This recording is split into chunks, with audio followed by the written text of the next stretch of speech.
Are we ready? I know I am. So, whether or not you are, it's time for another episode of the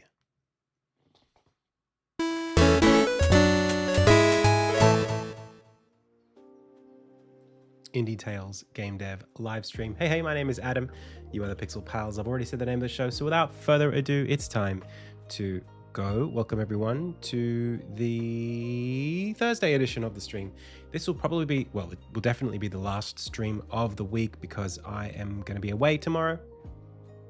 So today we're going to be working on Insignia Dev. I want to say a big welcome to everybody who's here in chat so far, and a big thank you to our most recent follower, who's going to be Silty Llama, and most recent subscriber.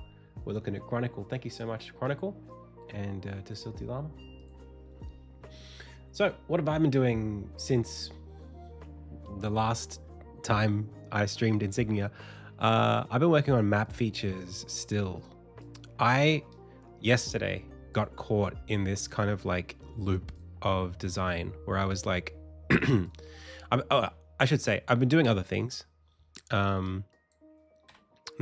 Not strictly speaking, working on Insignia the whole week. I've been working on some other projects, including archaeology and some stuff for the Mordoria content coming up. But when I am working on Insignia, there is a specific feature I've been just stuck on, and it's basically just getting the map into a place where it's doing exactly what I want it to do. When I built it originally, I built it in such a way that it was kind of struggling between spaces. Now, spaces in games are, let me see if I can get to the map section here. I'll show you what the problem is, or what the problem was. I won't take too long on it. Where is map?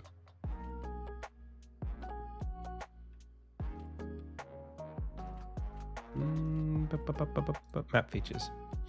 Okay, so like there is the game world, right? And actually we could do something cool here. Let me show you a cool Figma trick. So let's take like a square. Let's go like this. Let's go like 100, 100. Let's copy this as an image. Let's take the same square. Let's paste the image as a fill. Let's make the image tile. And then let's make this as big as we want. Boom, we got a grid. Okay, so we take this grid. Imagine this is the game space grid. Okay, so this is like where Armin can move left to right, whatever. And as you're running around the game world, you want to open up a menu, right? So you open up a menu, and the menu is where the game's camera is, which is in some place in world space. And that's all like good and well. You know, let's say this is the ground. Let's just hypothetically like that. So that's fine. But the menu, if you want to have a menu that has any kind of traversal, has its own space, right? So this here, let's just now flip this like that, could have something inside of it where it's got a space, and that space could be like local space, you know, so it could be on a scale that's different to the main space. So now you have like this space that we're moving between and through as we're moving around in the world map, which relates back to this space. Not only that, but there's a third space here because we're talking about the scene graph, and scene graph itself has another kind of space with another grid on it. So now when you're trying to, like, for example, put a node on a point in the map over a little icon over a level, that level lives in scene graph space, which is being rendered onto the map in local space, which is being rendered in the game in world space. So now you have three different spaces that you need to juggle between.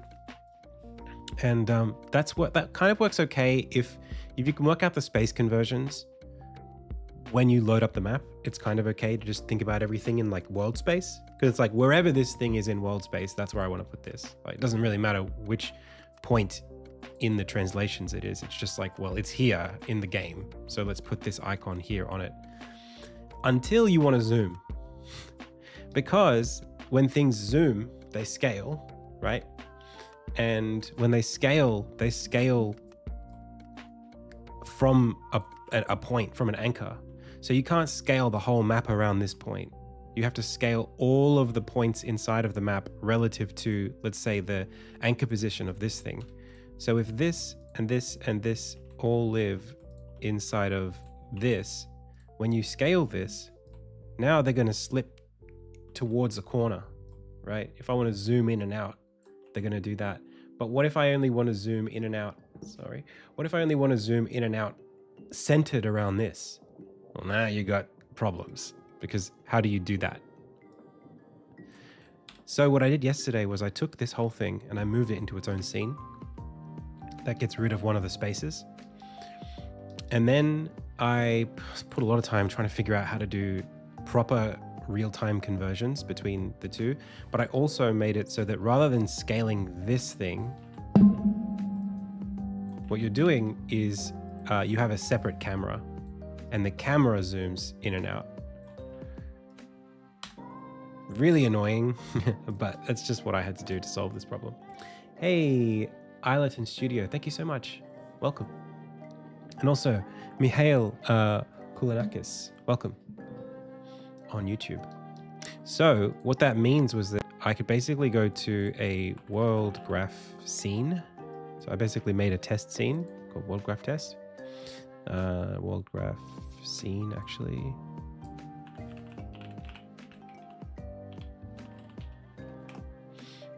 And I made it so that you could use world graph in its own scene.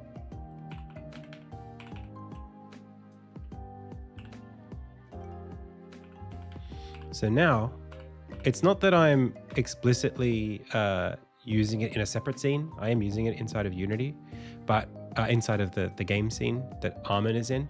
However, I have like a separate camera that's doing a lot of the heavy lifting, and it's passing what it's looking at to a render texture, and that render texture is in front of the main camera. So it's kind of close to how I used to do my special effects in the game. But the difference is because you're only looking at this or the game, it's not a big deal. Like the CPU implications of having this be in its own thing is nil, because when this closes, it doesn't render anymore. So there's no rendering costs. So that's good. But I'm really happy with it, because now we can do zooming really nice and smoothly.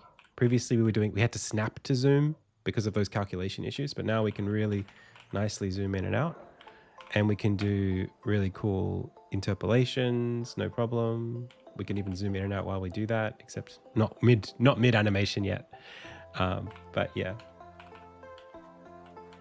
you can do this arbitrary, whatever. So really nice.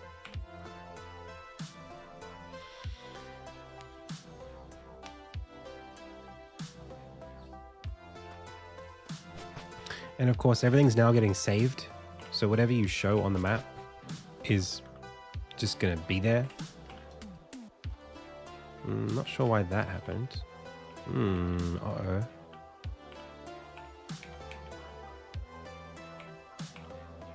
Ah, that's because of the zoom scale of the level that we're standing in. It's still affected by that. Damn. Okay, got to figure that out. I thought I solved that. So yeah, we're still affected by the orthographic size of the main camera somehow. Because when I go into a level that's zoomed in a little bit, like this one, you can see we're not positioned centered to this. This should be dead center of the screen. So maybe we'll start with that. Hey, Mihail, thank you so much.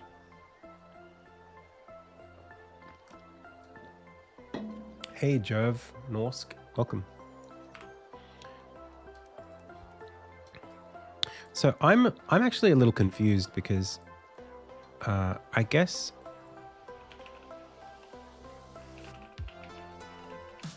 I think I know why. It's because the world graph itself is also scaled, or it's inside of a thing that it gets scaled.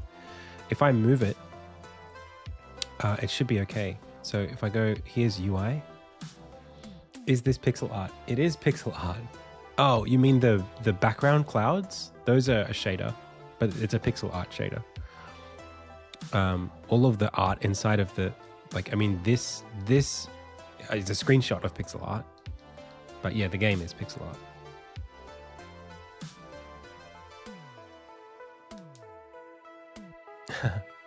Okay, so world graph right now needs to be outside of UI.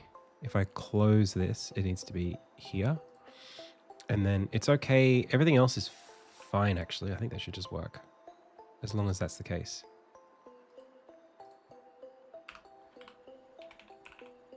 No worries.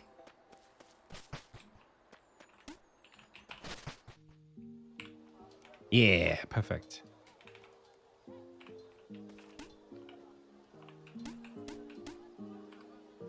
Except that's no good. How is that happening? Oh, because I'm scaling the camera. I should also scale the render texture.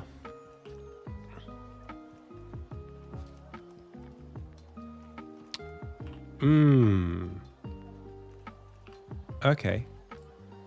So when I go to the viewer, or the quad, sorry, this should also scale to 9.6 by 5.4 in this context. And is that pixel perfect if I do that? That looks right, but it doesn't like what's happening here. Oof.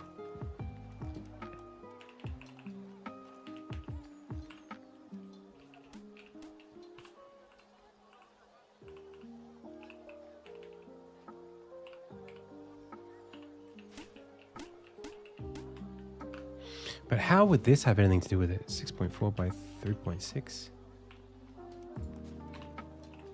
That shouldn't affect how these get drawn.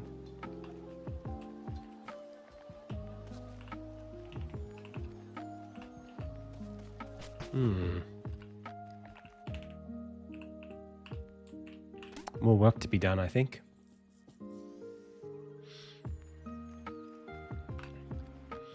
It really, really shouldn't matter. As long as the texture's being drawn across the screen, I don't think it should matter. I don't know why the connections are being scaled somehow. But let's first get to the scaling the texture across the screen.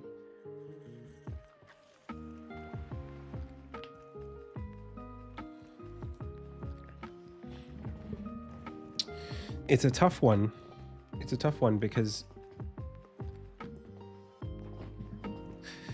we're kind of in a position, sorry, just trying to get comfortable. We're kind of in a position where we need to, 1 second, also,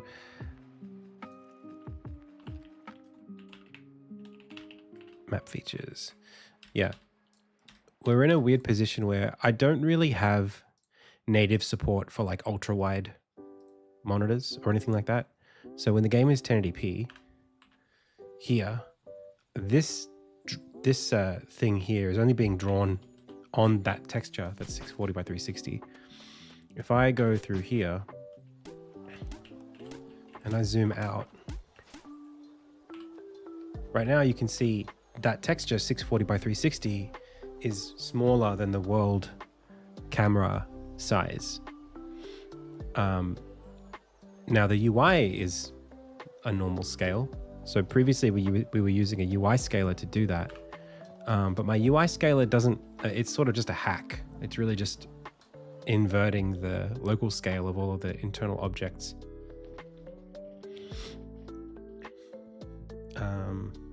which we could still do.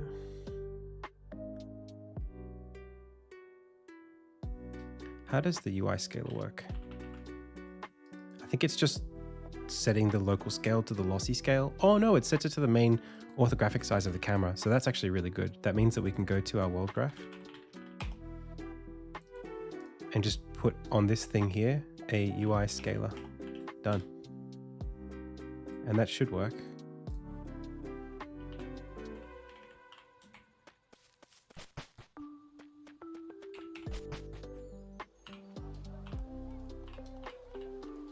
So I go up here. Nice. Yeah, all good except for those connections not being drawn correctly.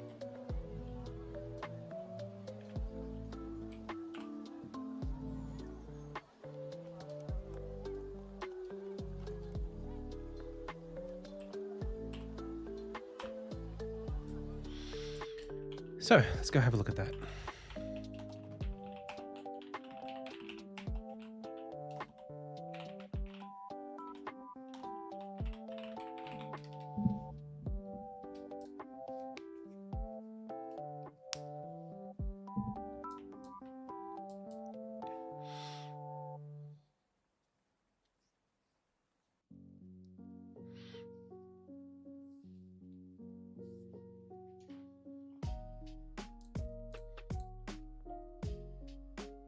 So it's a connection from something to something else. We have a from and then a to. These are two map ports. These are, I think, an old kind of connection.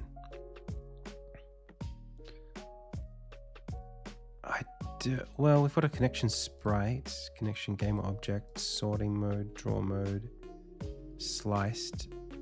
Maybe this is okay. Refresh. But there's nothing about, we're not doing any angles or anything like that. Oh, arrange simple, arrange at borders. That's what this is. Okay, so this logic is not getting us where we need to go. That's the problem. And that's unfortunate. Let's have a read. Okay, so we've got arrange at borders from to, and we're just looking at the bounds of the renderers here. So that's a little bit of a red flag. One thing that I can do that I was doing before, yep, is just to throw that on the end. That doesn't help us, it looks like. Okay.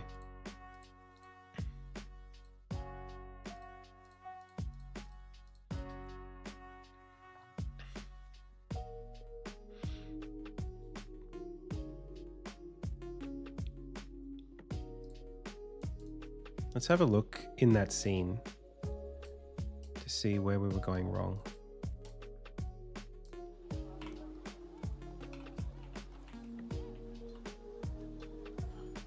So when I look at the connections,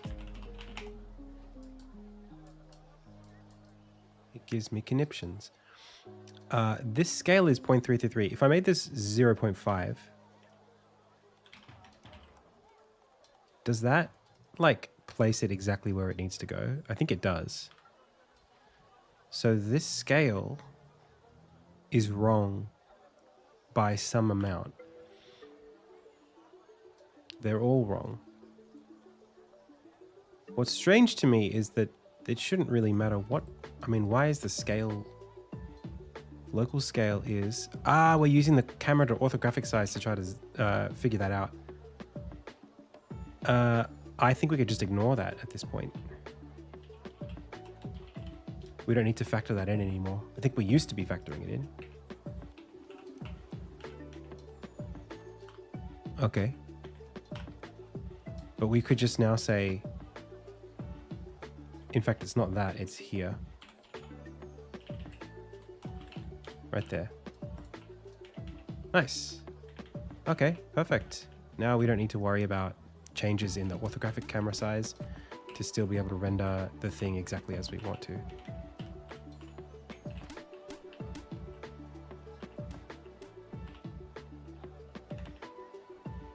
Looks good to me. Cool, that's fun. Let's save that and move on.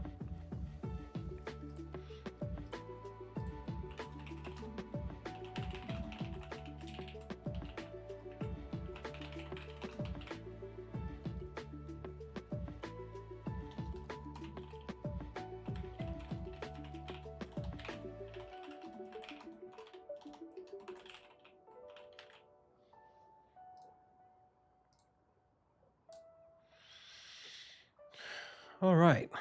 So other features that I might have wanted to do were maybe level titles, like screen titles.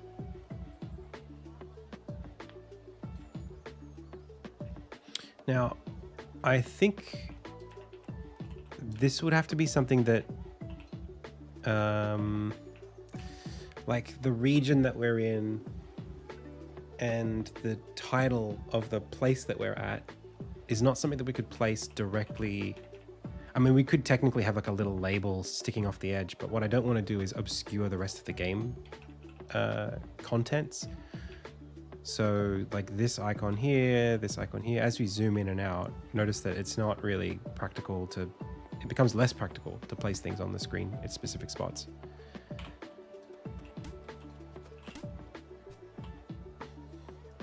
So maybe just here at the top. Is if it just the idea of having the word world map just shown on the top of the screen would be interesting or valuable. Or just map, like anything, you know what I mean? Let's just, what have I got here?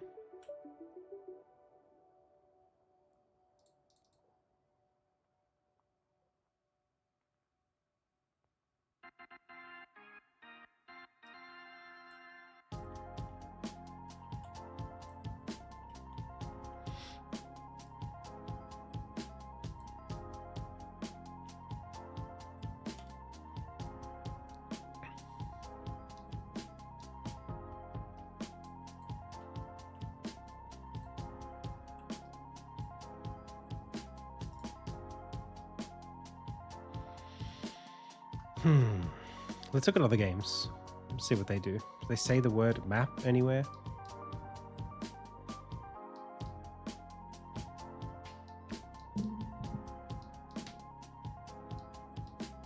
That says map. This does not say map. It does say Hyrule Kingdom, Faron Province though. That's kind of cool. It doesn't say it on Fez. It doesn't say it on Animal Well. It does say it on this. Okay.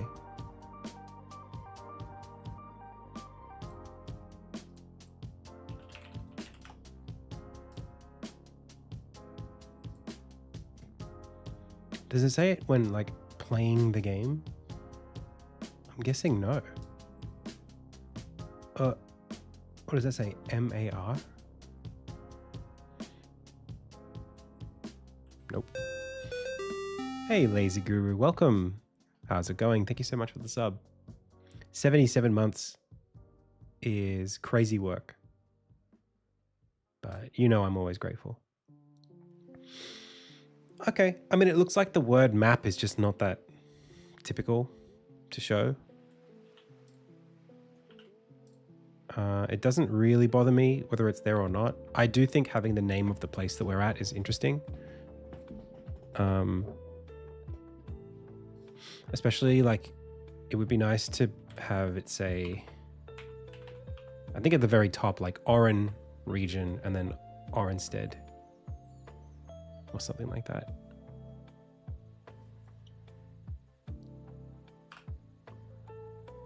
Just the, I don't know. I wonder if we even need to see the UI, the HUD like that. So world graph and then open. And then when we push context, I think, is there an option to, no, I think we just have to say HUD behavior dot, it's not,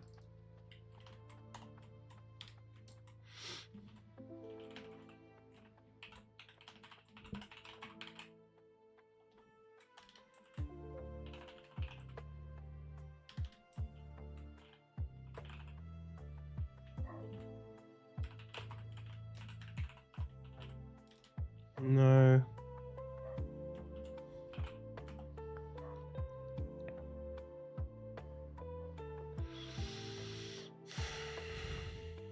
It's not show and hide like that. There's a new thing that I've got to specifically hide the HUD.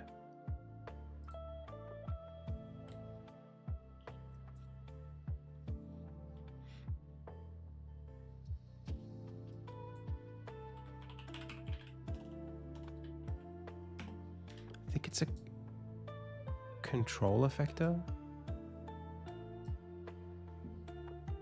No. Control hash. Platform camera, state machine core, character. Where is this thing?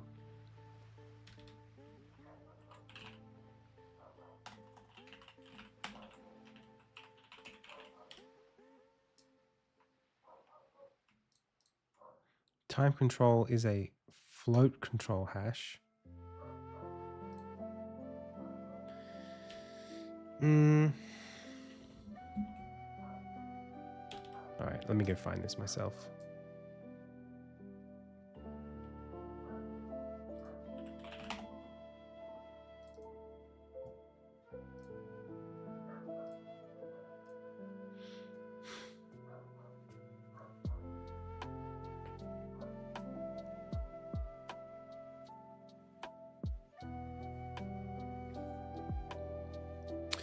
I thought maybe I had a ensign HUD. No, or is it this? If I hide this, no, it's not that. I was sure that I have a canvas here with a canvas group, and the canvas group has an alpha group. So group dot alpha visibility, update visibility. No, I'm sure it's not just show and hide like that.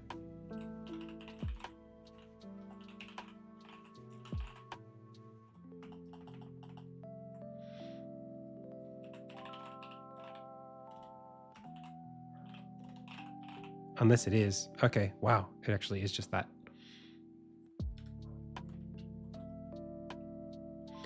Well, that's no good.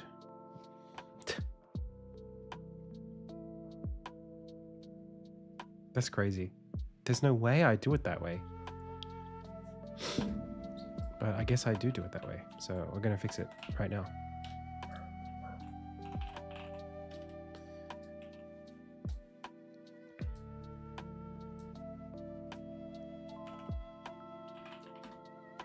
What about the context system?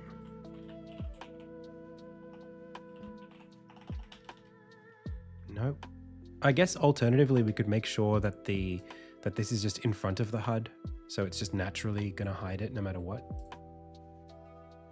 If we look at the game engine and look at the HUD is on UI 105. So as long as the world graph is technically being rendered higher than that, it's no big deal.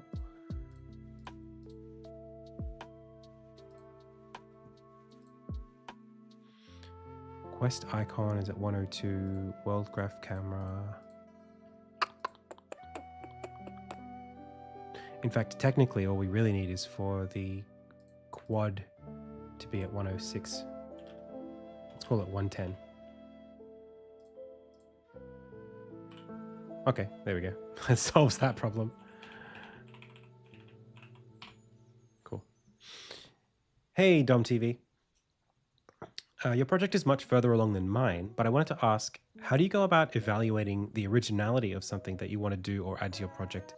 I find myself constantly concerned with certain systems or art pieces that I'm working on might pale in comparisons to what others have done. The personally applied pressure to stand out and do more than those that came before me causes dread. Any advice? That's a really good question. I think that originality is a little bit overrated. I think you're never gonna be able to guarantee that anything you've done is like the first time it was ever done. Even if you're, taking something and putting a spin on it, it's not really something that I think people value that much. If you were to say, no one's ever done this before, that's not worth as much as saying, this is done really, really well.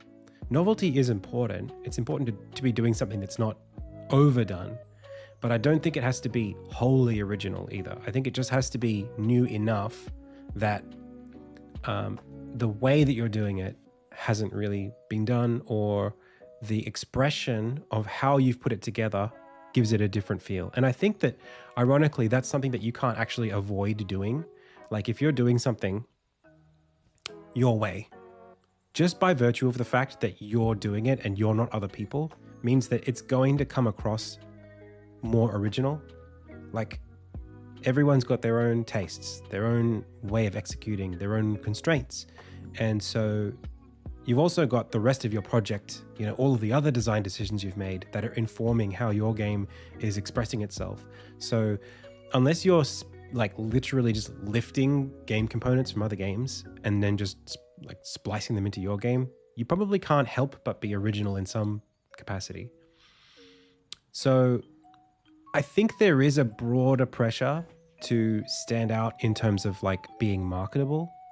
That I think is way, way, way more about just execution. Like how flashy your game looks, how smoothly it moves, how well you're telling story.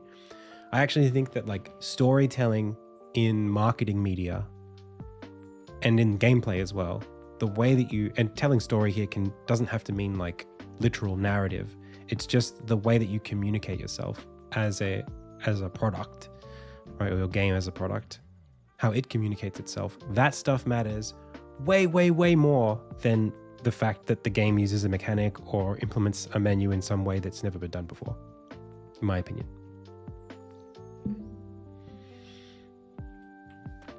Like Insignia, this map, for example, this menu system, this is not a map that I've ever seen in another game, just because it can't be. Like, even if I wanted to make this exactly like a Metroidvania map, I couldn't for my game because of how my game is built. Like the way that it's built out of scenes basically means that I can't draw this going directly into that, because there is no continuous geometry that goes from there to there.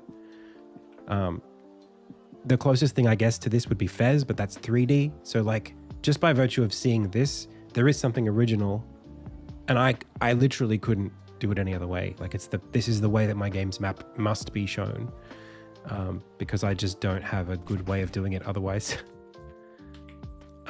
And yeah, like I'm taking inspiration from other games and I'm making decisions that are consistent, but there's actually something that's important here as well, which is that a lot of games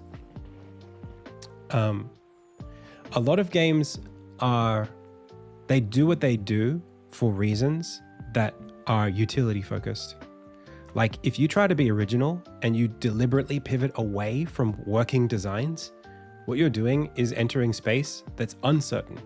So actually, like the idea of, for example, you know, a lot of people go, "Oh, Adam, have you ever heard of a game where," I think someone said this like 2 days ago, they were like, "Have you ever played a game where your ammo is also your health?" And it's like, oh, well, I haven't, but I don't know if that's a good thing. Actually, in Elden Ring Night Rain right now, I have a build that I use where using the character ability depletes your HP. So technically, yeah, my character's sword swings are taking away its health. So you're on like a resource that way. But that's not necessarily like fun, nor would the fact that it's original make it fun. If it wasn't fun in and of itself, it being original doesn't save that idea. It doesn't make it a good idea. So originality isn't worth more than utility, you know? It's you have to have something that's working, and then if it's original on top, that's great.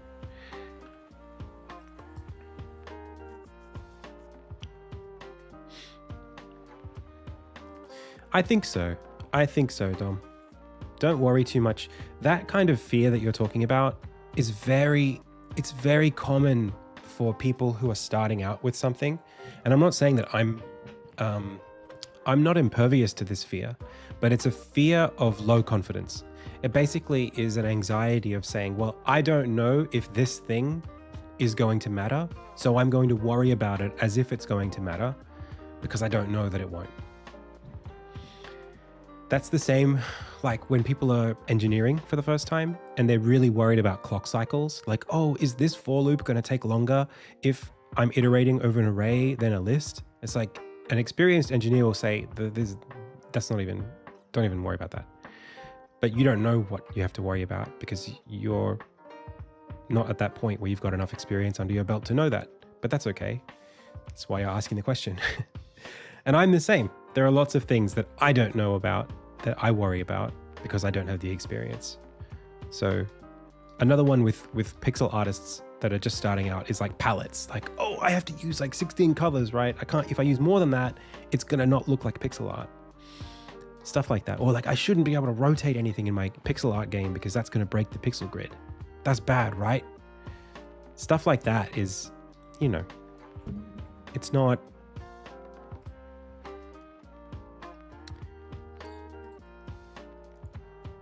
it's hard to know whether it's relevant until you know that it's not.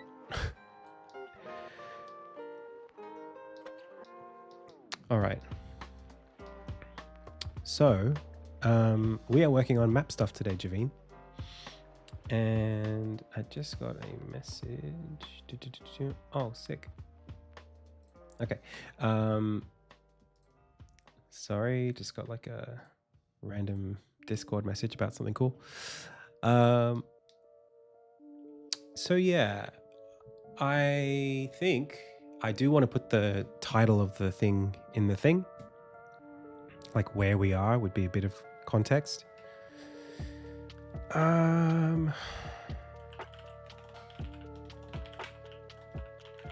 Just make this pretty simple. We just go here. Have I got a canvas anywhere around here? This is called canvas, but it shouldn't be called that. It should be called...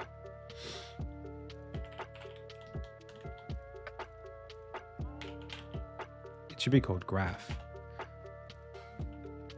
And then separately, we can create a child called canvas. And this can have an actual canvas on it. And a canvas... I think a canvas renderer is we need, or is that just objects that have a canvas on them? Anyway, we need a canvas group. No, it's a, what, sorting options? Sorting group? I think if you override sorting, you can say, and when the object, if it's in a prefab, once the prefab's in the level, you can give it a sorting option. So let's just ignore that for now. But I will need to do that. It's going to need to be on like 120. Okay. And then we're going to create a label. Also, this canvas has a size. So like middle, and then 100 is, that seems big. Yep. If we make it 1 by 1, now it's proper sized. But what I typically like to do is make it 0.1 scaled for the pixel size and then scale it back up. So now we can go back to 100, 100, maybe even like 200, 100. And then if we anchor it to the top of the screen and make the pivot at 1, we can say 0 and then move it down to where we want it to be. Doesn't seem right, but anyway. What we could do is say 640 by 360. Pivot it at 0. Pivot it here at 0.5 and 0. Center, 0. Okay. And then inside of that, you would put our labels or whatever. So let's just say we want to do a... I don't think I have something like straightforward for just text. That's crazy. Wow. Okay. So I'm going to need a Text Mesh Pro. That is scaled like that, I guess. 0, 0, 0. Pivoted on the 1. Positioned at there. And then, I mean, I guess I could just center align the text. Put it at 16 pixels. This is going to be not ARM and 2, but R instead. With a height of 24 and a position of 50, negative 50. I don't know why it does that. That's annoying, but that's what we're doing. Let's make this 32. And we're going to call this like R instead. Just for now. See if it renders.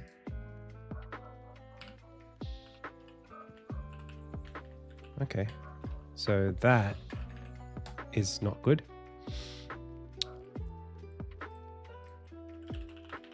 Because the world graph position is not where the camera is. So this canvas actually needs to go on the viewer. Or on the camera. I don't mind it being on either.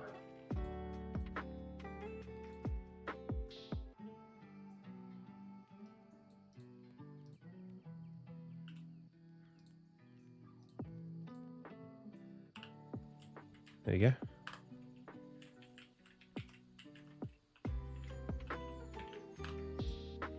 Okay.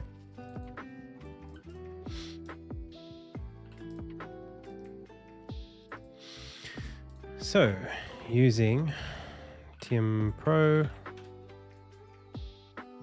it's a big file. It's starting to get too big. Public TMP text. Town label, or not town, level, node label. Okay.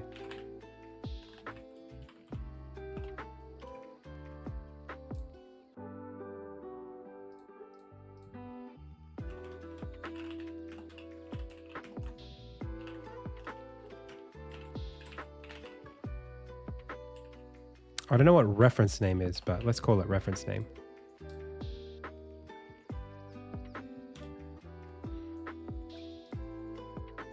So, world graph needs a label. We need to compile first. A secret identity. Why would you need a secret identity? Are you famous? As your normal? Are you Superman?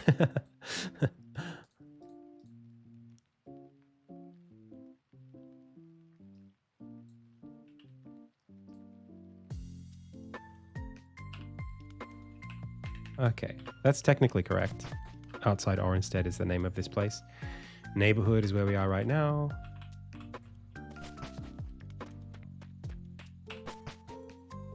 Oranstead, great.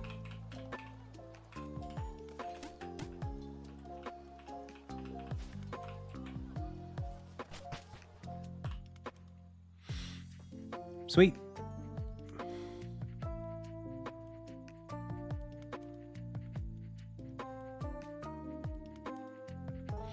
Yeah, it's a bit unfortunate, but that's the name of the level right now. So I would have to give these a special like title, which I don't have right now. Well, no, I'm not going to do that because I still need to factor the game in for like localizations. So like there's going to be like a Japanese title for that. You know what I mean? That someone's going to have to type in there. So it's not like the name of the scene file. It's going to have to be something that's localized.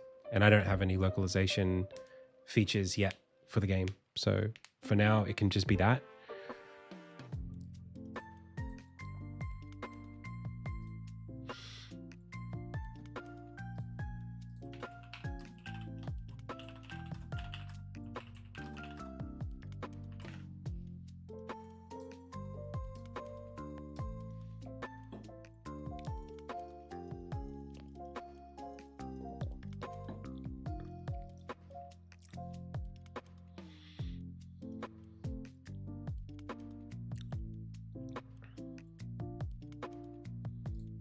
Yeah.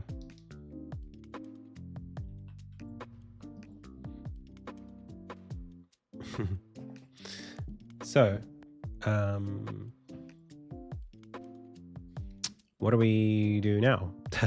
There were other things like the fast travel menu that I needed to show off.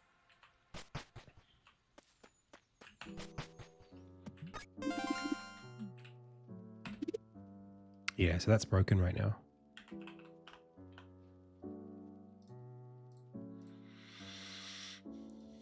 Let's see if we can get it going.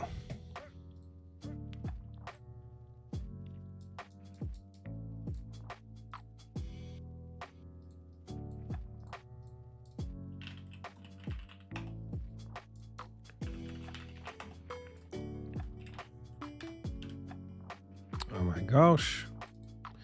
Okay. Fast travel menu. That's looking pretty good to me.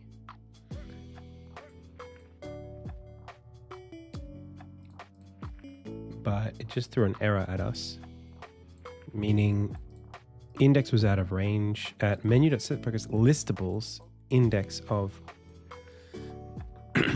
so listables does not exist right now. There's the prefab. So listables.add for every fast travel meta in metas. Okay, so we need to make this work.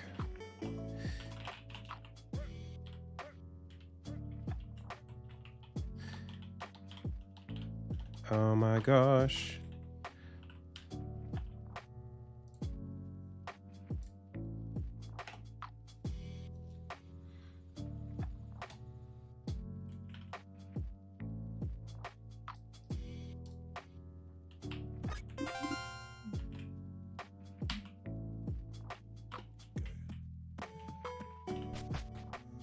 That's strange. It broke. It's just not there anymore.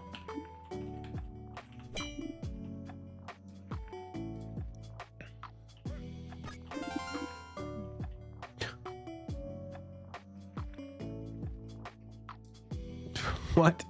Just in that last compile, the label for being able to fast travel is gone. Oh, because I need to be loading in at this scene first to set up my save file to be able to do it. Or even a different scene.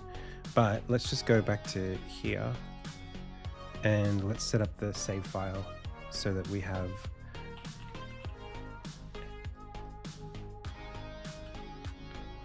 arise, scale, and charge. Okay, so we're standing here and we've got listables for Magnus's workshop, for Orenstead Bridge. Okay, those all look good to me. I press M. Hey, it opened. That's good.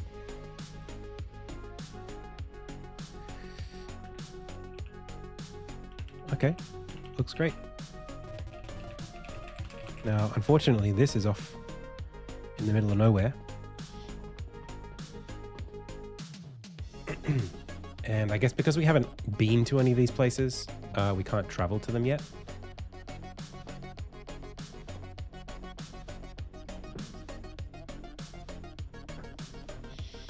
Let's also make sure that Armin's face gets, pardon me, drawn above these icons. So, two things. One is in world graph.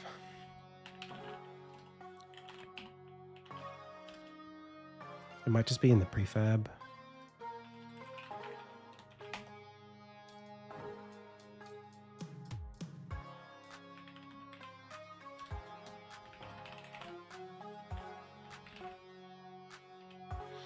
It's at 101. But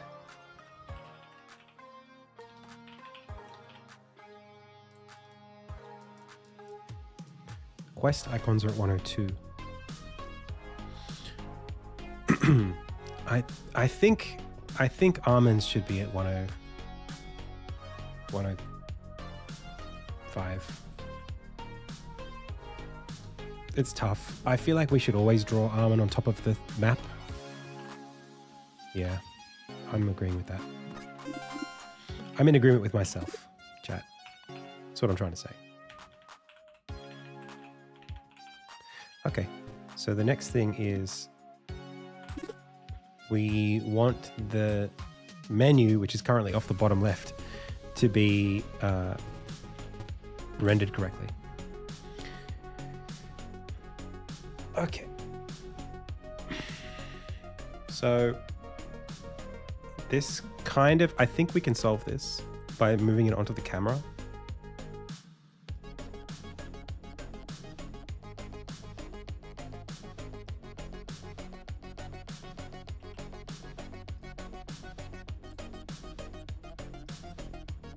Yeah.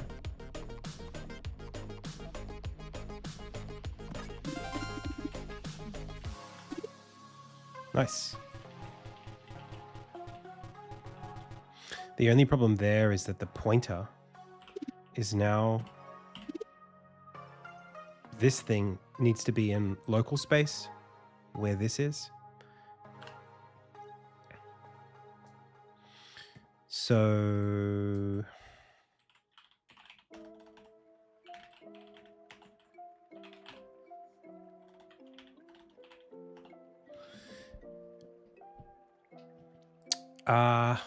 it's a couple things actually. Make the head icon smaller. Well, it's pixel art, so I can't really do that.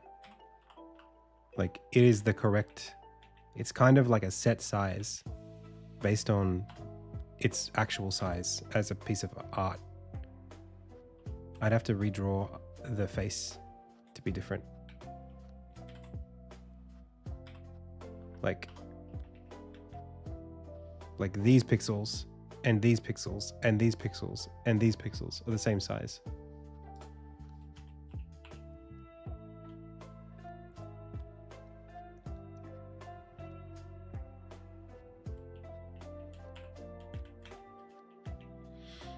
It's not supposed to be, I think this makes more sense when you're running around in a level a bit more. Yeah, so my question here is, how do I get this rendering on that? I think if I provide the icon, it'll do that just fine. And I might need to do that for this instance. So fast travel menu has a menu controller, and this is the menu controller here. It has does it have a custom, has a focus, open sound, close sound, Fmod mixer event, disable menu button, close.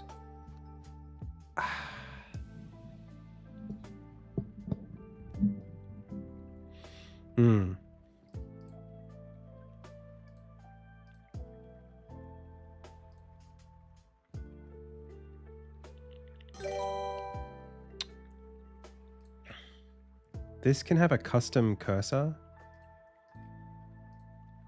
but it's not going to let us. Oh, this is annoying.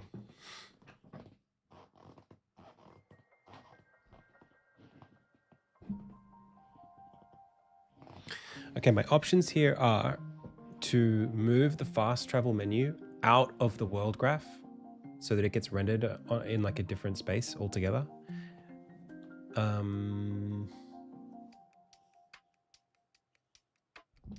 Because wait, actually, that's a good question. Let's have a look.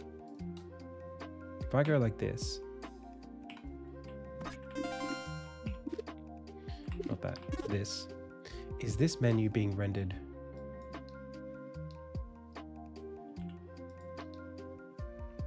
I think that's on a texture. That's the texture. And the actual menu is over here somewhere.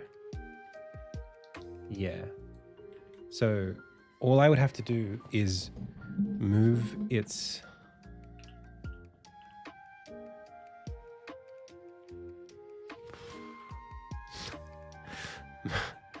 oh geez. Yeah, if I just move it back to the UI, it'll be fine. It just means that I can't, like, the world graph and the UI need to be separated, even though one is inside of the other. This is completely my fault because of how I do UI in this game. I made a mistake and I'm paying for it. Sorry, just gonna stretch the hips for a sec.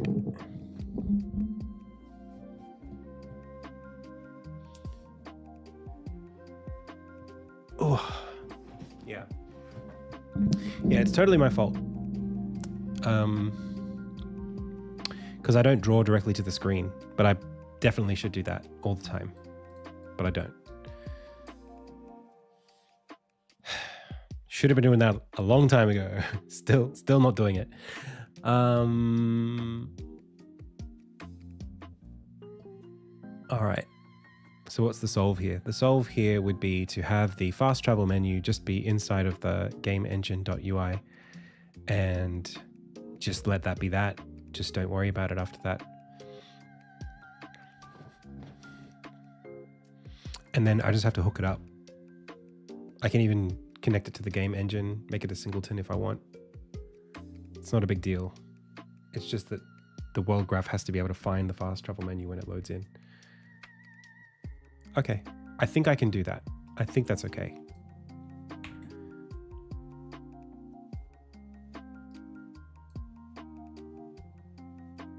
Hello?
Hey, Bonfire. Do I have time for a game review? Is it a long game? How long does it take?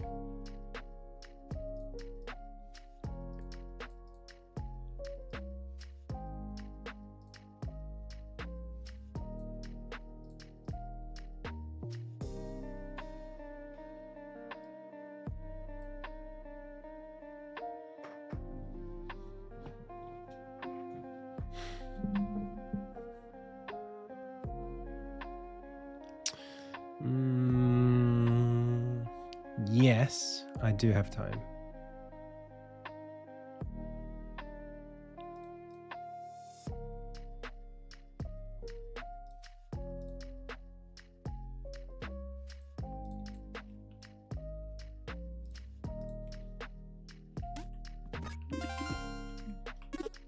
There we go. Fixed. So can I unlock multiple of these locations?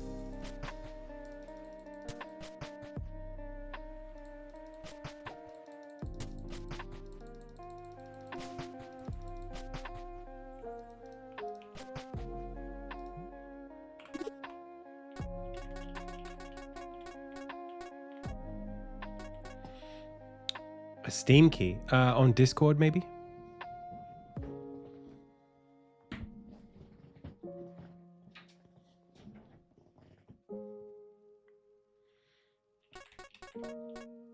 So when I hover these, is there an error being thrown, or is it just not, it doesn't know how to do that?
Cool. Okay, just a sec.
All right, let's check out this game.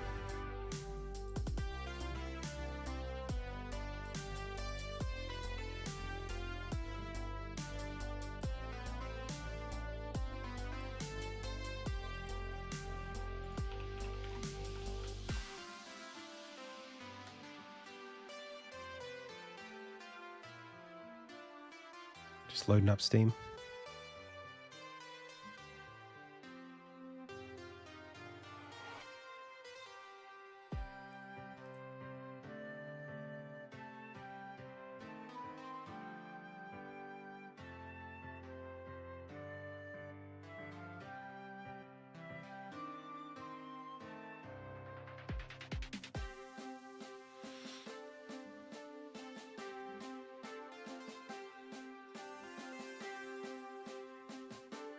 Got it.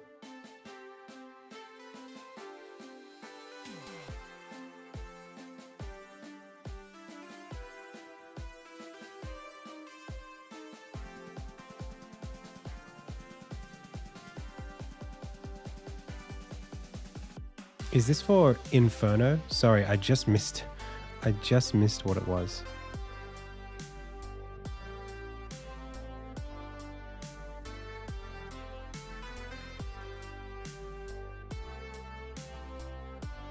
Cool.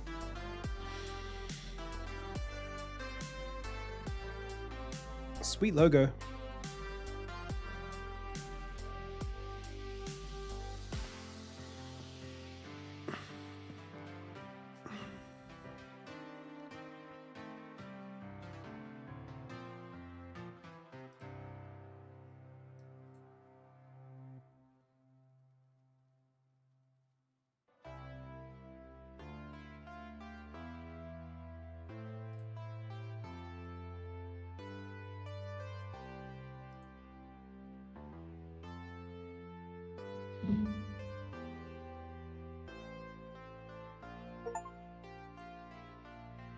Okay.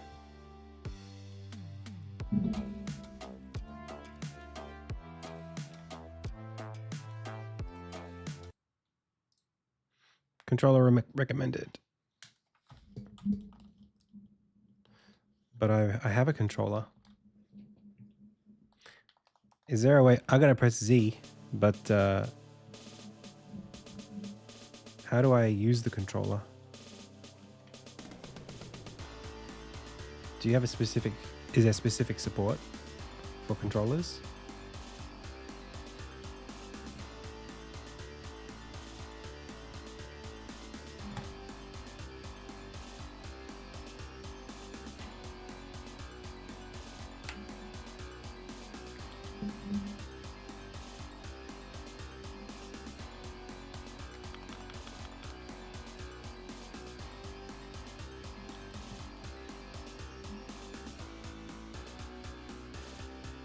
Oh, just a, all right, one sec.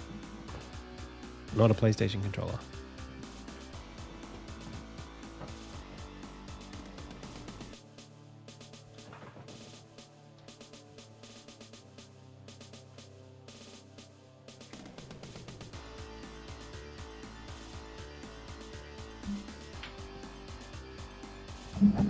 Let's see if this works. I don't have a 360 or an Xbox One. There we go. This is a Switch controller from 8-Bit Go.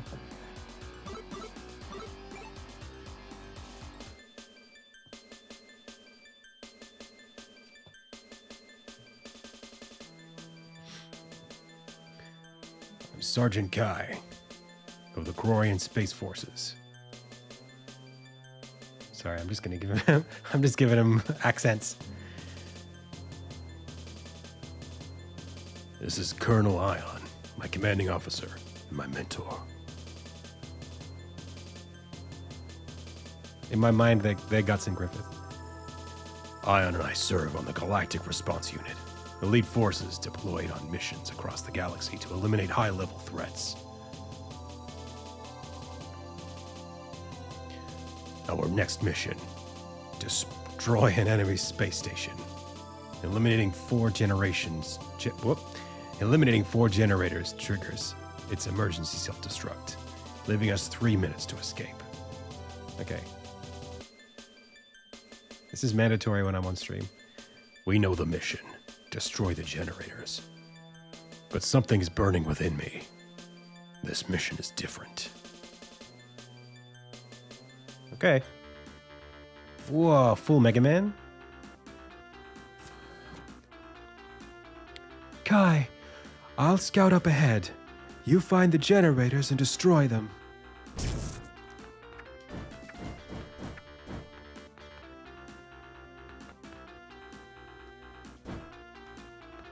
Can I slide?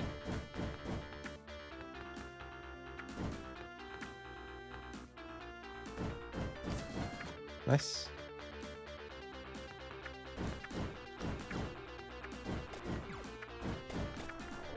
Nice. I like the little... all the particles spamming out. Oh, there is a dash. And I like that it won't release until after.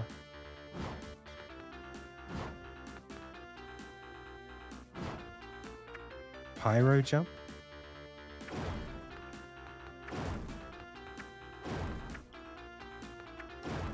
So it's a dash, but it's on a time. Can I like...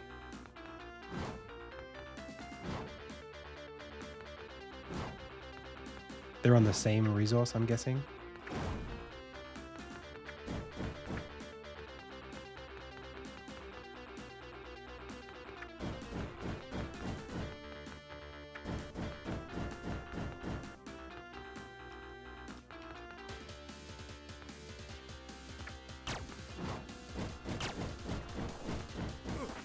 Jesus.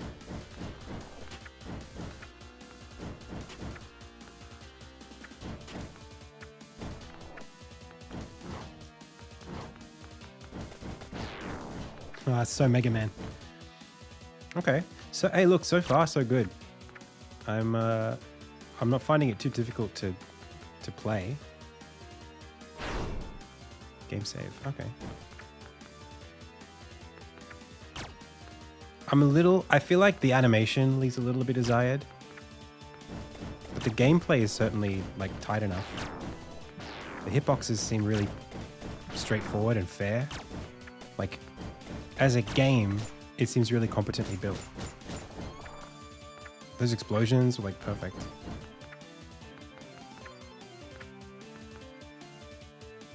Even the, like, lerp, they're, like, little going between the rooms and little...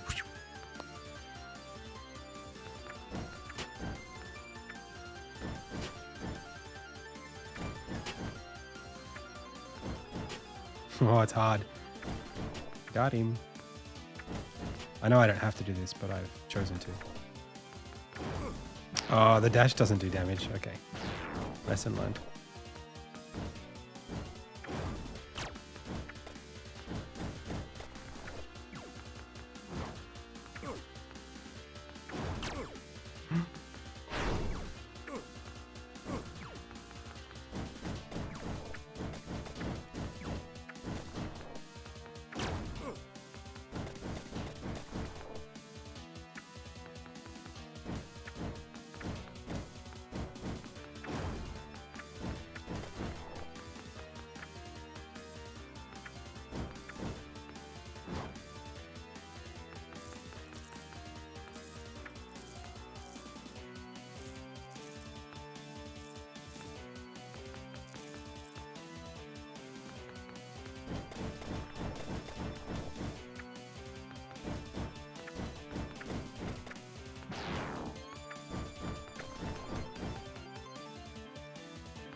Cool. I was just saying the game plays very honestly. Like it's quite, the hitboxes, the engineering of it feels very fair. I don't feel like when I'm getting hit, I'm feeling like it's my fault, you know, which is good. It's what I want to feel. Nothing, like even though the presentation, I would say, like I think the sprite, the character animation's like a little, it leaves a little bit to be desired. I still think that like the game is strong. One thing I would say is I would love to be able to, I know this is just me, my Insignia brain talking here, but I would love to be able to jump out of that dash like this and then jump a second time to get extra, like to continue momentum forward. It feels so, I don't know, something about like, it's a very long dash, but it stops you dead afterwards. There's no like, I guess it's a different kind of game. If this was like Sonic, you know, you would keep a lot of that momentum even if you let go.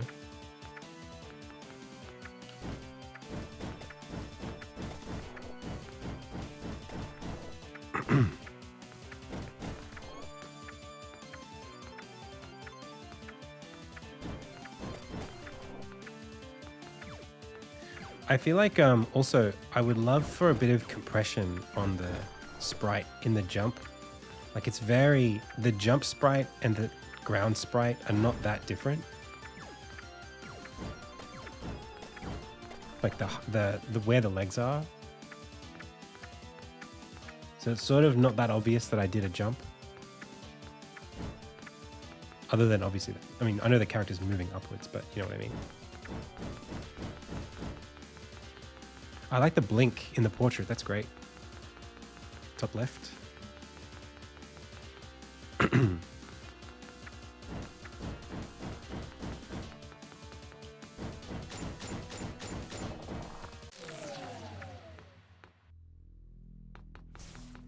Ooh, save before a boss fight. Thank you. And you get one heal. Okay. Griffith. Sorry. Oh, jeez. Wait. No. Griffith! What did he do to Casca?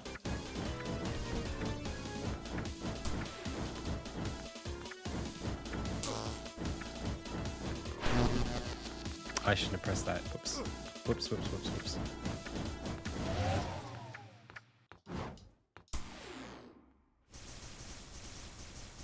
His name's Ion, right? Are we Ion or is he Ion? I can't remember. Ion!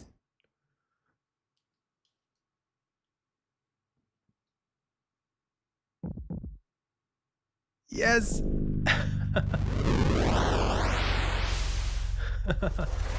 Oh, are we going Super Saiyan?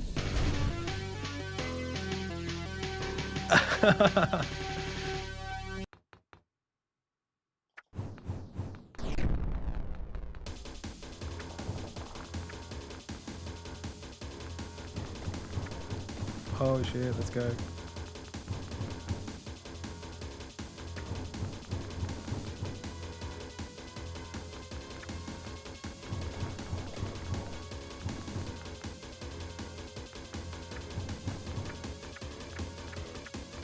We short hopping. Griffin!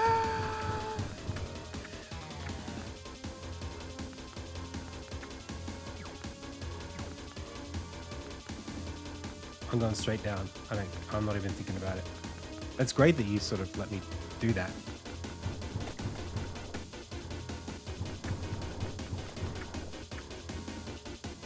Can I go down this way? Does it even matter where I go at this point?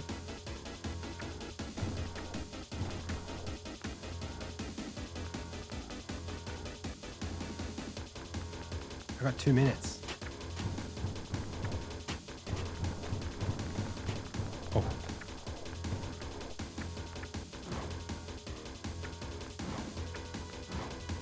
I love timers.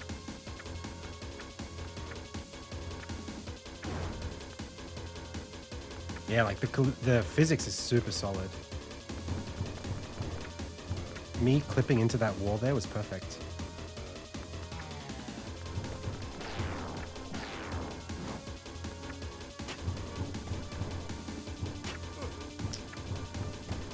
Like I went straight under the little ledge and into the door during the dash. I'd had just enough time.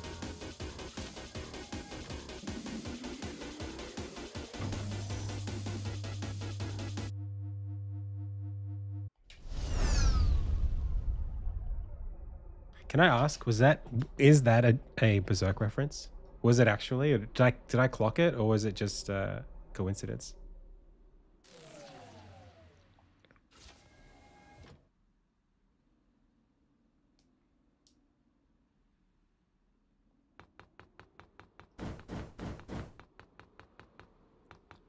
That run, I'm just realizing that run is so Samus.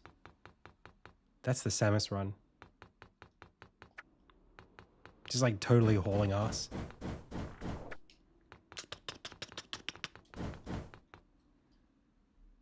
It's not? Oh, they're so similar.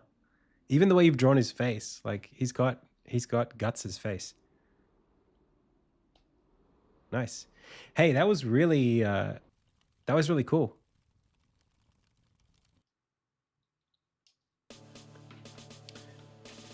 Very how do I put this? Okay. Me as a developer, I'm the kind of guy who really fixates on like very specific things, right? And those specific things that I fixate on there's things that I'm learning as a developer that are unnecessary because I come from like a UI design background and I like pixel art. I put aspects of presentation in front of others, and something that I'm guilty of is misprioritizing.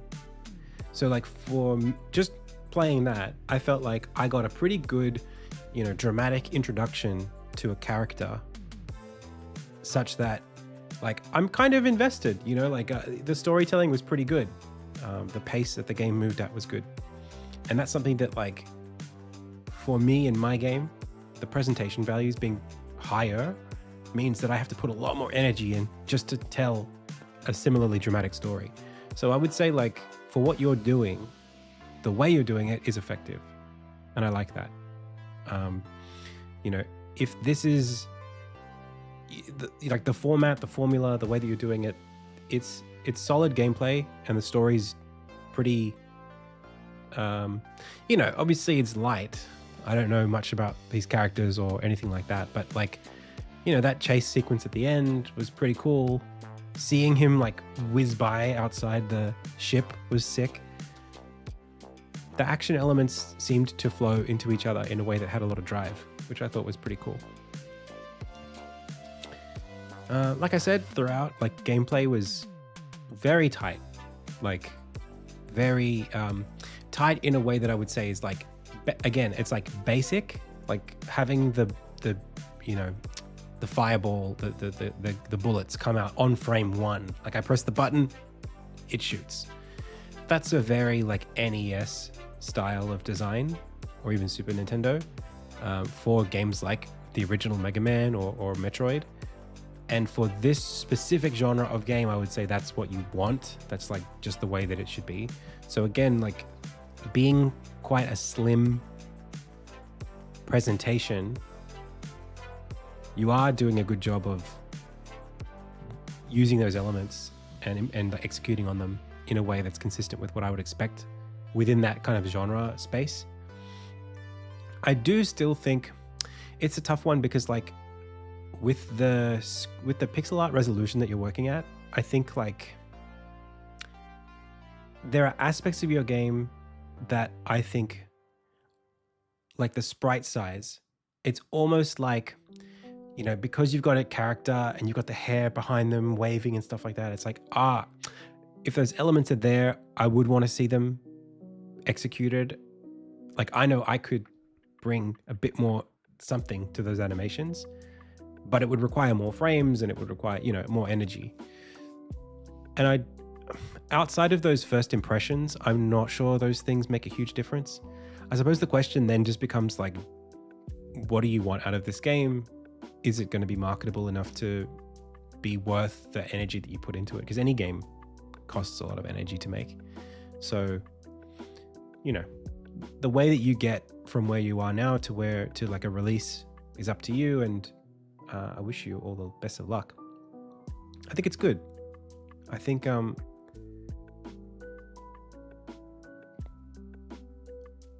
of those enemy designs probably could have been a little bit more creative, or like just the silhouettes, like the shapes. The dudes that throw the axe, the hammer bros, were like a little bit round. You know what I mean? It's just some like tighter like I'm asking for more presentation values, but some of these things don't have to be more complex. They just have to be executed a little bit tighter. So like having the enemies feel a little bit more dangerous. They were mostly okay. There was no big issue. It's just little things that I think within the space that you're working at, a little bit of extra polish would go a long way.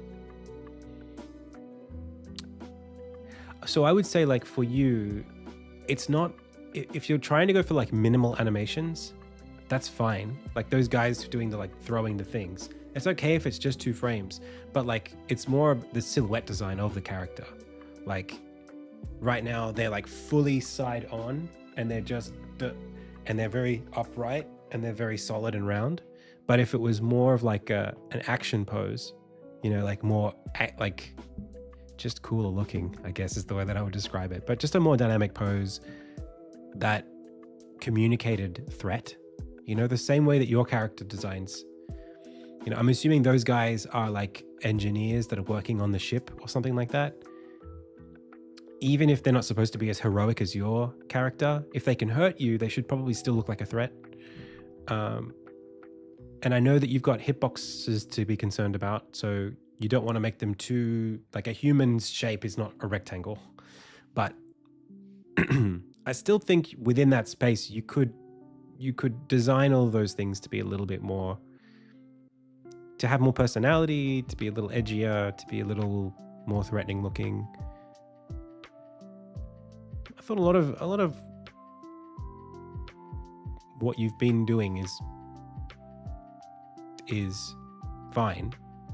These are just very little things, but they will go a long way. Like when you start to put together screenshots of your game, people are going to look at those screenshots and judge what kind of game it is based on that. So it just depends on what you're trying to do with it, you know? Thanks for sharing. Like, I think if you're solo, yeah, 3 to 4 hours of gameplay. I mean, it's like an execution thing. Like if I was working on a game that was only 3 or 4 hours of gameplay, you know, maybe it's 10 levels, I probably wouldn't I'd be tasking myself to have simpler presentation, but good execution.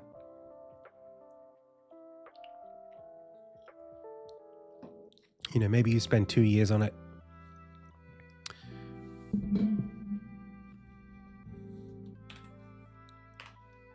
Like all this stuff that I'm working on, I spend months just getting it to do what I'm trying to make it, like just to get it playable, you know.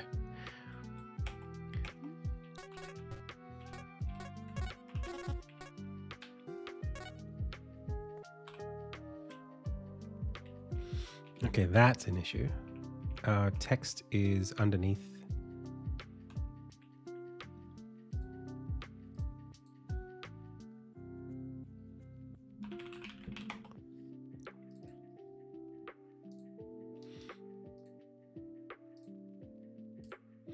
That's 120, but I think if we go to world graph, it's not going to say in the game engine, world graph, and then we go to the text that way.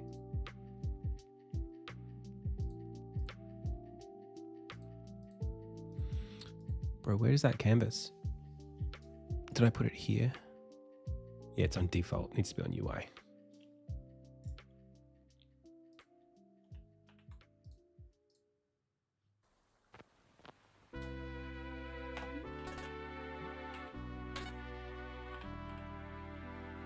Nice.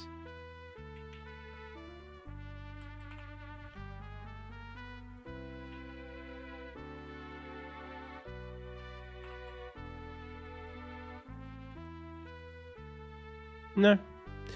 Look, if I ever improve as a game director, one of the things that I am trying to improve in is to understand the scope of the thing that I'm criticizing or working on. And it's so important to know what your objectives are and what you're going for before being critical.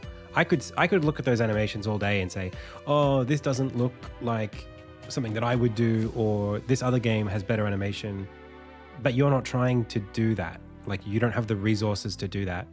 And assuming your games, if it's only 3 or 4 hours long, maybe you're pricing it at like $5-10 max. Like, there's no reason for you to pack it full of like really, really, expensive to produce animations if you can't justify asking for a higher price later. Like, it's one of those things. This is a thing that I have suffered through, and it's my fault. It's really the cost of ambition. If you're making a game, what tends to happen is the thing that is most expensive about your game will set the tone for everything else. So like for me, like my animations are really higher fidelity in general compared to like other pixel art games. Or like the ambition of my story, the fact that I'm asking for like 15 to 20 hours of a player's time means that, okay, maybe those things have high ambition, but like if I don't make the enemy designs match, you're going to say, hey, why do these enemies suck for a game that's asking 20 hours of my time and like $30 or something? Whereas if I had lower ambitions, if everything was matched, then you'll say, oh yeah, value for money, this is good, right? I'm paying $5, but I'm getting a $5 story, and I'm getting $5 graphics, and I'm getting $5 gameplay, or good gameplay in that package, then yeah, sure, like why not?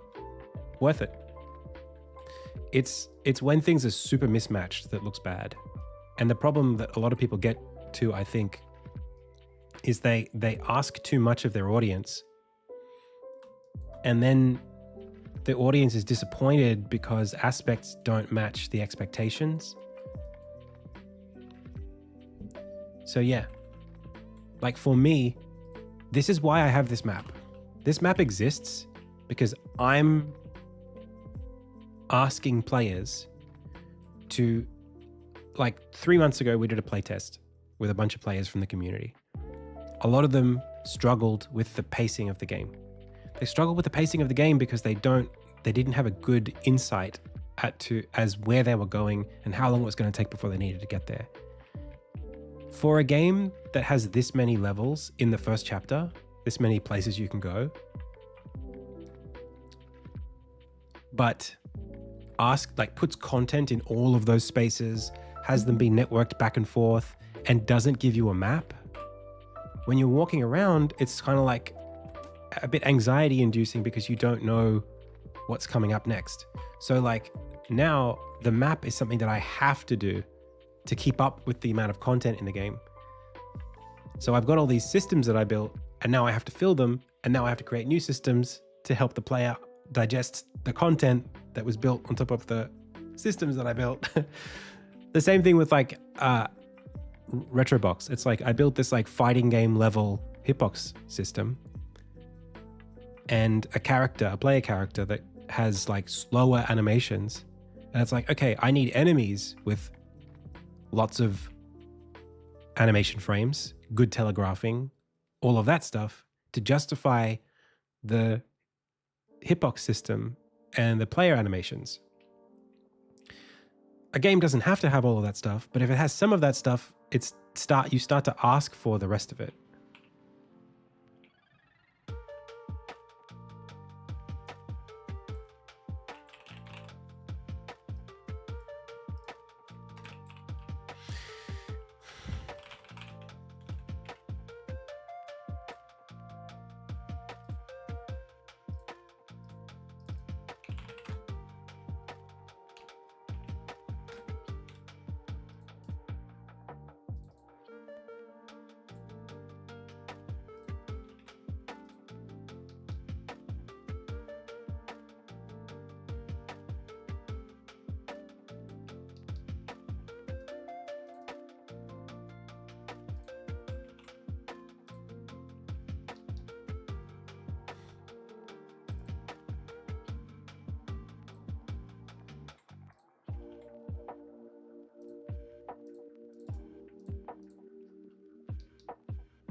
Yeah. Well, I would say, I mean, I think you're able to do it right so far. Based on like the art style, I would say right now your gameplay is a little bit above some of the art, but I don't think that I would go too far with it. I think you're pretty much in step right now. There are little things, right? Like when you destroy an enemy and like the particle physics pop out and all the little pieces of mechanical gear and explosions happen. Like that to me feels like, oh, that's like a Super Metroid level thing. But like in Super Metroid, there might be more animations for, or like more interesting bullets or something. Like, so, or some of the shaders around the doors and electricity might be a little nicer or something like that. So like having, once you start with the particle physics stuff, or like another one would be like procedural lighting. If you have like 2D lights in the scene, in some scenes, it's like, oh, do I have to have these everywhere now? So keeping it consistent, I think, and not raising the bar unless you're prepared to do it everywhere is what I would encourage you to do. But I think you're already kind of doing that. I think you're mostly okay.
Maybe I should keep them there.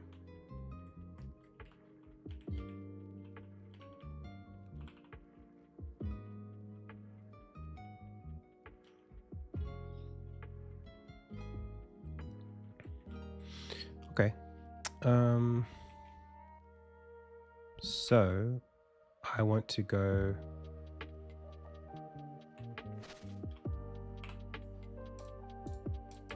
I wonder if I can just make it set up so that if I click this, it just goes to it. Just for me.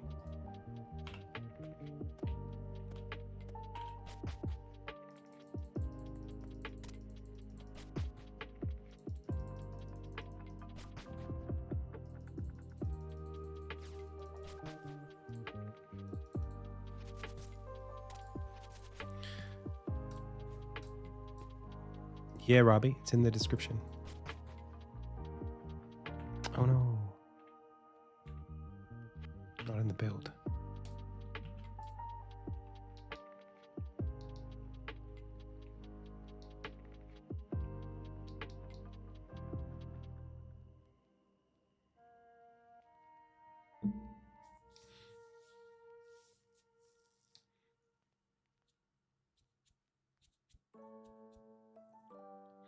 I need a way to test this. Right now, the thing that I was going to be working on was just the ability for the... let me just fix this first. Moves. Fast travel to UI.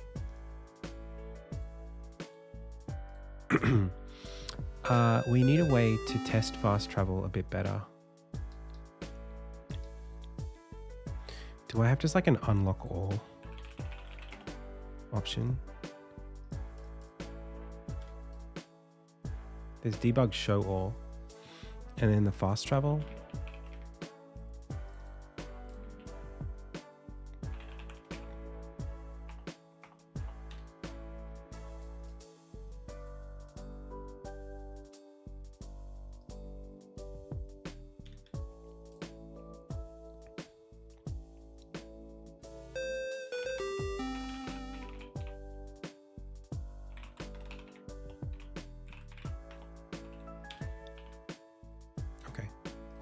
So then if I go out of here, go to here, go to world graph, and then debug show all, and then press play. Go here. Now I can see everything all the time. Hey Eyes, thanks so much for the sub. And Saravati, thank you so much for the sub.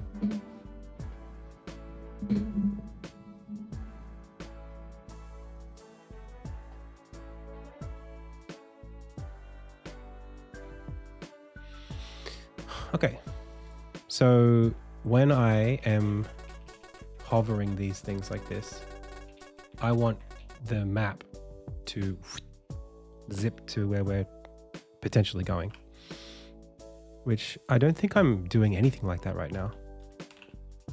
So when we go to fast travel, I don't think there is any kind of like previously I had this thing, menu.onFocusChanged.add listener set up focus. Where did that go?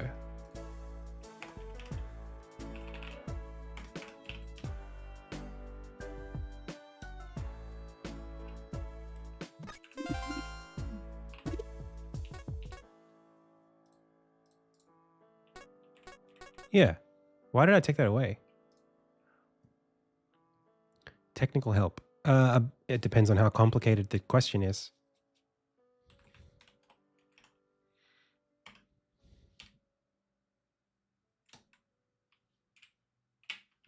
So this focus is a menu.focus.getComponent scene meta listable.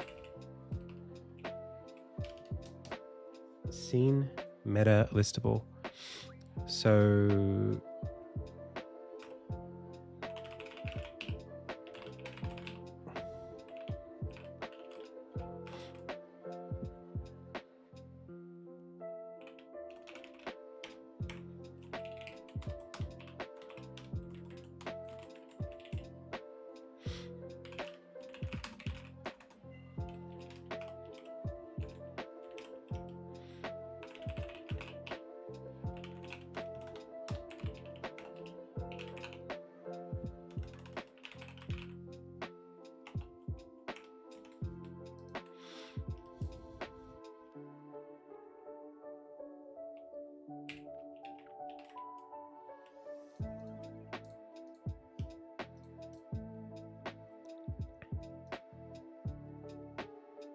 oh, fast travel menu on focus change fast.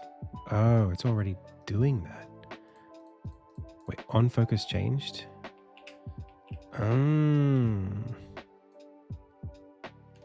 So I don't need to do this.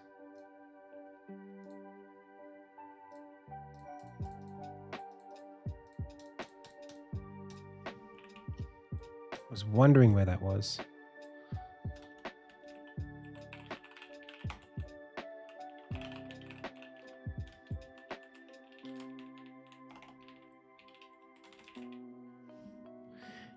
Nodes, set current node.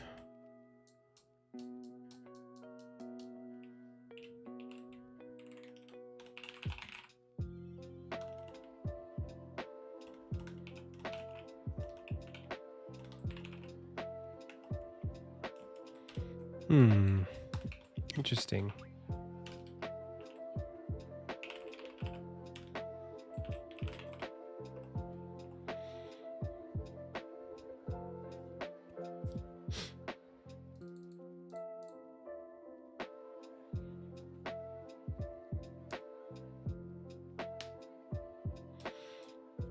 Get graph position center. Where is? Move to map location. I mean, we could just. I wonder if we could do that.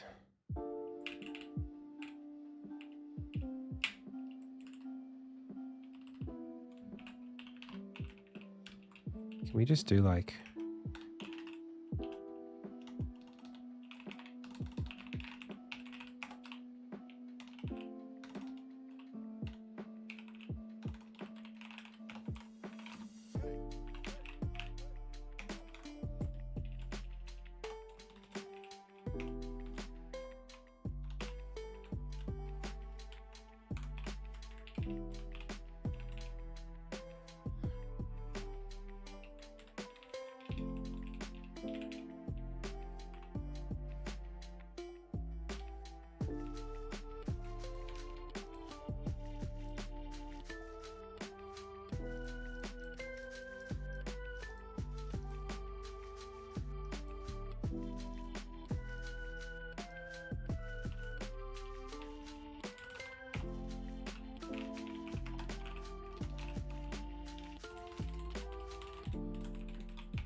Okay, they need to be a lot faster than that.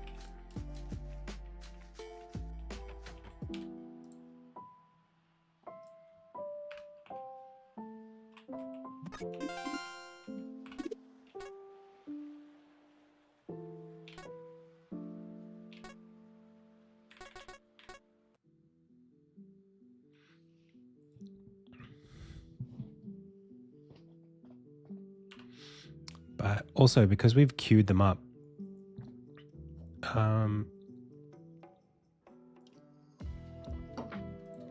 they have to happen very quickly.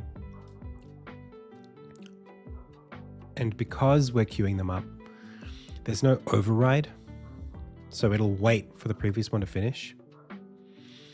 I'm having trouble with slope movement. When finishing to go upstairs, for example, the character loses touch with the ground. Has anyone got any tips to fix this? Oh, that's a tough one. That one's not trivial.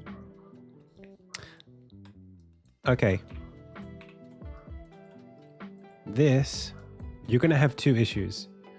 The first issue is the one you've identified, where you're going up in the air when you walk off this slope, and you'll be in the air for a bit until you collide with it. The second one is that as you go down the slopes, assuming that you're putting your velocity parallel with the tangent of the slope, you're going to be running into the ground when you hit the bottom, and they might cause a stutter here as your collider hits the ground because you're technically, you know, pushing into it. You can do one of two things. One is to, and I don't do this, but I've seen people do it and it works. You kind of like set the position of this thing, of your collider, to be basically wherever the ground is, you just snap to that. You just raycast down to that and place that there. So when you move forward, rather than like adding velocity to a physics body, you literally just go there. And the next step you go, okay, I want to move this far across, and then snap there. This far across, snap there. So it'll just always be snapping to the ground relative to where you are. It's more like picking a point in space in front of you and then drawing a raycast down until you touch it. So you could look, you start from here and say, okay, this is how far ahead I'm going. Oh, there's some ground there. That's my next position. What I do in Insignia is kind of a mix between that and something else, where I'm actually saying, okay, what is the velocity in front of me? What is this? So I'm picking the slope tangent and I'm setting my velocity to that. But when I'm here,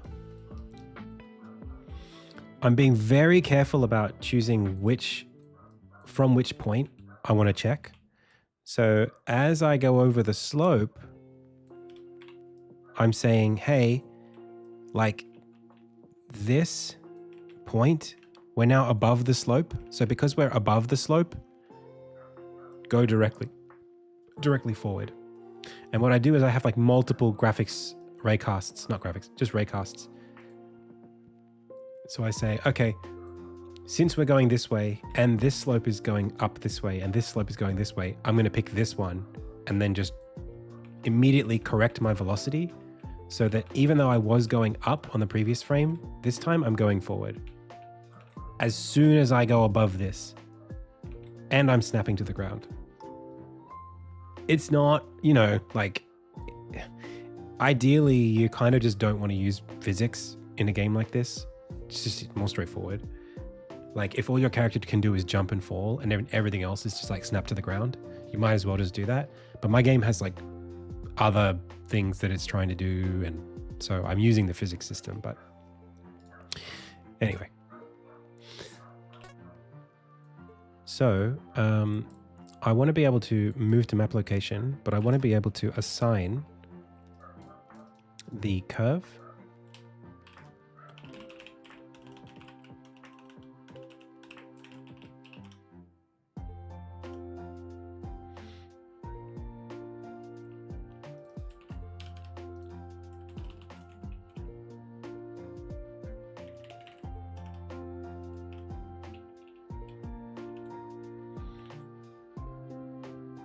And I want to be able to assign the time.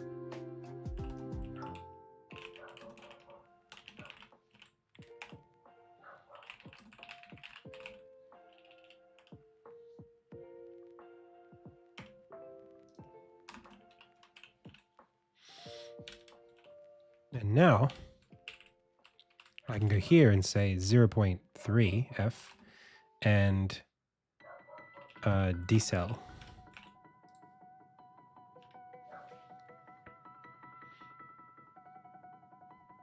This might be very, very choppy. It might be way too violent of a move.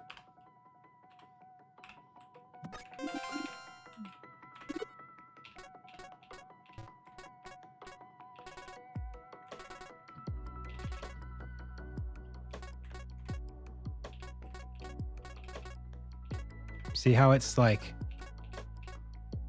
maybe we just make it like 0.1 and linear. At a certain point, you don't need the decel. It's not going to make a difference.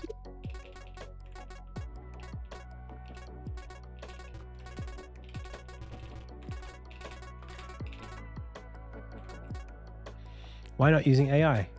I mean, I use Copilot. I know how to write my game, so I don't need to.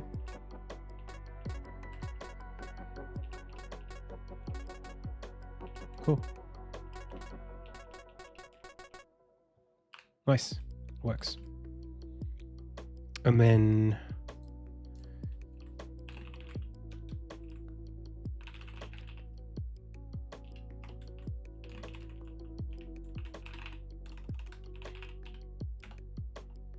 agents are just not very good.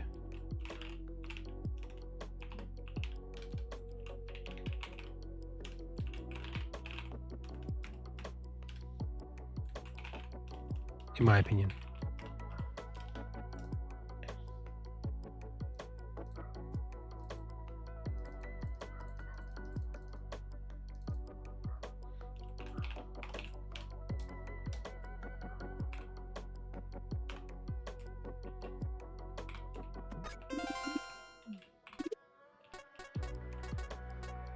Cool.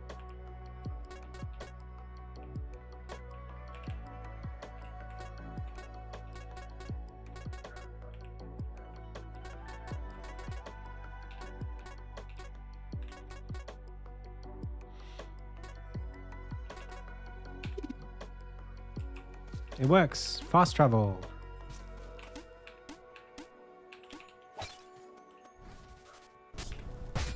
Where did the ropes go?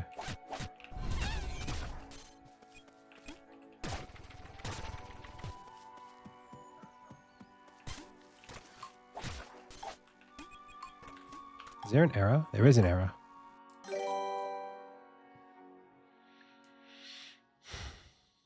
Hey, Teconics. Hey, Saria. Welcome.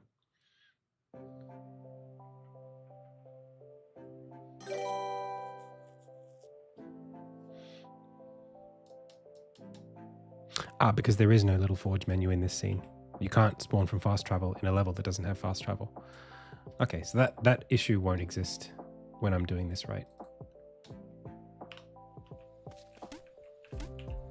Do these still show up? No.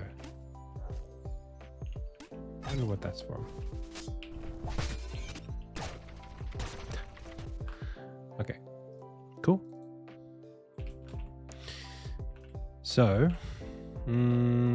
fast travel now works. There was one other thing that didn't work, which is, let's update this. Let's put this back in the game.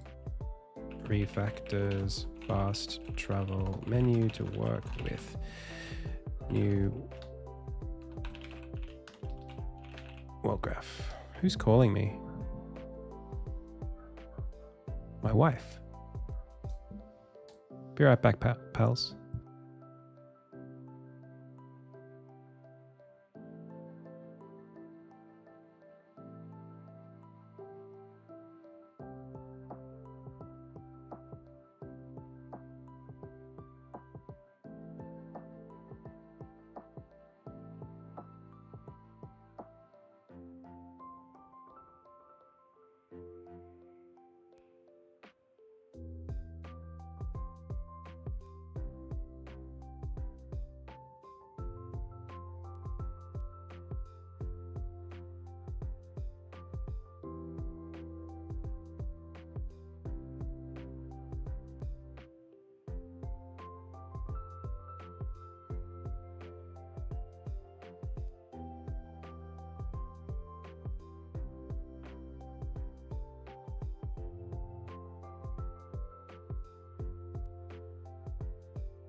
Hello, we're back.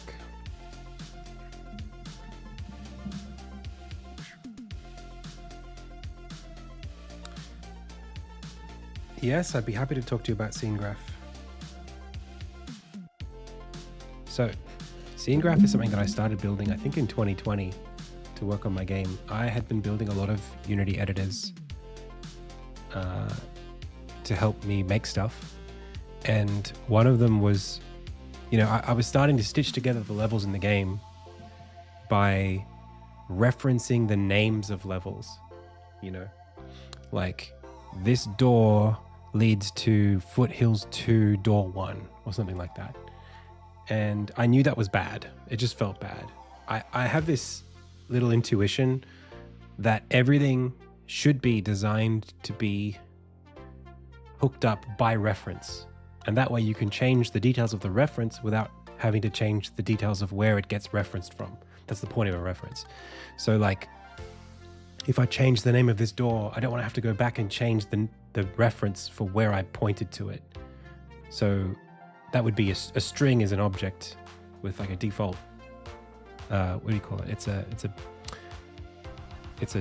a simple data type rather than a reference type. So instead, if I was passing in a thing instead of like a class, instead of a string, then I'd be having something that was connected.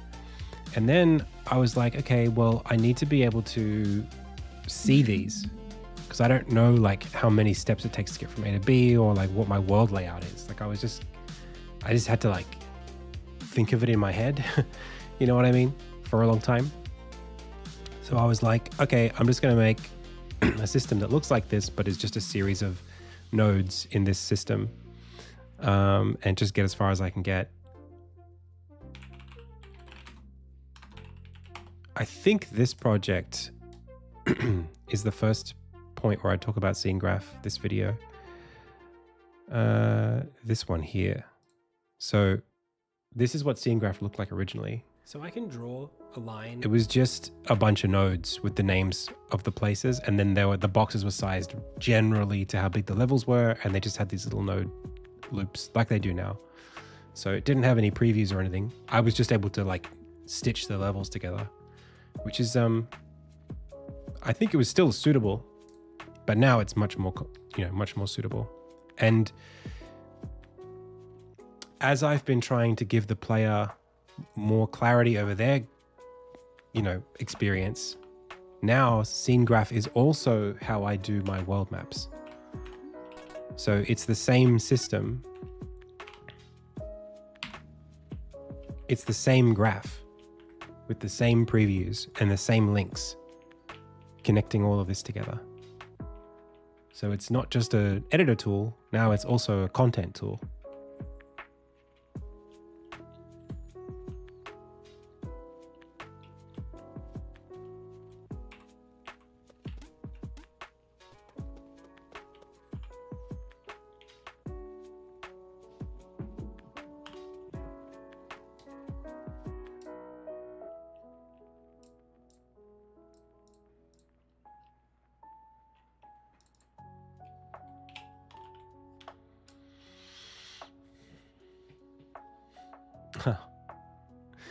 Thanks. Yeah, I think tools are really important.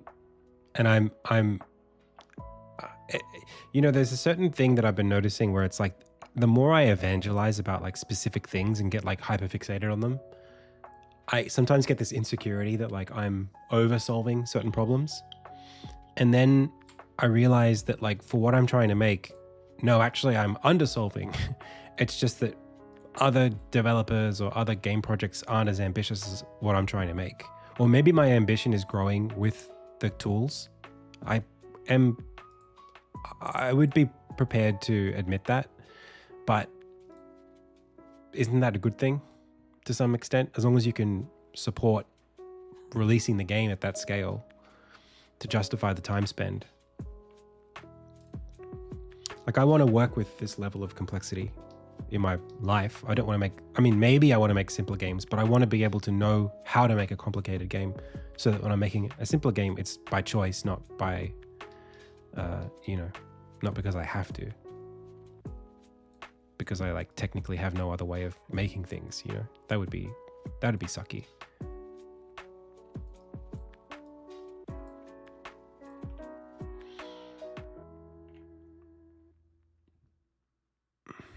Okay. So fast travel is in.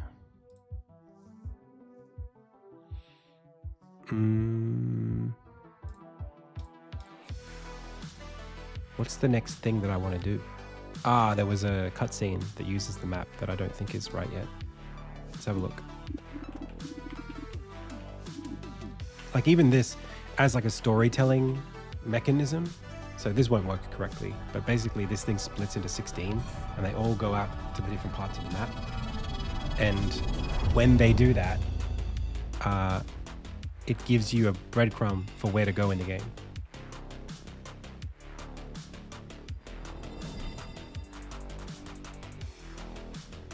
Yeah, you can't see it right now.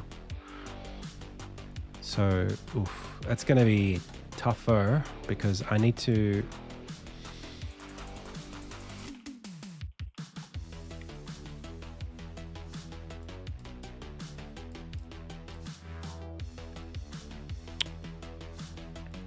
These positions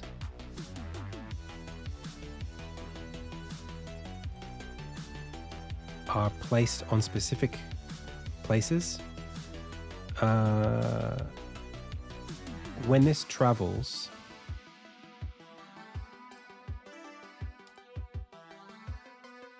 it's going to be important. Oh man. It's going to be important that I parent it, I think. When I instantiate this,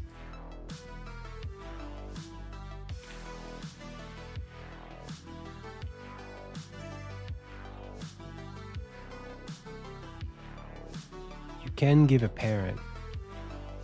Let's have a look. Let's just watch it play out.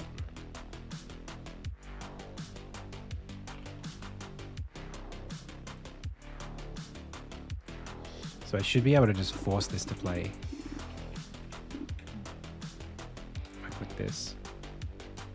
Beautiful. That's another tool that's really good. Is the ability to just jump anywhere in a cutscene and just play the node that the cutscene references as its own cutscene, so that I don't have to like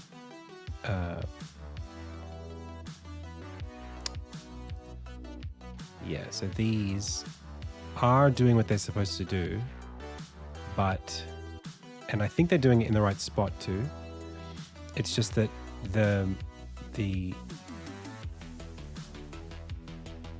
their position in world space is not right.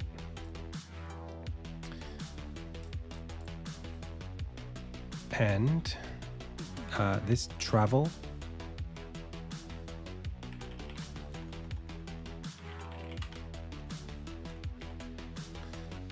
sets the position to a vector 2, and that is going to make it so that its local position is going to be wrong relative to where I want this to render, because I'm trying to I've done a little bit of a faux pas here for the sake of expedience. So this is taking place on a game object that's all the way over here. And there's a camera that's looking at this specifically all the way over there. And all of these things I just spawned,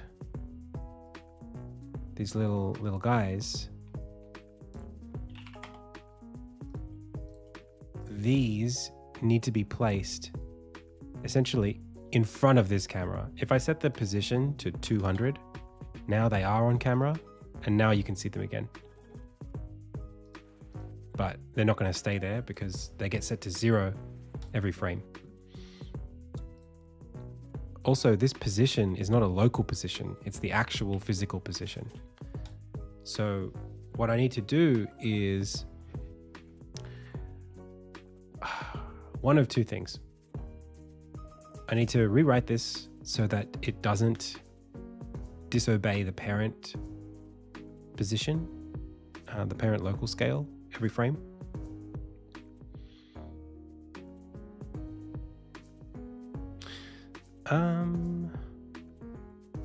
Hang on a second.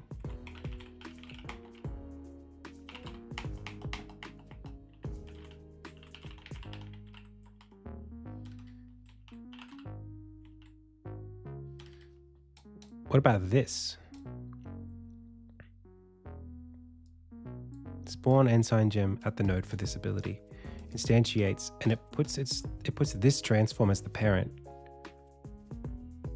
which is what we would want to do, and then sets its local position here, which is also what we would want to do. So this feels like something we want to do. You know, maybe we would say here. It's a bit tough. It's really just this part, but it's also this part.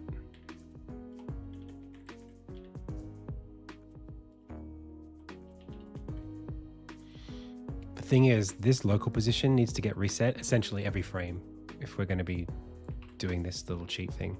So what I can do is go back to burst,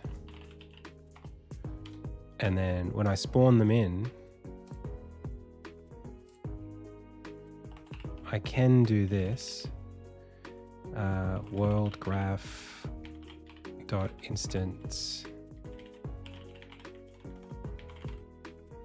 dot canvas dot transform, capital G.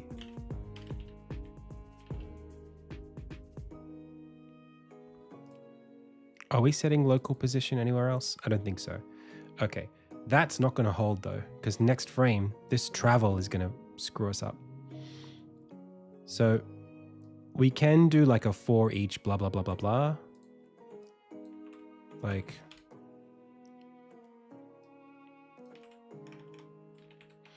this is a gem of type ensign gem. So let's go back to here and call this a new function called snap to local, snap local, ensign dot gem. This is just gem in this case, and then void snap local ensign gem, and then we're literally just doing that exactly. So then on update,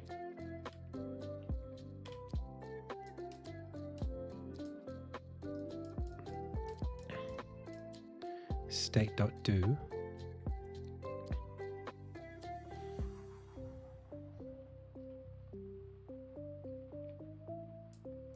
we could just force it.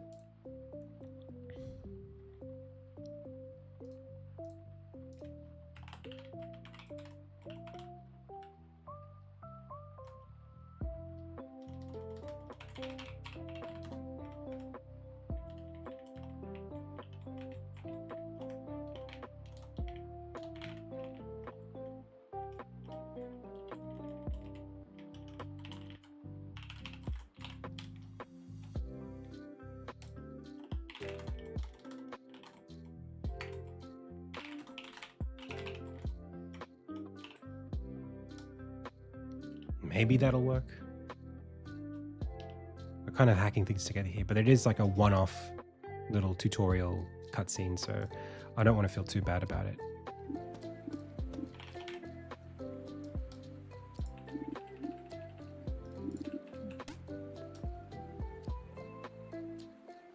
Oof, I saw something. Where are you?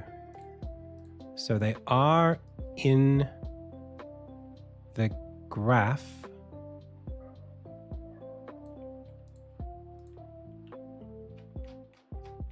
They are... Nope. Wait, the Z position? Is it... What the heck? Negative 200. Oh, it's negative 200. But how did that happen?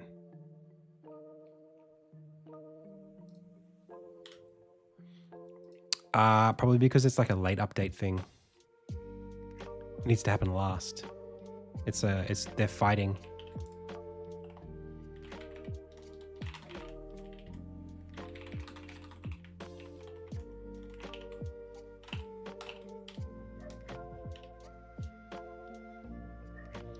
we're getting into really tenuous territory here.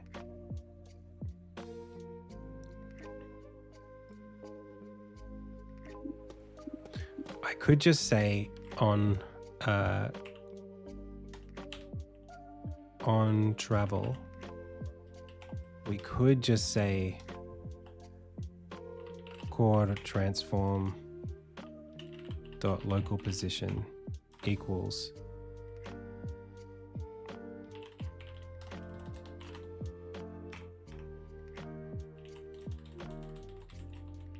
and it's like core dot transform dot local position dot x and then 0. Could do that as well, and then we don't need to do any of the snapping.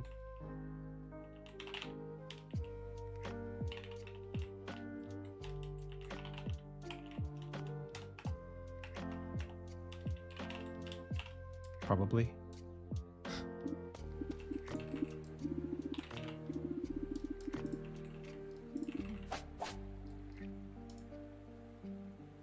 Oh. Man, again, really struggling here.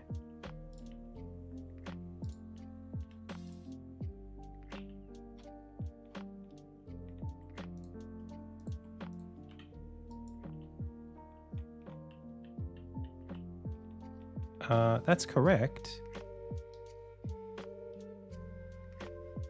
Charles Xavier. That's it. How did you know?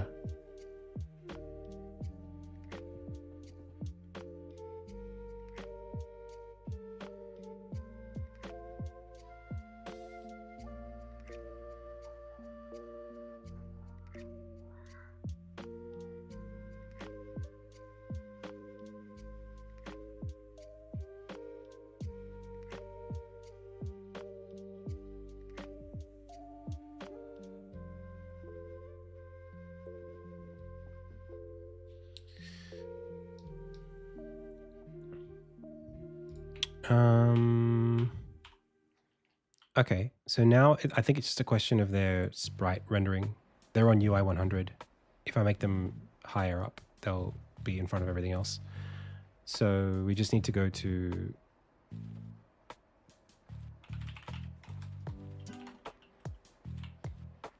this, and then go to this, and then make this like 110, I'm guessing.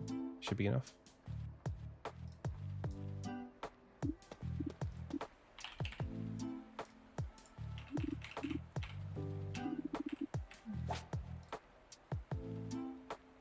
Nope. Okay. Still no good.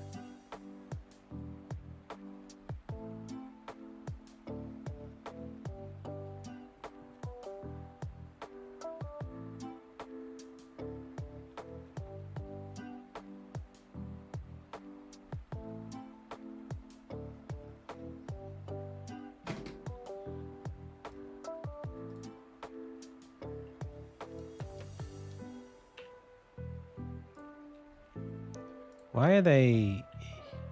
What the heck? Where are you guys?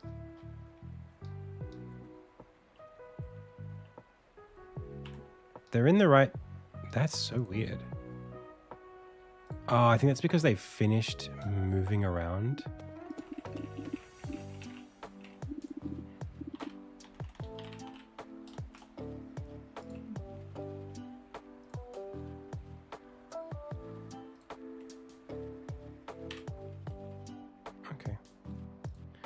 Try again.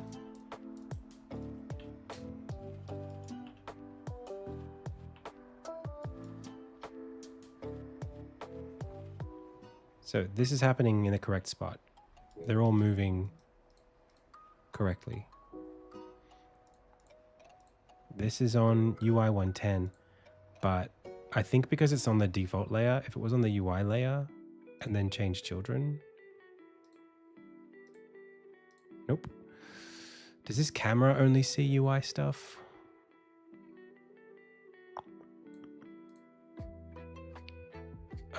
Culling mask? Nope, it sees everything.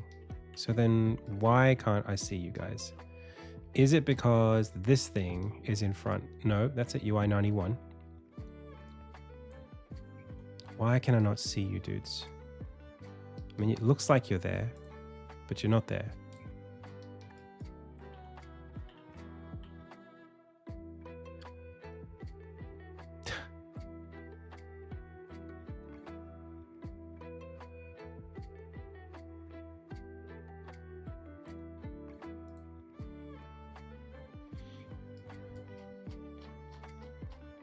That's the camera. And that's what it's looking at. Unless the end signs are being drawn on a... Oh my gosh, did I make this really complicated for myself? Default, the sprite is on a render FX2 layer. No, but that's not a big deal. It's gone.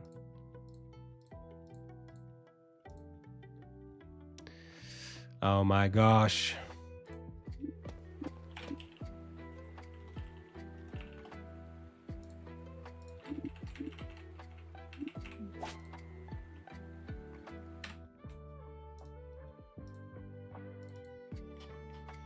Like, bro, it's right there. It's happening. But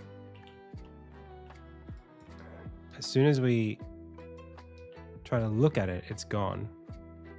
There it's visible. Is the sprite? Whoa, the sprite's being placed at -200. Okay.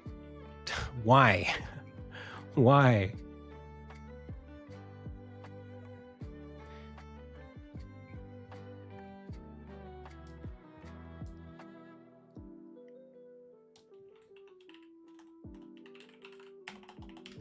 Is it because we're doing pixel perfect?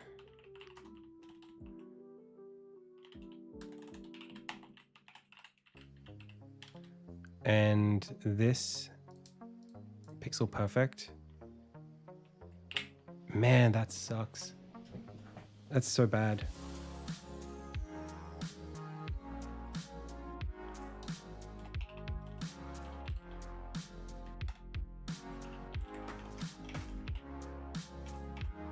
That needs to happen.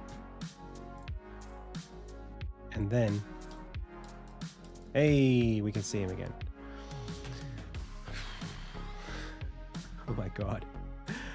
Okay. The next thing is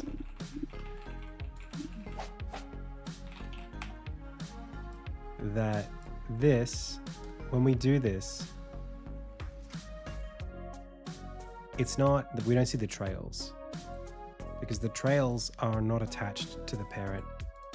They're just in normal world space.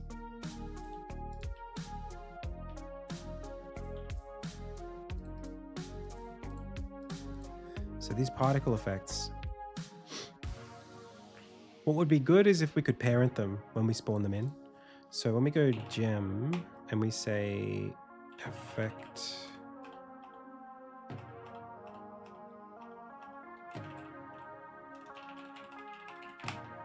assign effect properties.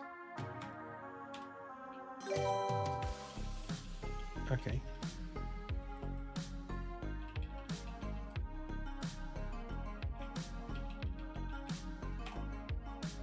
So we could say ps dot, I really want to be able to grab the, I guess it's like here we say e dot transform dot set parent transform e dot transform dot local position equals now equals e dot transform dot I guess new vector 3 e dot transform dot local position xy0, but then this is going to the effect here has its own thing where it says transform dot position equals,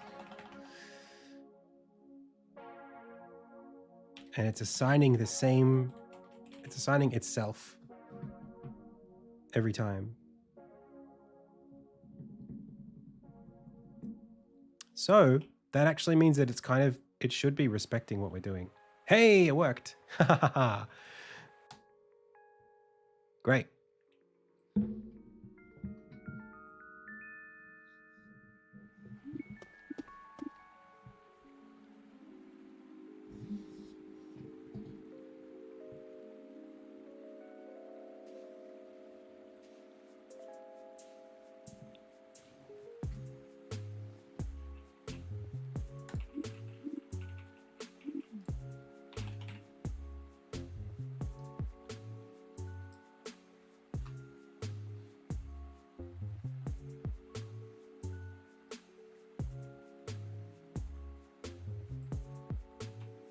Cool.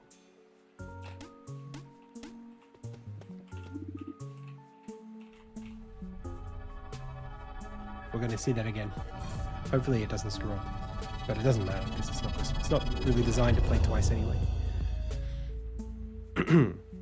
Abilities.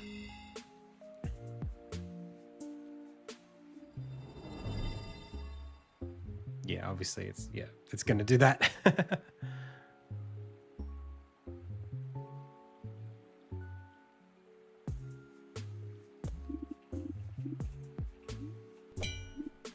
Cool.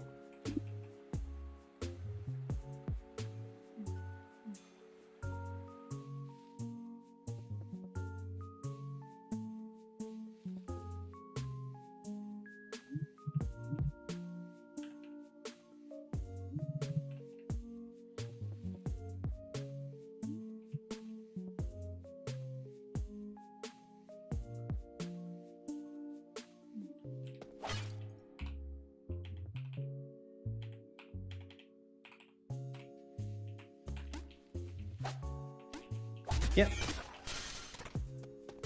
That's right. Was that clear from the cutscene?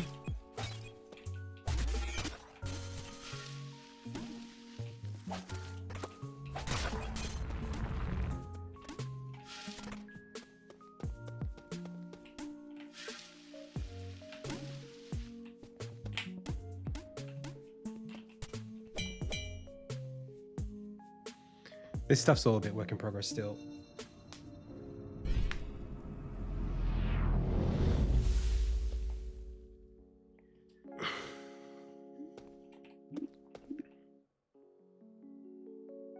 Hey, No More Games, welcome.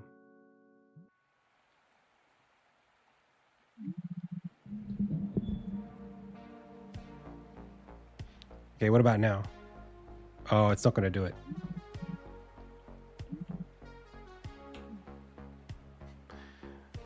What about when the cutscene specifically tells you?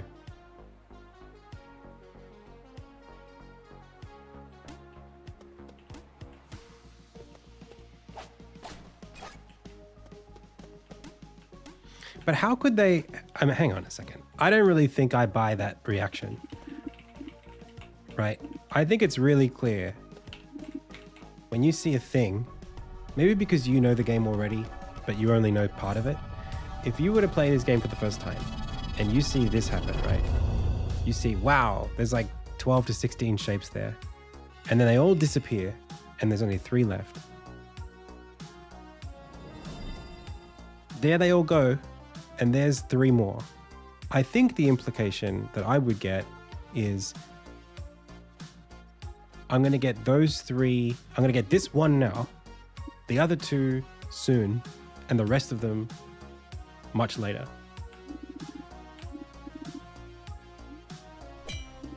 That's what it's supposed to feel like. But I think that's clear. Like they were all there above you and they all disappeared. And now I'm getting 1. Why would there be 16 if you could only get 3 in the whole game? That doesn't make sense.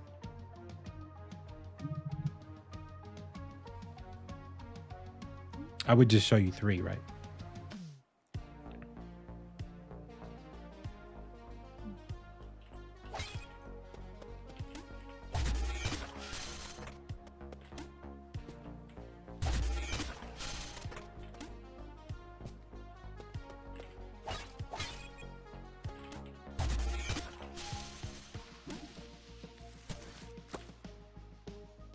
Hey, no more games. Yeah, on YouTube, they get it.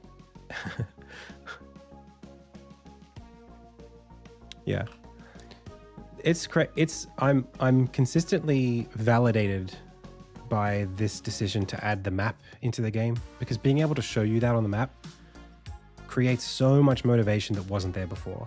It's so like, even though the communication's not perfect, I feel like it's a step in the correct direction. Because now it's like, oh, I have things I know I want to do.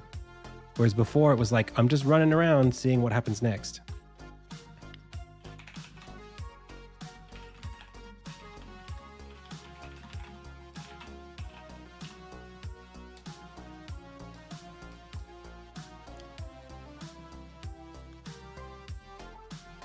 There's a bit of awkwardness. I think there's a bit of awkwardness because some of the stuff's not quite... I haven't edited it yet, but pre-edit, when they all fly out, I might zoom out or something. I'm not sure here. It's up to me. I can do whatever I want. But, you know, you see all the things. They all go away.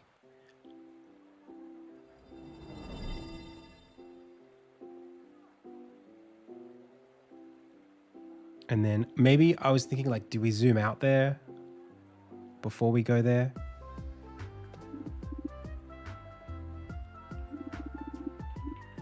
I think I instantly dismissed all the things that go far away.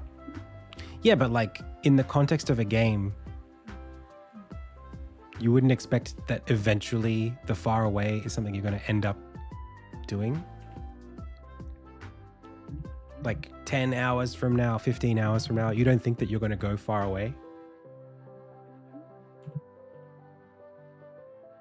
You should dismiss them in terms of like your immediate goals. There's no objective that's going to let you get them right now.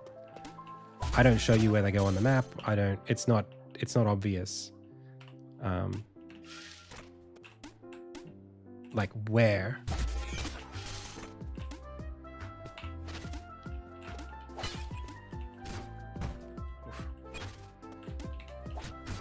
Oof. Okay.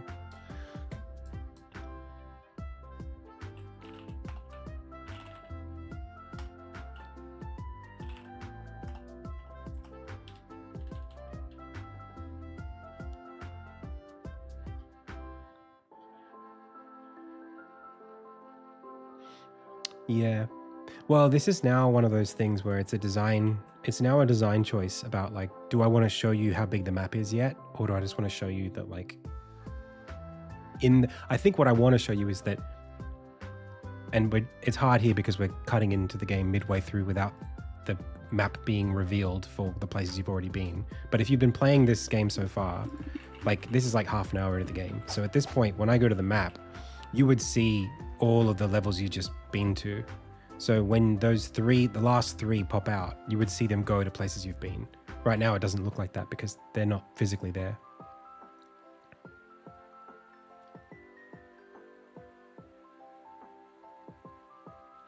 Well, the problem killer quotient with that is that I have them right now doing, if you're here, they're all going in different directions. Because if I put them where they actually go in the game, they all would be going this way. Like all of the map locations that they actually go to are all this way. So it just visually doesn't look very good to me if it's like, whoa, whoa, whoa, whoa, whoa, whoa, whoa, whoa, whoa, all off there. Like, because you don't know what's over there yet. You don't know anything about the game except what you've done.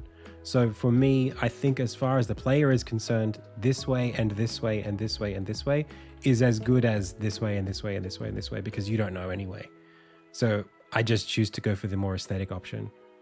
Maybe I could make it more random where they go just like everywhere, but I don't think it's that important that I don't think you need to know yet. The game's going to tell you anyway. Like in chapter 2, the ones that went here and here and here that are actually here and here and here, like you're not going to say, oh no, I saw that little blue one go left, so why is it right? You're not going to know. But when I show you them on the map, At that point, you'll know. You know, I don't think it's important that you can plan that far ahead. Hey, Bogdan Bazavan.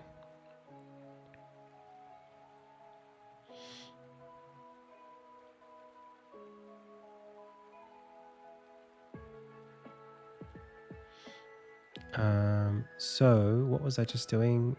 Yep, I know what I'm doing.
Yeah. No, they're all combat and movement related. Some of them might be like utility, but not like detection. They'll be essentially all to do with stuff you can do in combat or platforming, or like the combat system, like health or stuff like that.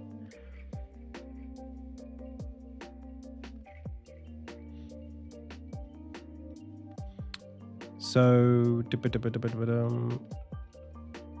this needs to be access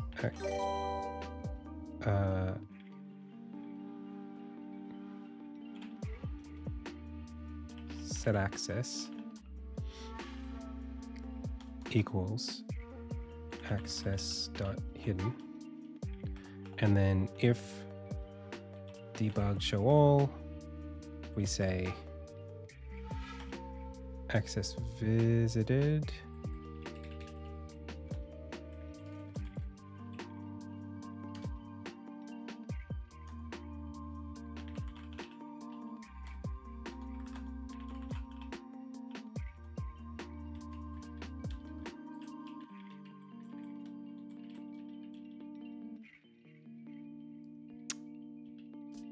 No.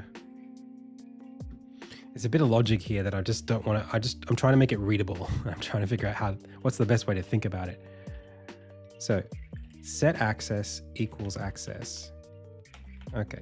And then this is going to just say access. This is set access. Sorry. Okay. And then if debug show all and set access is not current, then set it to visited. And then if is hidden, it's hidden.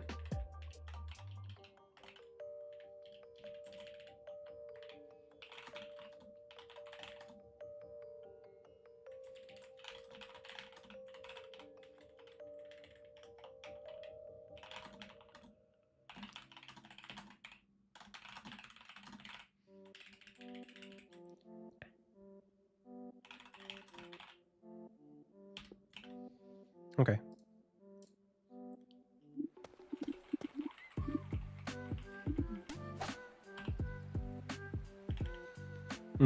That's annoying.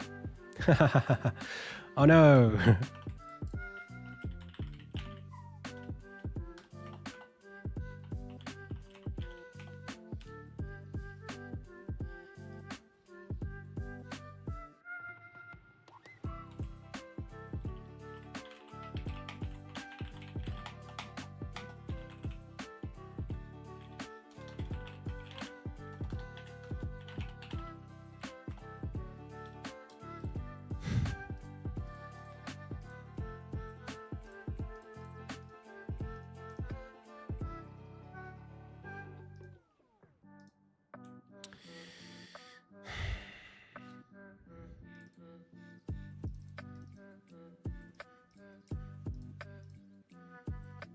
What is data's? Link data. For we can add the connections, but maybe I just don't want to render the connection.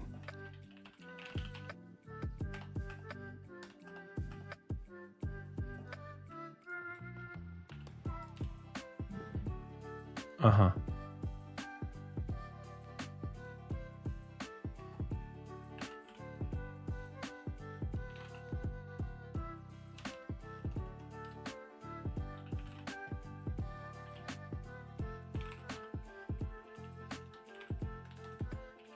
Oof.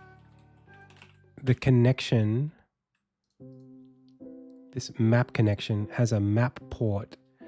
Is it like, can I do like if from dot node, and then this node is a, oh, it's a map node, good. Dot is hid meta dot hide from map should show as false. Sick.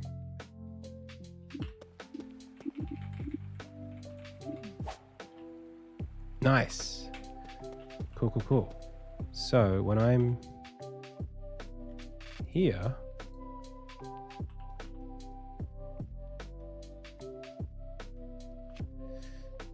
that's fine, I think. And if I go here and I turn this on and then I open it, yeah, I think that's okay. You're somewhere in the nether right now and you don't know where you are. I might even hide like everything in these levels. But for now, I just need you to know that you're like not in a place that can be traced. So as long as I just hide the map, I think that's fine.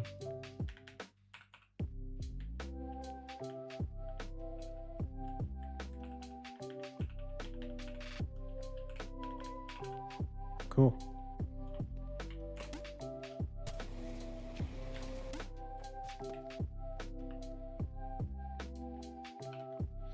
Hey, Hibana, welcome.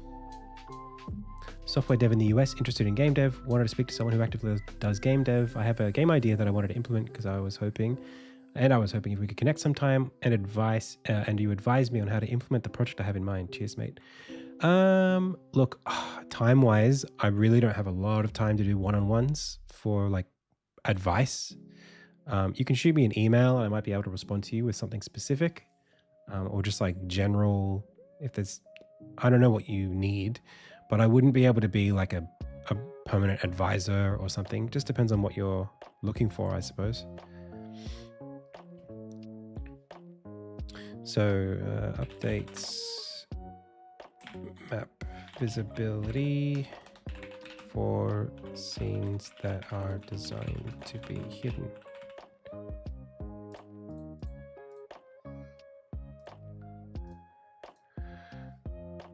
Hey, Neat Games. I think we're in a good spot now. I think we're in a good spot in terms of like the map features. There was one other thing that I noticed that was a bit weird, but I think perfectionism is probably not our goal right now.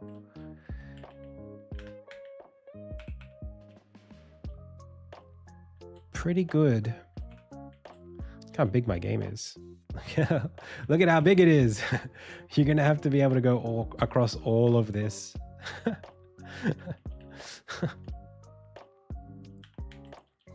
Like that's a level, and this is like a third of the game content.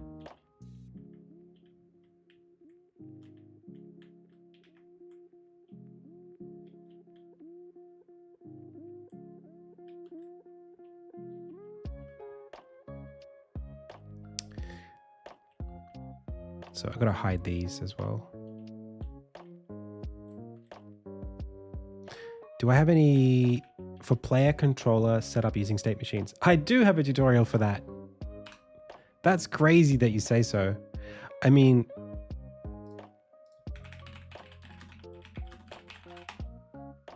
check this out.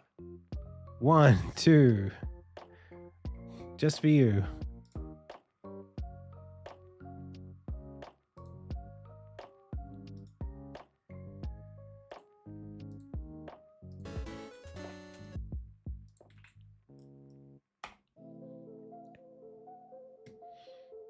Watch this one and then watch this one.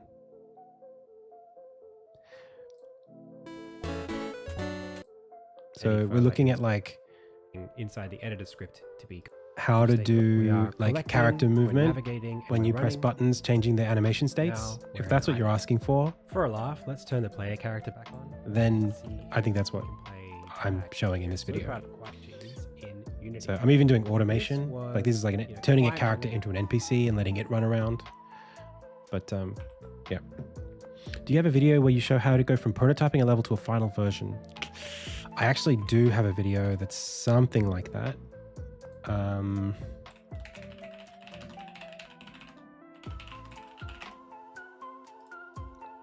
It's one that I've only watched like once. So I don't know if this is going to answer all of your... If it's more of a design question, like how do you fill a scene? I think the logic is good here. I don't know if I would say this is up to date with how I think about scenes today, but it's definitely in the right... It's definitely up to date as of 4 years ago. You can have a look at this one. So I drew a bridge, right? And I knew I wanted to be kind of like... You want to see a video where I talk about Dark Souls? Hey guys, did you know I have a video where I talk about Dark Souls? How about a video where I teach you how to do pixel art? I got one of those too. I got 50 of those. All right. Enough.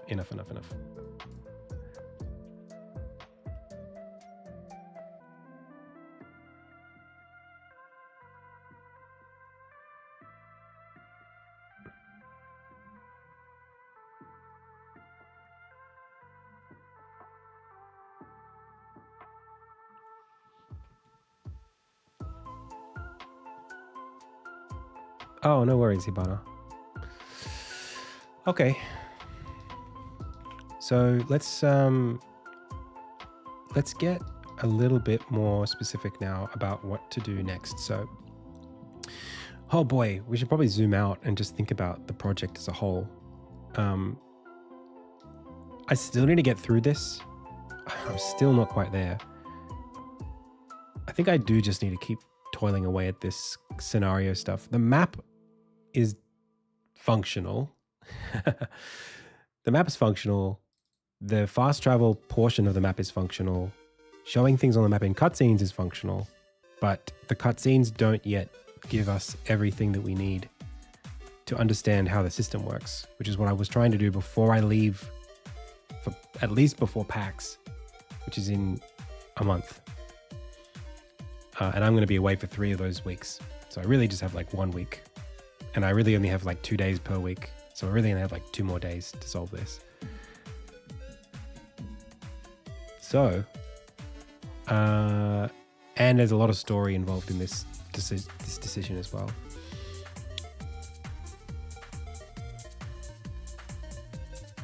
So it's really on the way back that I care about.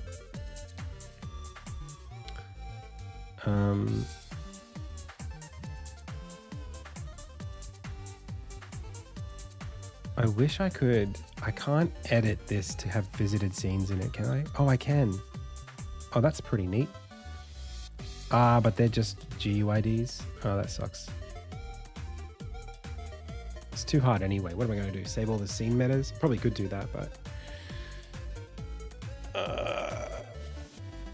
at the serialized level, they need to be...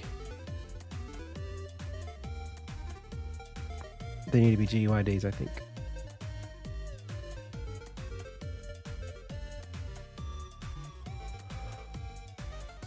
Okay, well, I guess the easiest way for me to test this would be to do like a save file.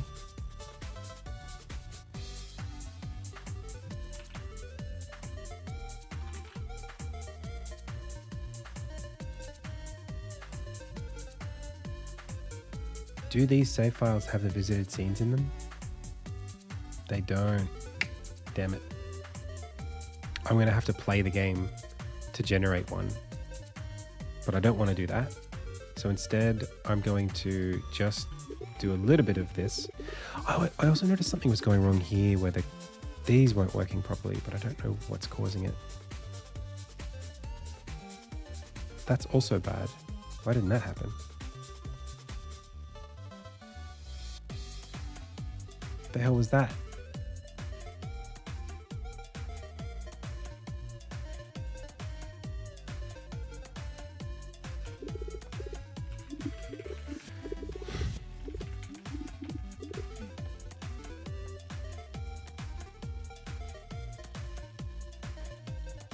Bro. We didn't make it. Why not there? All right. So quest manager, reveal point of interest, get node from flag, move to map location, node, reveal node, stamp icon. Oh, that's dangerous. If that doesn't work, I've made a big mistake. Recently too. Oof. I wonder if it's got to do with the world scale of the camera.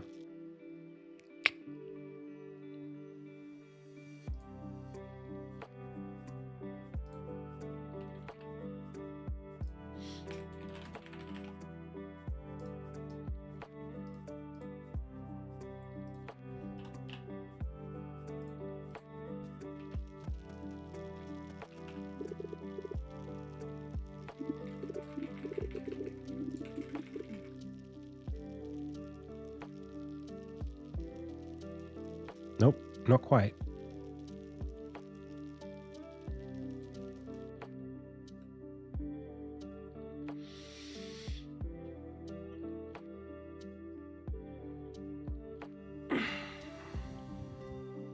That should just work no matter what. That sucks. Okay, we open the menu, we move to map location.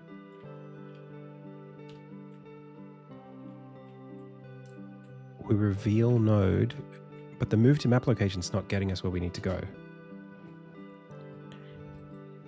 This target canvas pause. I mean, we can just do this over and over again and just force it.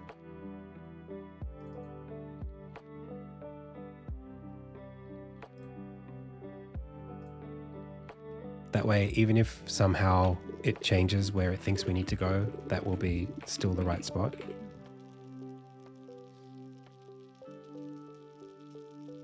Yeah, there you go. Cool.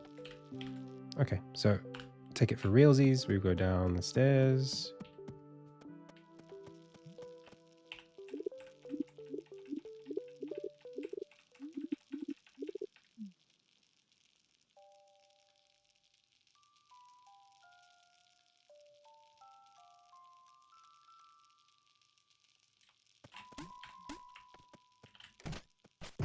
Cool.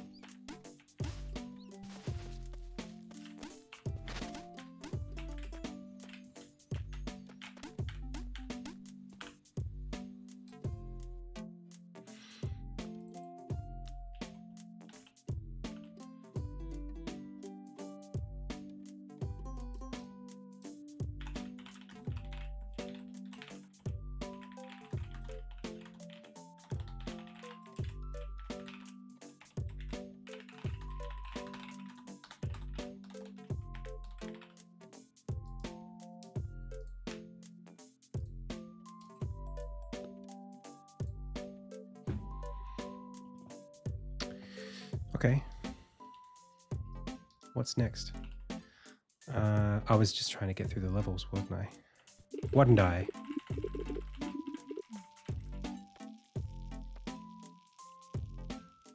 No, I'm not hinting at how you get there, because the idea is that as you play, you'll figure it out. So as I get closer, now there's kind of like a tension, right? It's like, ooh, how do I get there? I have a Newfie Flow 75, I think it is. Newfie Air 75, sorry. The low free one that I was looking at before I got this one was the Flow. It's the Newfie Air 75. With the, I think they're the brown switches.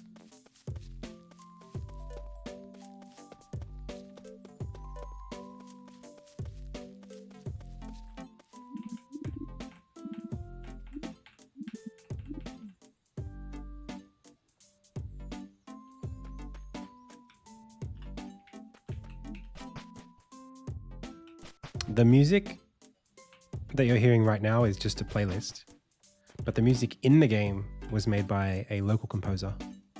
I did some of the original compositions, like the main theme of the game I wrote, but she's done a rendition of, which is really good. But I don't do it all myself. It's not all. It hasn't been a long time since I wrote all the music. It was fun. Ooh, that shouldn't be allowed to happen.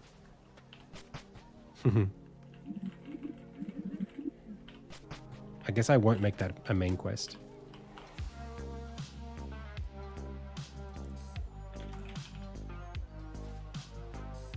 Nope.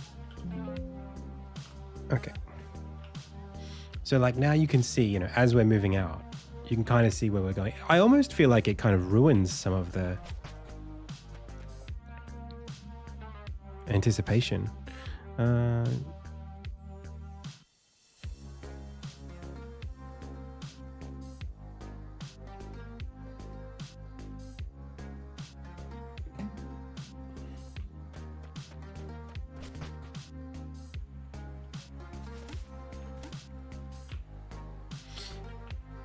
Well, that's right. There is nothing on the map.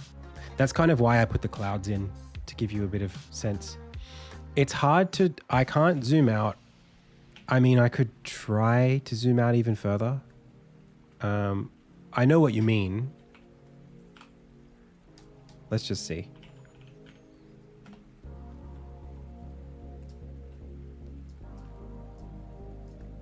I think I made it specifically not take that anymore.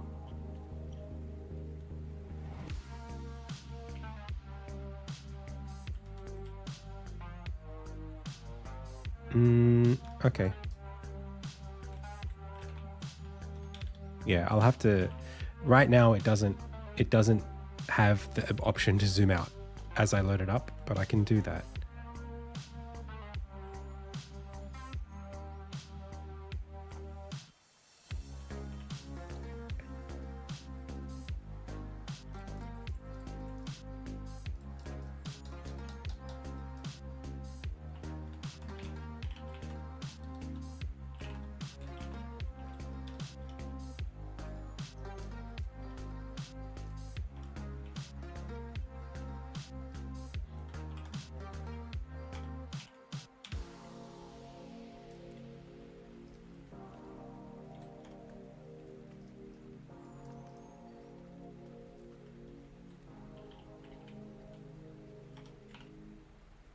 Okay, now it does it.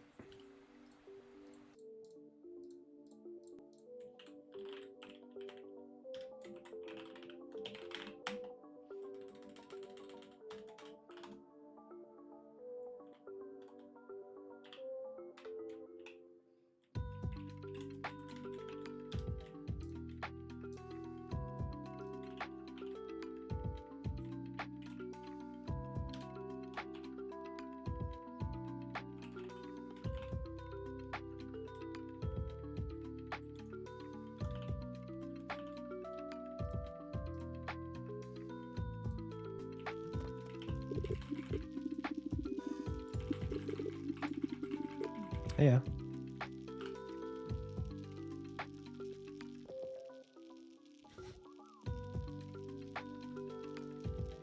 I mean, there's not much more I can do. I could try to fit them both on screen. I don't really have a method to do that.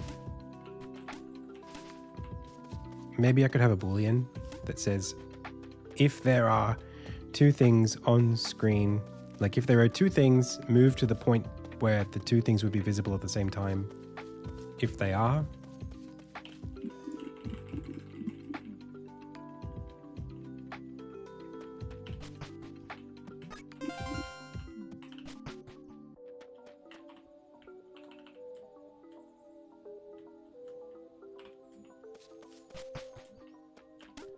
It's also a funny one of like right now, I auto open the map to show you like at the center, but like I could show it to show the whole region and where you are in the region. It's just that when you zoom in, I assume that you want to zoom in on you. So when I'm zooming in and out, it's not focused on you, it's just zooming in and out. Complicated stuff.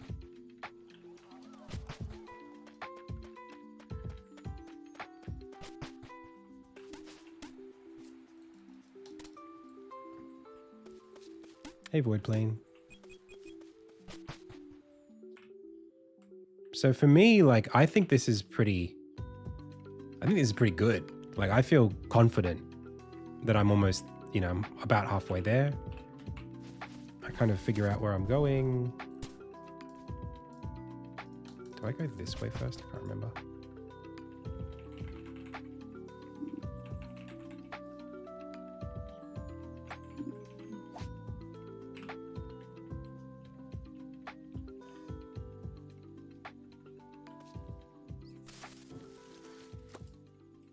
It's a little bit of waylaying, for sure.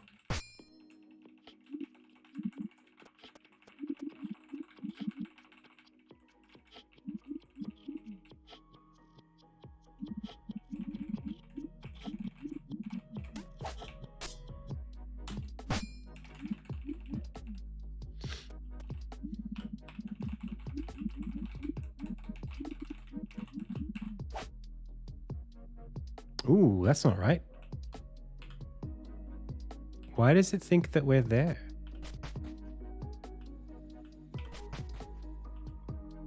That is strange.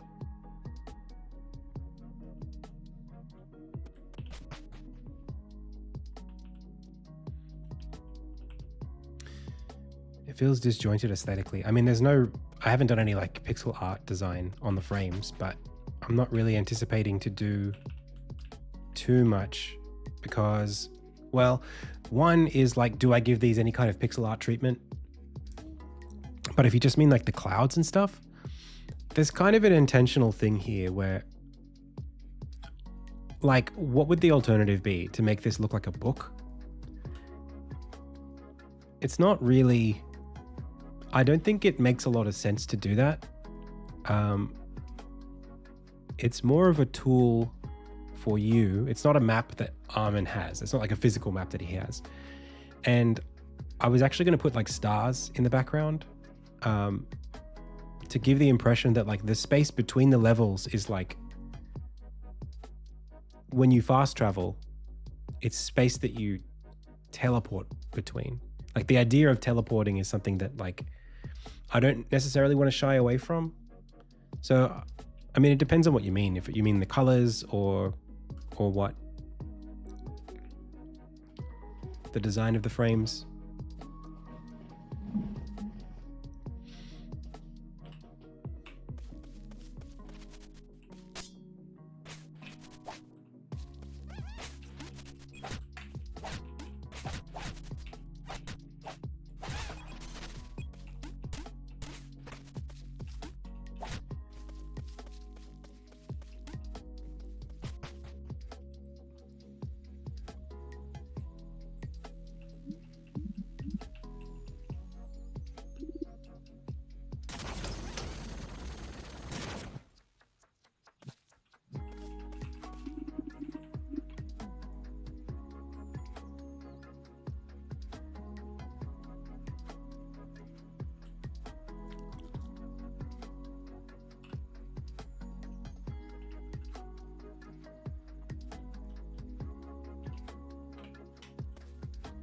Yoink.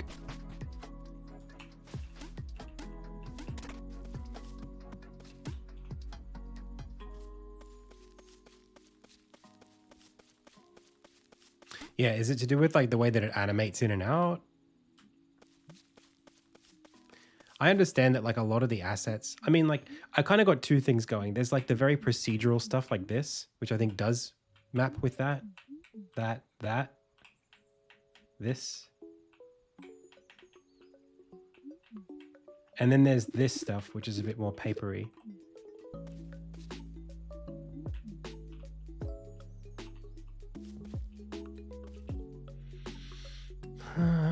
Okay.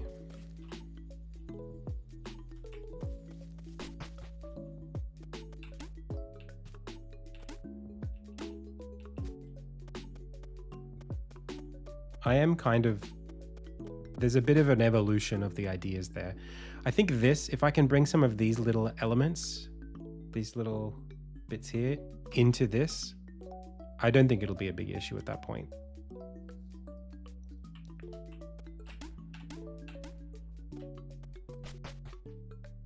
I got this other menu that you haven't seen yet.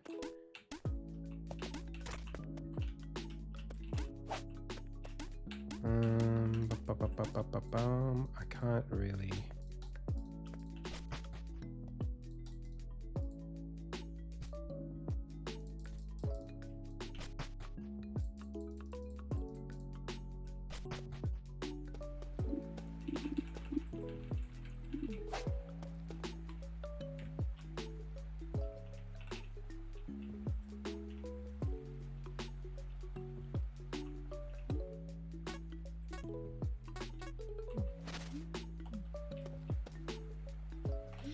I want to be able to save this, but I don't think I'm going to be able to.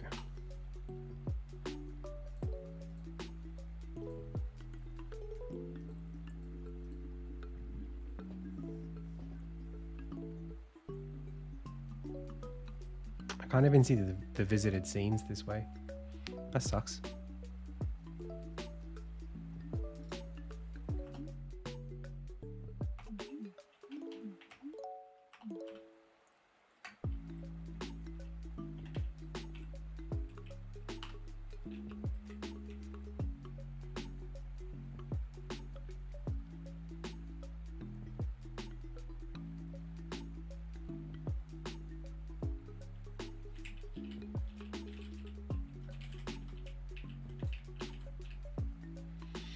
We could do some kind of pixel art something when the game's finished and there's literally nothing else to do. Maybe I could put some landmarks in.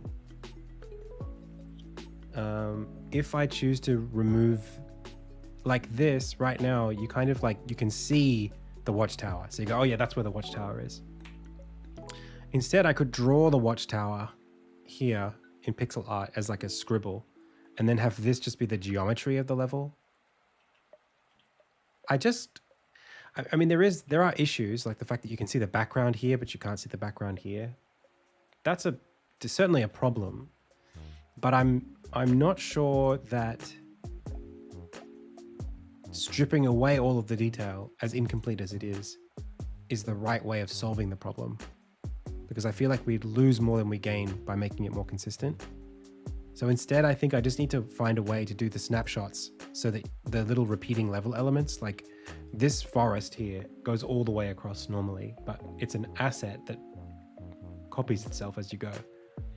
So like either I do some sort of like screenshot system, or I just remove that and replace this with green, or I provide custom, like maybe I do like an automated system that does a flyover, you know, and then screenshots it along the way, just the geometry. But you would still not be able to recognize the background because that would be moving with the screenshots. It's like those web screenshot tools. You'd get an issue there. I don't know.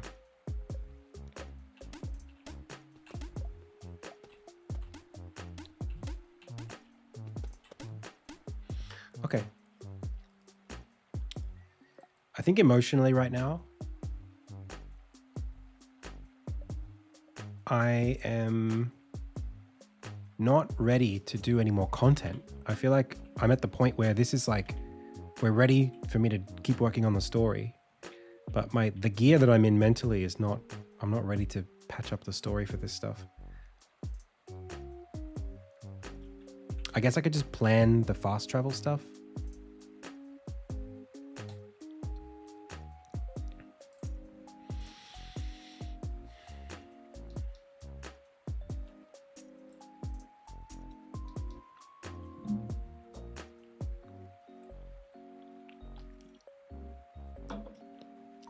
So like,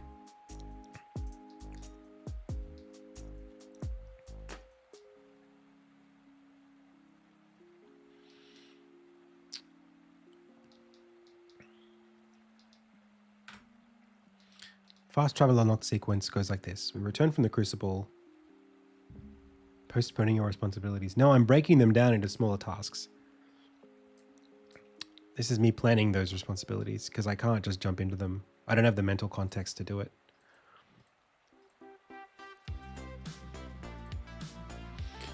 So, fast travel unlock, return from crucible, Armin says a few words, bring up the map, plant the crucible icon into the node.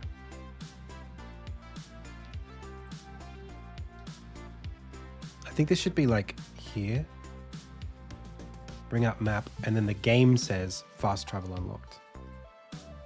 Not anything else. I think that's how it works currently now, actually.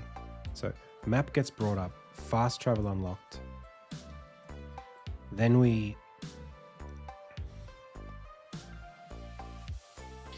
And then... So this has already happened at this point.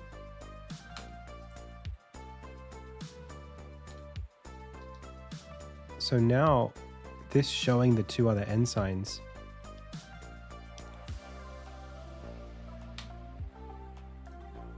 And the place crucible icon into node. I think this is for specifically, okay.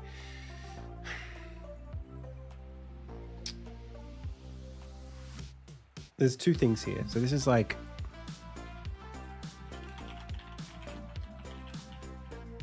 we need to communicate to the player that they got, that this location is now available to fast travel between. So it's almost like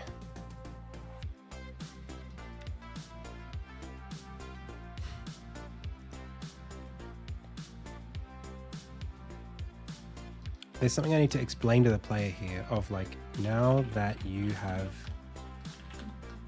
proven your worth at they have obtained mastery over this ensign.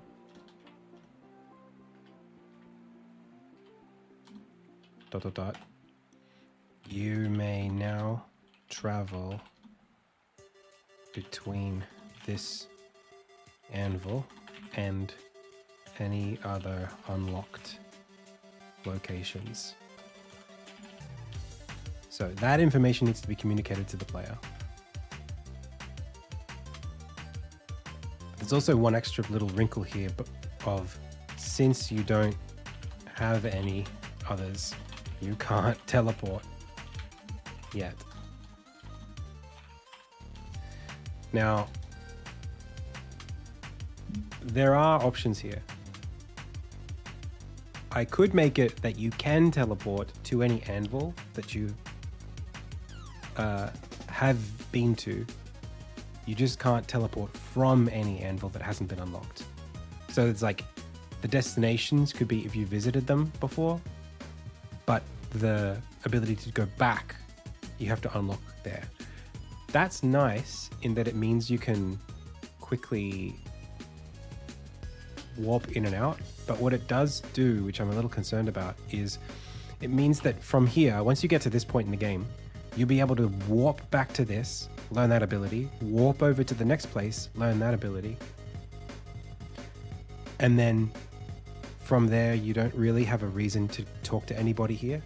I kind of like the idea that you have to run back to here to get to these scenes. There's just something about backtracking at least once, you know? Because at this point, you'll have gone through essentially all the scenes, or like 3/4 of them, on foot. Now you unlock fast travel. Maybe I don't say it fast travel unlocked until there are 2. Is that better? Like, you can't fast travel until you've got fast travel?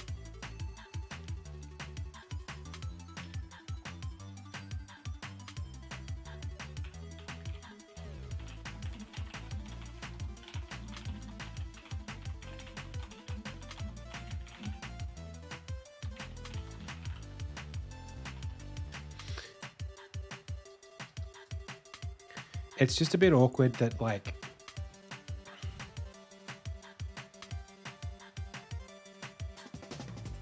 the first time the unlocking the first location as a fast travel location is a significant event. But if I don't tell you that you've unlocked fast travel, there's technically nothing happens. It's significant, and you should, I guess I could hide it from you that it's significant until at least the second one.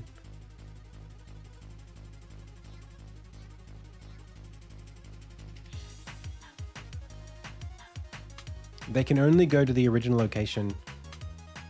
The fast travel, the way that it works right now, which it can change the way that it works, and we can change the way that we show the player that it works. There's 2 things. The way that it works right now is that when you complete the test, so every anvil links you to a test, a challenge. When you defeat the challenge, you come back, and that unlocks the anvil as a teleport location. That's how it currently works. We cannot tell the player that until they've got at least 2, and then they can use them to teleport between each other. Or we can tell them and then they can't do anything with it yet. Or we can change it so that any anvil they've been to, even like, we could even tell them that like the teleport location is unlocked. Like, we could change the criteria, basically. We can make it so that the teleport location, we could just call it something else. We could say like, you know, I don't know. We could call it something else. The point is that they're uncovering a network that are linked to each other. And there's no... It's not... I don't know if they need to know that yet. It's just that I can also make it... We can change it so that they can... Like, I could make it so that you could teleport all the time if I really wanted to. From any place you've visited that has an anvil at it. I don't think it matters.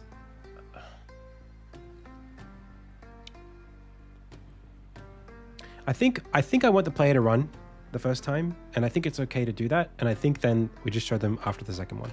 I think let's just do that. We're making the call. So then this is called something different now. This is called return from first ensign. And then fast travel unlocked is a totally different thing. See, this is why planning is important. I just changed two whole cutscenes just changed. Half of the stuff that was in this one now moves to this one. Hey Calvino, thank you so much. So, return from Crucible, bring up map. This is now something like...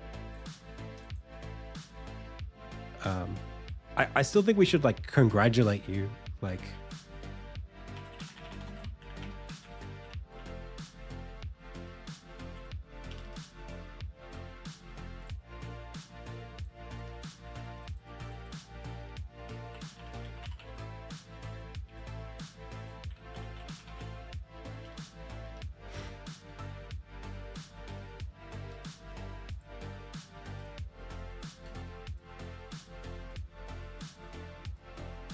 And I still think that we want to do this.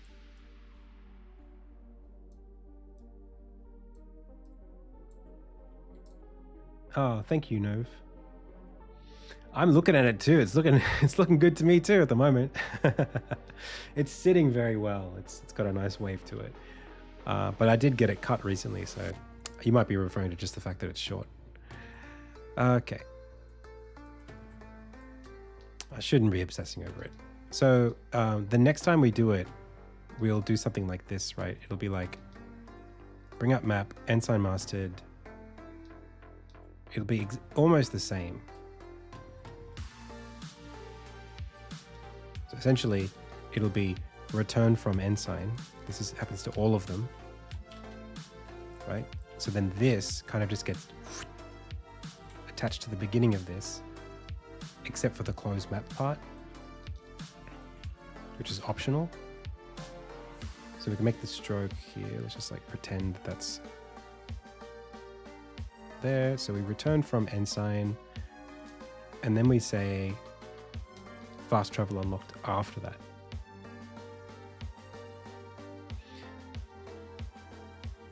I cut it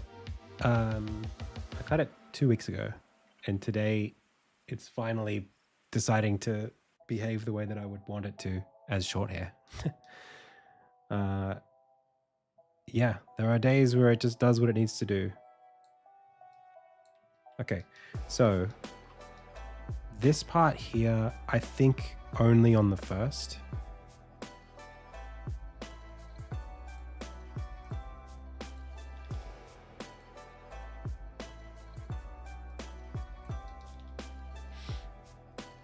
So this is like only after first.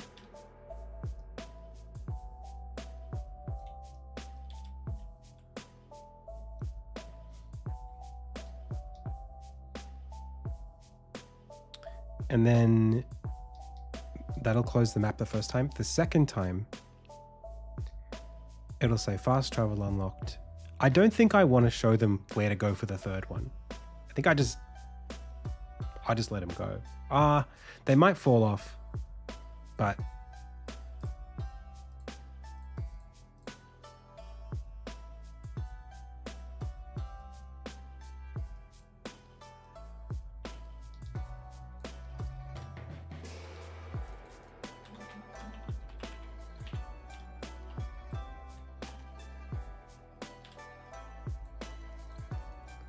anyway. So we show that fast travel unlocked means we return from the ensign, which means actually it's more like a queue of this. And then we just say fast travel unlocked, close the map. But maybe it's like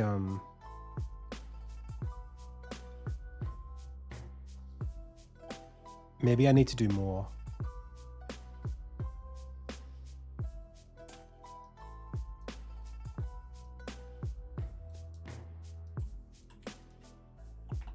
Bring up the fast travel menu. This might have to be something where it's the game telling you this stuff. Very similar to like the sphere grid in Final Fantasy X.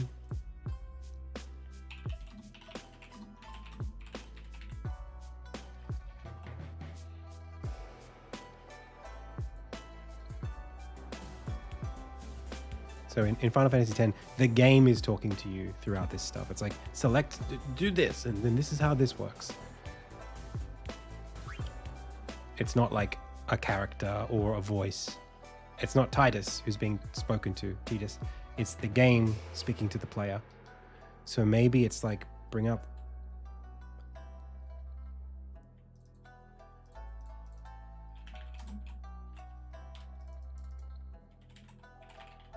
So fast travel tutorial, fast travel unlocked, and then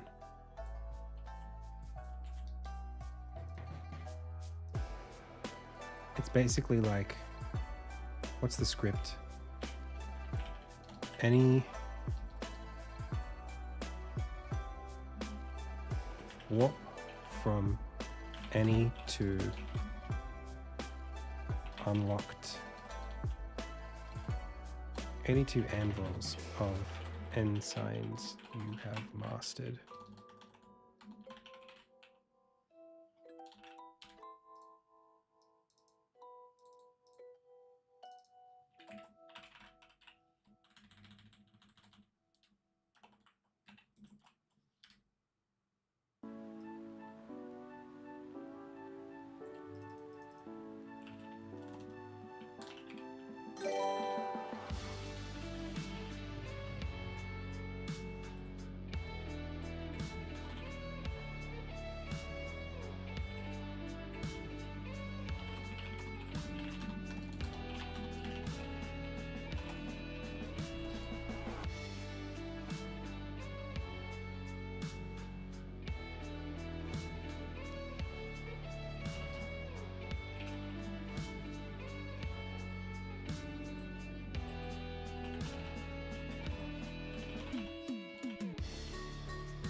I might need to give these names.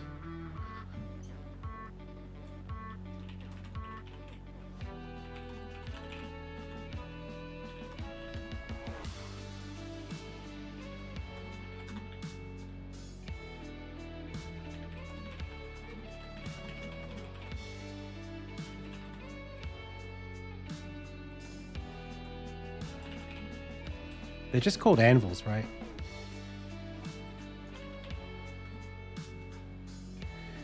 You may walk between any anvils. Between anvils. Oh, for ensigns which you have mastered.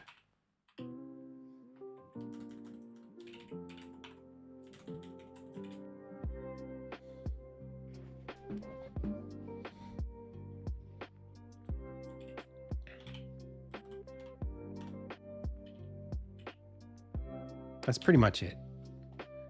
Ahoy hoy. Do you hope Silksong will make a spike in developer amount, given the small size of the team? I have we could talk about that very briefly. I have some really strong feelings about Silksong and its effect on the industry. I think, and they're not solid thoughts, they're just floating feelings. And they kind of align with like my vision in general.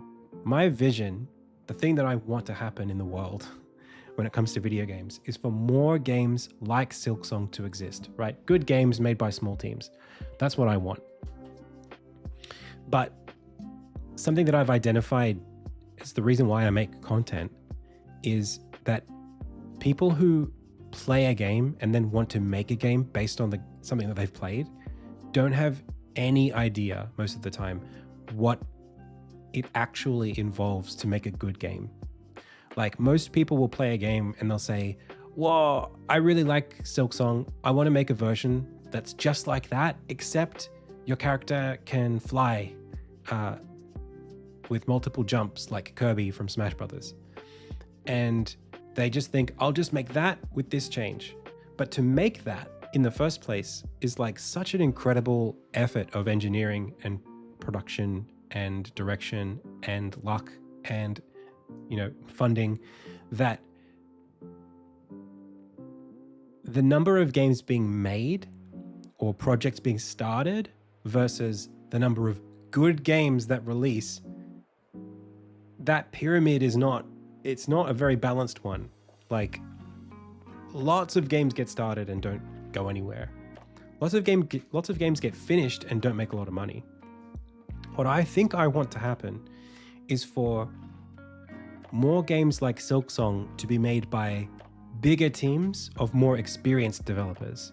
Not much bigger, but like 10 to 15 devs. That's what I think of as a healthy industry. We have this problem in Sydney where I live, where there's a lot of people who are hobbyists, a lot of students who want to make games. They're doing tutorials, they're whatever, taking college classes. They get into the point where they're graduated, they're trying to get into the industry and they don't have any experience.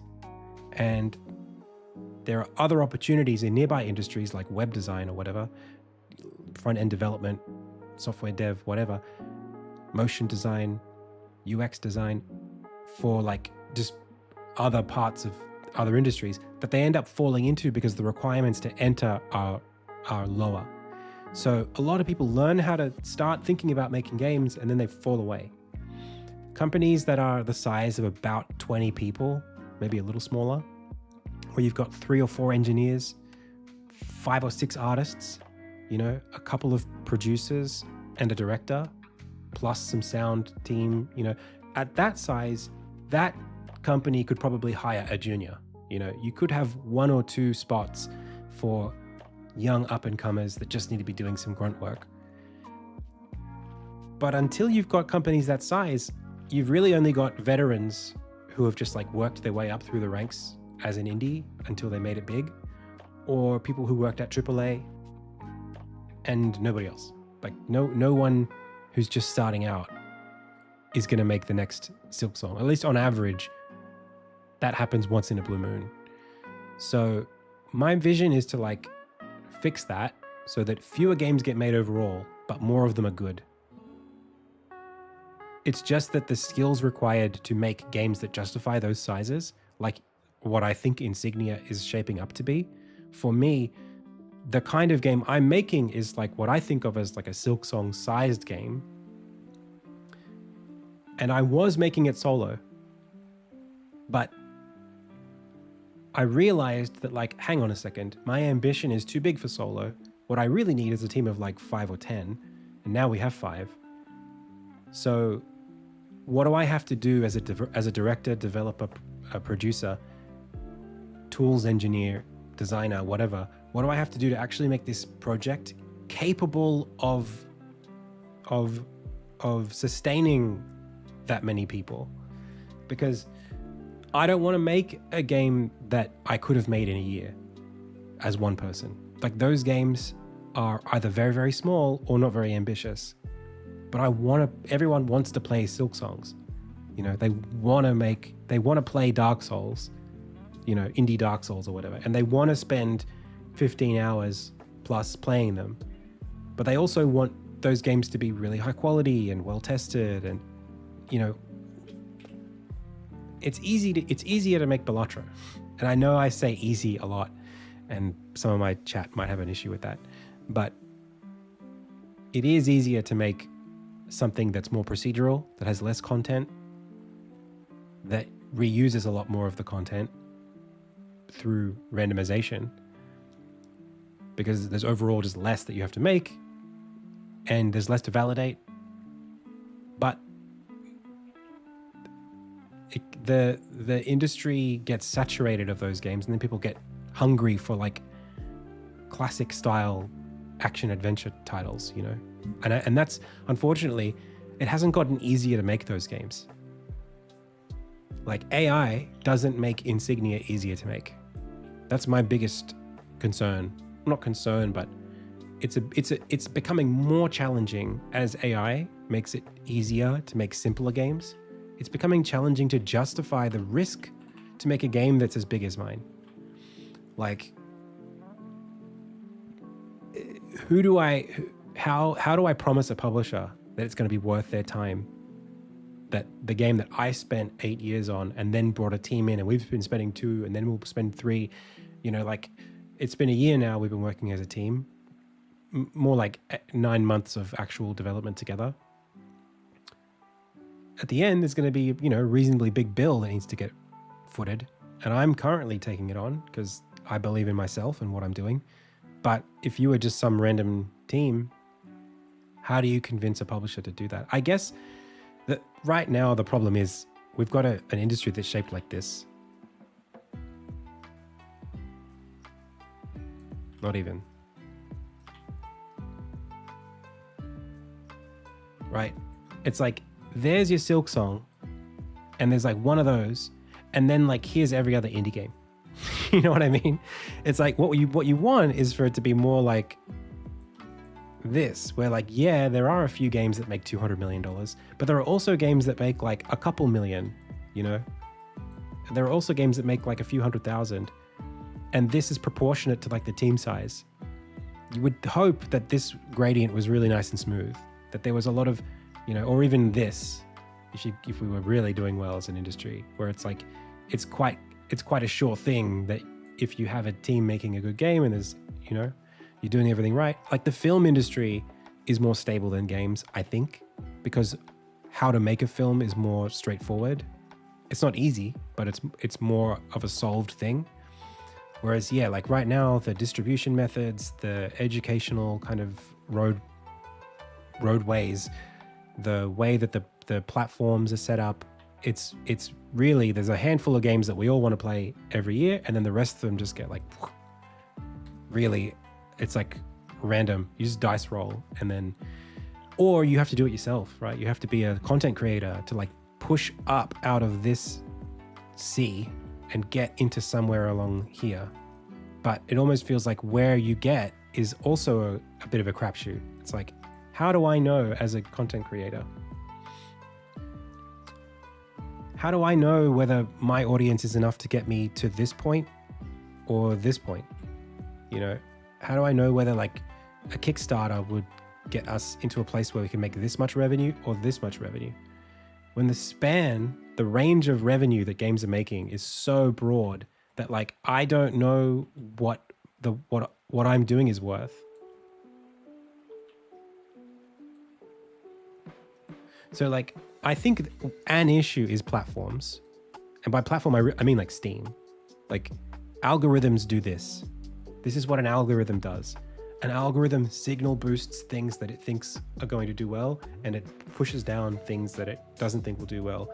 And unless you tune the algorithm to give proportionate exposure to things, it's not going to. It's going to say, oh, you're doing well, to the moon. Oh, you're doing well, to the moon. Oh, you're doing well, to the moon. It'll just keep doing that to things that are doing well.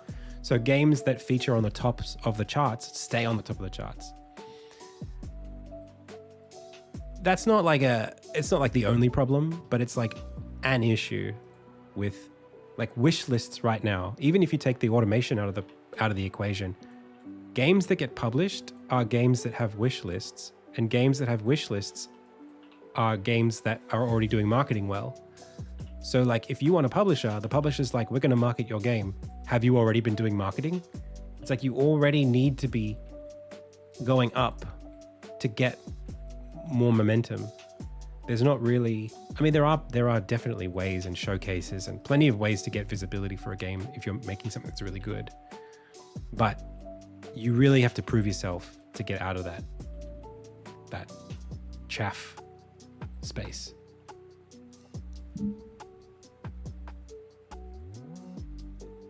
But like Minecraft and Vampire Survivor are so disparate. They're not, I don't think of those two games as being similar at all.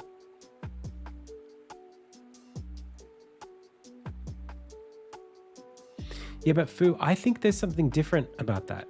I don't think that's true. It feels like it's saturated, but I don't think it should. Like, here's a weird thing.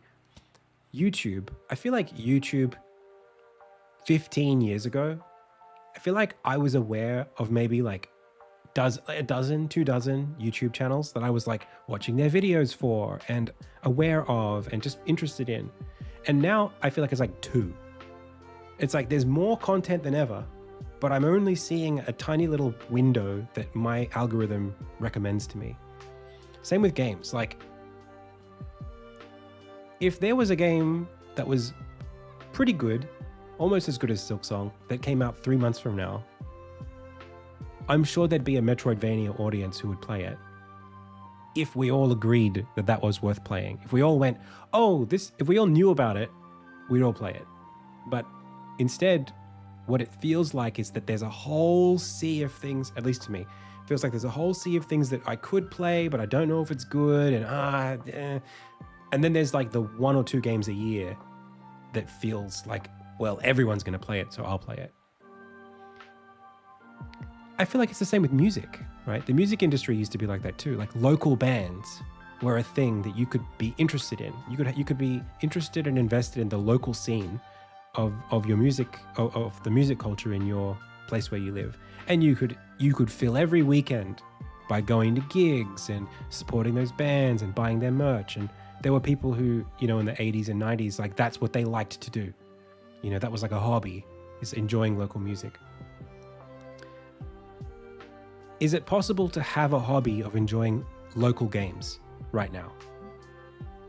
And possible isn't really the question. It's more like, are the forces of content consumption promoting that?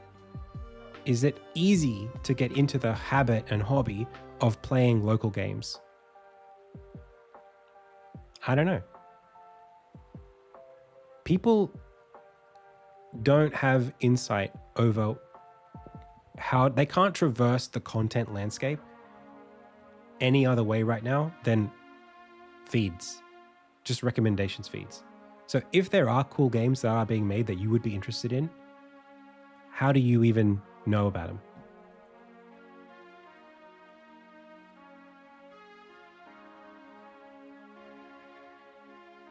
But having so many games, hang on, the general question is then, does an industry shaped like that have enough customers to begin with? I think so. I think the answer is, for me, it's not that everybody gets to win. That's not what I'm saying. I'm saying like I think that there is space for the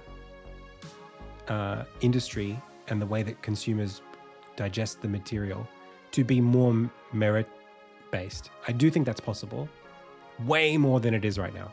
In music, in games, in movies, I think it's possible for more games to be funded that are more likely to succeed. And I think that there are lots of consumers. Hey, games is the most, it's the highest grossing entertainment medium in the world right now. It's bigger than like almost every other one combined.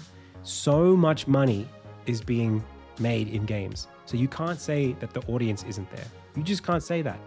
When you've got companies like MiHoYo making like billions of dollars on like Zenless Zone Zero, or like Epic making like billions of dollars on Fortnite, it's not that there aren't players. It's just that they're all playing like a handful of games. There's so much money in games. It's just that like the ones that we play are the ones that we have access to.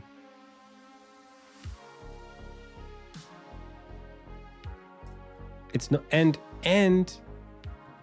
unfortunately, I don't think it's true because of Silksong. If there is something, it's going to go full circle here. If Silksong proves anything, it's that the appetite for a single player action adventure has not gone anywhere. We all want to play good single player action adventures. It's just way, way, way more likely that we play multiplayer service games because they're free and they've usually got some content that's new.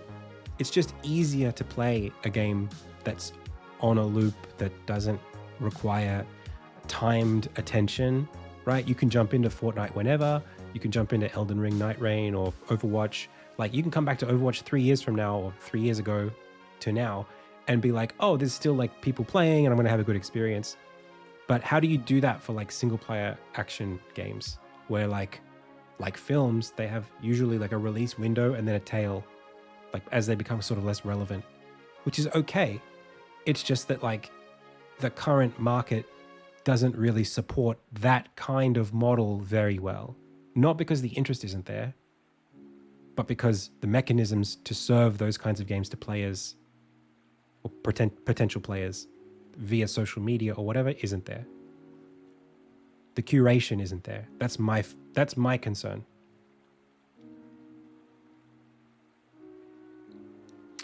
But what about Hollow Knight to begin with, right?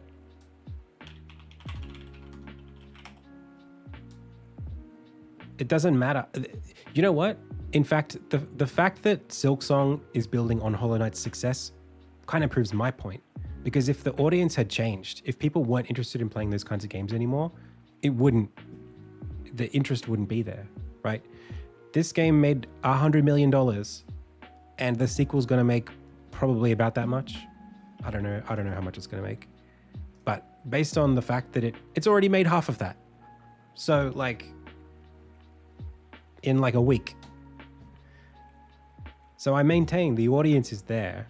It's just that the confidence of publishers, the mechanisms of the algorithm, the social media systems of distribution and disseminating information, the fact that traditional media has died, game magazines dead, game websites basically dead, game YouTube channels almost dead. All we have left is like Northern Lion or like XQC. Like whatever games your favorite streamer is playing, that's what we're all playing. But there's no mechanisms to like serve you the games that you would otherwise be playing. But we don't know that, Nawu. Like what you're speaking to, that claim is really hard to disprove, because in order to know that a good game just isn't getting visibility, you'd have to be able to trawl all of the games and essentially play all of them, have like review. You'd have to search. In fact, you probably could do this. Actually, I've done this. I did this a little while ago.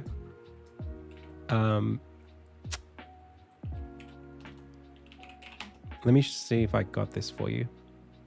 I did a study while I was applying for a grant, a very, very brief study. And that study is, hang on a second, I got to find it.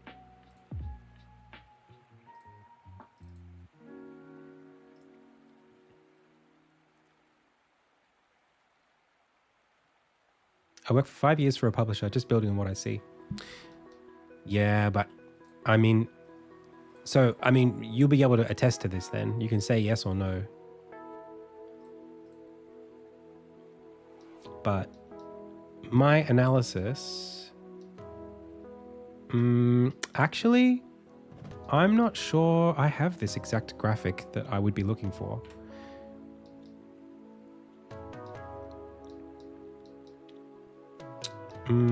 Yeah, I think I do have it. I think it's this, right? This is the concern. What you're saying is you can have a game that scores really, really high, but it doesn't necessarily get a lot of attention. Okay, so where are the games? You're saying most of the games are going to live up here that are good, and it's harder and harder to make a good game sell very well. But there is still a correlation between quality. You can't have bad games that sell really, really well, right? So the question is this top left-hand corner filling over time? We'd have to be able to generate a graph that did that. I suppose I do have the release dates for all of these games that I tested, and we could plot this over time. So we could say, what was the release year? How many reviews did it get? And what was the review scores on average? If it's the case that this space is filling, then I guess I would agree with you. And I think I agree with you anyway.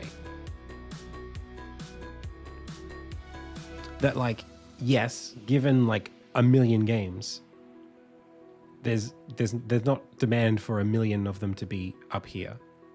But I guess the question is does this get more like the shape that we would be looking for?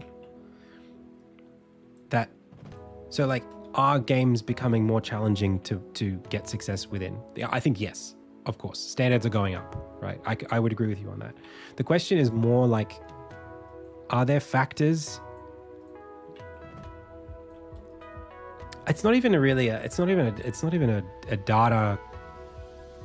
It's not a question of like, I guess what I'm saying is, what's the inference we should draw? If the inference is it's not enough to make a good game,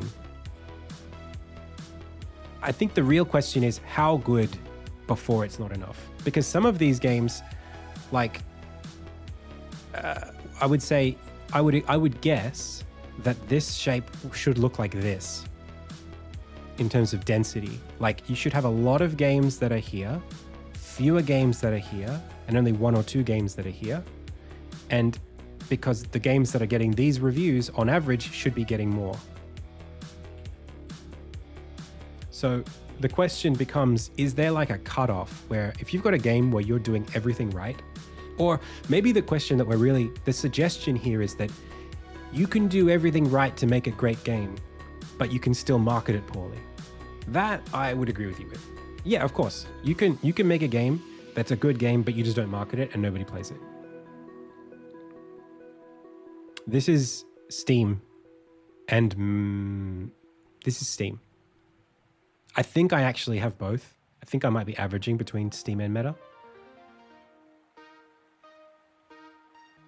Doing some kind of, I think I'm doing an average or something. I can't remember. I have the Excel spreadsheet. So it's really like the thing that I think developers want to know, the question developers want to know is, if I make a game that's at least a 95 out of 100 or a 93 out of 100 or whatever, and I do some minimum amount of marketing, can I guarantee that I get out of this window and into, say, this window? Like, are there things that I can do that makes it that minimizes the risk. And I don't have the answer to that. I don't know if anyone can have the answer to that, because there's always going to be survivorship bias, right? Even me, like, I have a successful YouTube channel. If my game succeeds, is that a testament to the YouTube channel making the game successful? I don't know. So everything's going to be anecdotal from here on, but we're talking about basically, is there a correlation? Like, if your game's good, if you look 1, 2, 3, 4, 5, 6, and I actually selected, this is biased because this isn't just all games. This is games that I've heard of, meaning there will be a lot more games probably here disproportionately. I mean, it's just a sample, but there's probably a lot more games in this space that I don't know about, that I didn't even search for or didn't even find out about. But I guess there's a thing here of like, if your game is excellent and no one found out about it, nobody knew about it, how could you have done everything right? It's almost a moot point. Like, if your game is the next Silk Song and nobody knows about it, how did you do that? You know, it would feel so irresponsible to release a game under that condition, where there was like you should be able to take that game to a publisher and say, look, I finished the game. Look at how good it is. Let's market it and make lots of money. Or take it to a stream, or, 100 streamers or whatever. And I think the idea that like, well, it was just, we did all the things we could, but no one took the bait. No one bit. I just don't believe that. I think that it becomes a lot easier to market a game if it's good. And I think quality and marketability are almost one-to-one. Like, unless we're talking about like Dwarf Fortress, maybe like an ASCII game in 2025.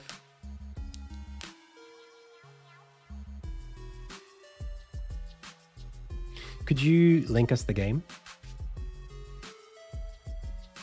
I'm happy to be wrong about this, by the way. I would love to. Hey, give me as much info as I can take. I'll try to use it to, steer my ship if I can.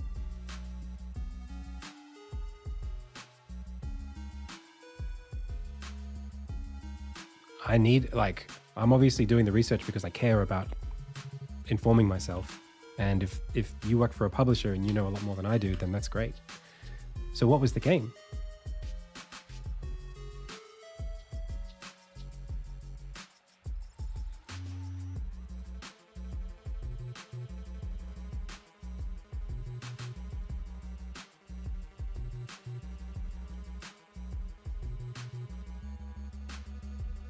Because I want to know, like, who is doing everything right and failing. That seems really relevant to me.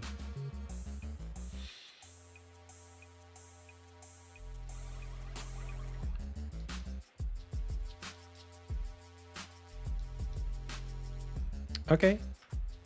I can't see it on the stream. Is it not public? I mean, it sounds like everything you just said just now was pretty straightforward, right? That's all. Is that not information that I could have found on my own?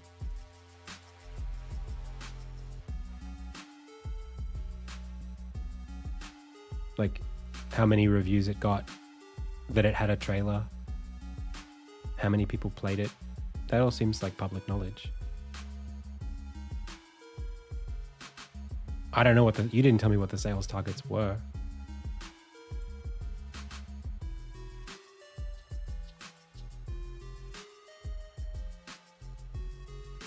That it was an expensive campaign. I guess you could DM me. Yeah, I don't mind. If you want me to not show it on the stream, I promise that I won't.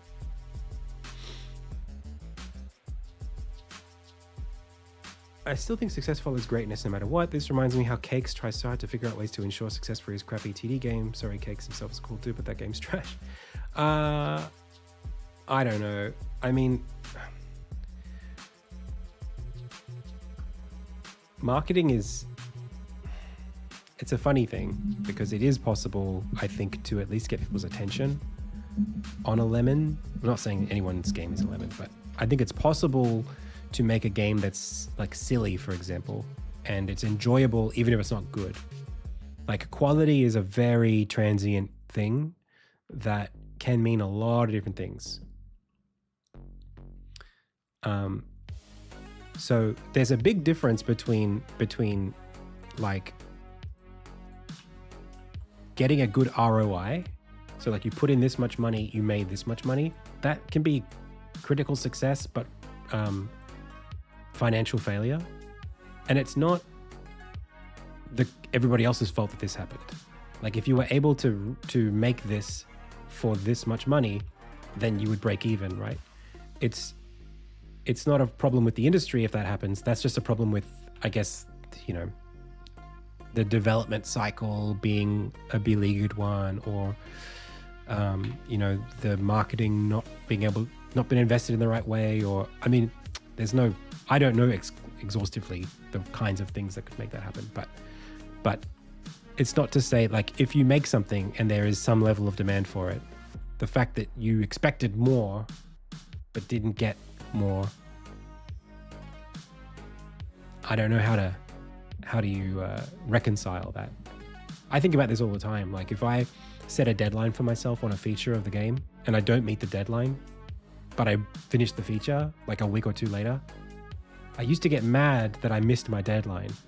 And it's like, why can't I get my deadlines right? But who do I get mad at? Do I get mad at me for missing the deadline, or get mad at me for setting a bad deadline? I mean, I'm getting mad at me either way, but like having bad expectations on something that's good, if you expect it to do like $1 billion, my game's going to make $1 billion, but it only makes 800,000. It's like, well, okay, you didn't make $1 billion. You probably shouldn't have invested $1 billion. But if you'd only, you know, invested enough so that if you'd only invested 400,000, hey, you make 400K in profit. So that's very generalistic. I'm going, you know, I'm saying a lot and not all of that's validated, but those forces exist. There was a guy on TikTok the other week who was he was getting some attention because he'd made I think it was a Forex game, and he made like $20 million or something. He made or $2 million. He made $2 million on this game. And then he hired a team of 20 engineers and developers to continue supporting it, burnt through all of the revenue they made, and ended up having to sell the IP back to the publisher. So he made nothing, and he doesn't own the IP anymore. But he didn't make nothing. He made $2 million. He just didn't keep $2 million.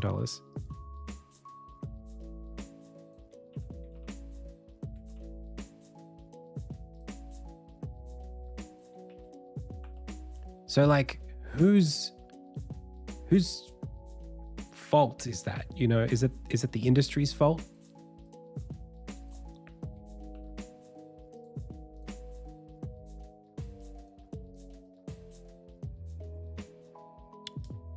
Yeah, it's tough.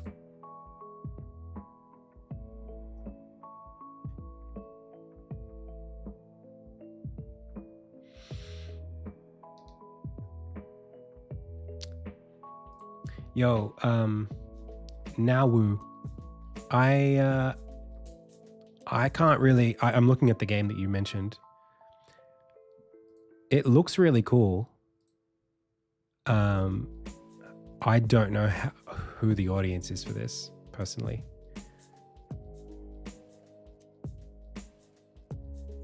And I don't know what channels an audience, like, because I'm mostly informed about the indie space. I don't know how you build an audience for a game like this. For everybody who's not watching but would like to be watching, it's like a shooter with not quite in the realm of AAA. At least like it's like a AA FPS.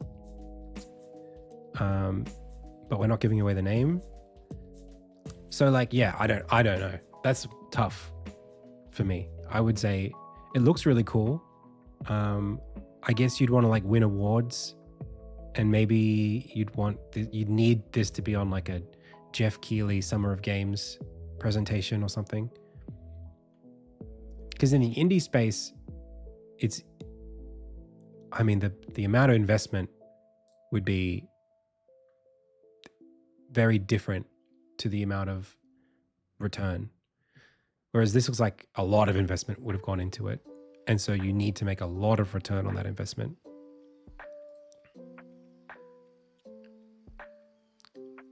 Looks really cool. I don't know. Yeah, this is like an area that I'm not qualified to say anything. Hey, but this game released recently, so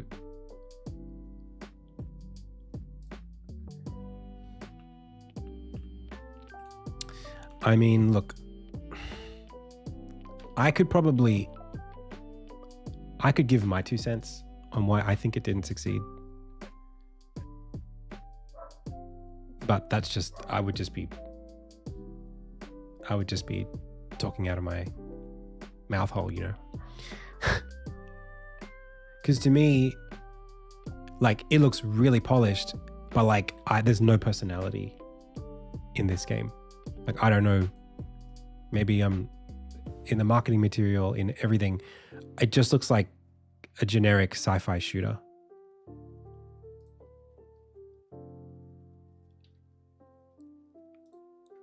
Like, the character doesn't look like someone that I'd want to buy a figure of. I don't know if there are other characters in the game. It kind of looks like something you would see in like a tech demo.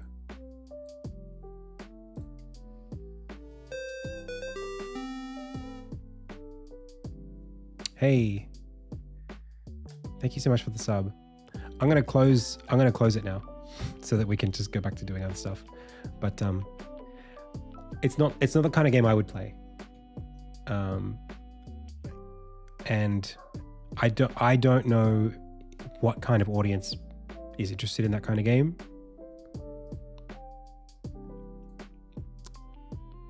So I can't speak to it, but it doesn't surprise me that it didn't. It's poison now. I can't, it's worthless for me to say, I don't know how this was going to make that much money if I already knew that it didn't make a lot. If you told me that game made, $12 million, I would say sure. But yeah, I don't know.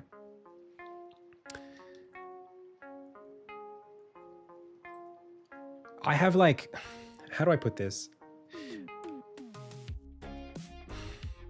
I have a kind of, man, this is going to be really, I probably shouldn't say this, but I guess I'm going to. So here it is, because we're not going to do any more work today. My brain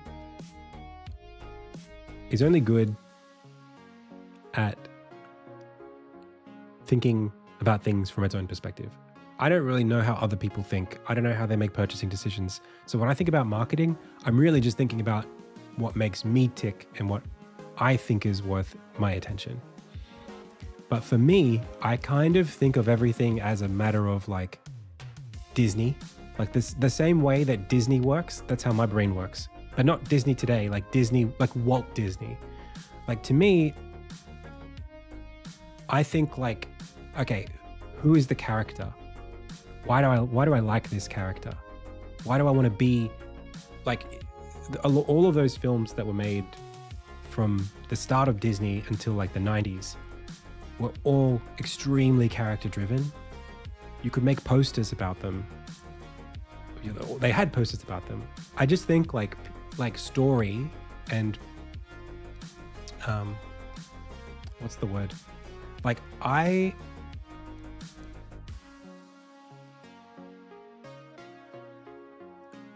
think that the way that we generate meaning in media is kind of inextricably tied to storytelling. And I think having something relatable is a really foolproof way of inspiring the marketing juice that fires off in people's brains when they get excited about something, they have to be able to relate to what it is. That works specifically for games that have characters. I don't have a lot of tips for games that don't have characters. I couldn't say how to market Balatro or how to market Threes, or I don't have any good references here. How to market like even that game like Gnomes that came out not that long ago, or any kind of puzzle game. I couldn't tell you how to market that. And I couldn't tell you what you need to do to get that in front of people, to get people excited about it. But I can tell you why Hollow Knight is successful. I think I can. I think that people really like the aesthetic of that world. They really like the cute characters. To me, I understand that. And I think that the world that Team Cherry put together, even if I don't even think the game, I have criticisms about the game, I think the marketing pitch of what Hollow Knight is, which includes not just the game mechanics. I actually don't really care much about game mechanics when it comes to like marketing. I don't think you can express them very well in marketing material. I think people care about the cover of the book. And Hollow Knight as a book is super marketable. Like the trailer of Hollow Knight for me is like, or Silksong or whatever. I think people are, especially like young adults, super drawn to this gloomy, cutesy, emo kind of very filmic but indie looking. There's so many things this is doing right that are it's merchandisable. That's what I'm really trying to say. It's a Spaceballs thing. Merchandising. If you can merchandise something, you will have a much easier time of marketing it than if you can't merchandise it. So that game that you were referencing, Nawu, I don't know how you would merchandise that game. I don't know how you would create figures for that game or sell t-shirts based on that game. So for me, when I talk about all of the stuff we've been talking about when it comes to like indie games or whatever, I'm not talking about like Civ 4. I'm not talking about Age of Empires or any game that doesn't have characters. I can't speak for how to market those. I don't know. I think they have a harder time. But for games that have like characters,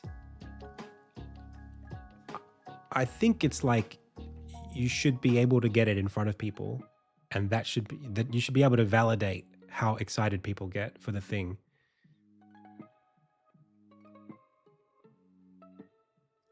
And have that reflect in their response, the greater response of people who see a trailer. Like, you know, everything that gets worked on by Yacht Club, you know, there's a reason why those games sell well. You know, it's not just that it's not just pixelated graphics, right? It's something merchandisable about this game. Or Shovel Knight. Like, could you see the character appear in Smash Brothers? That's a big reason why people would pick a game. Because when they're browsing, that's all they have.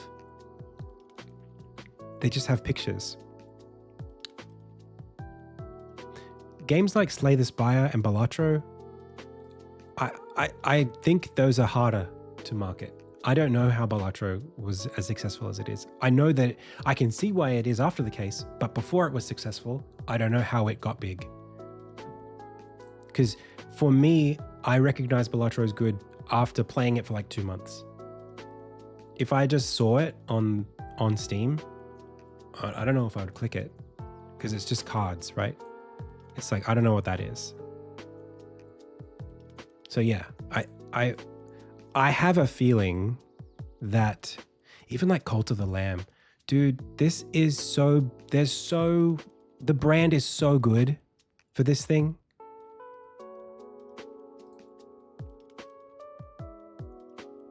People love Cult of the Lamb. They love these characters. It's harder for me to see this and imagine that it would not sell well. And again, I I have to admit, like I did at the start of this little digression, I only think the way I think. So I don't know how accurate the thing that I just said about marketability and merchandising and all that stuff, I don't know how reflective that is of reality in comparison to other games that don't have characters. But for me, characters are like pretty foundational to how I think about marketing, or more abstractly, stories. Like worlds can also be kind of like characters.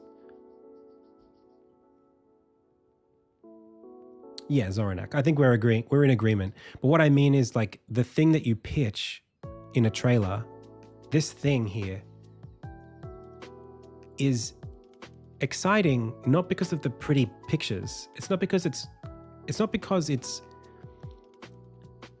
polished. It's because what it's expressing has a promise to it that's like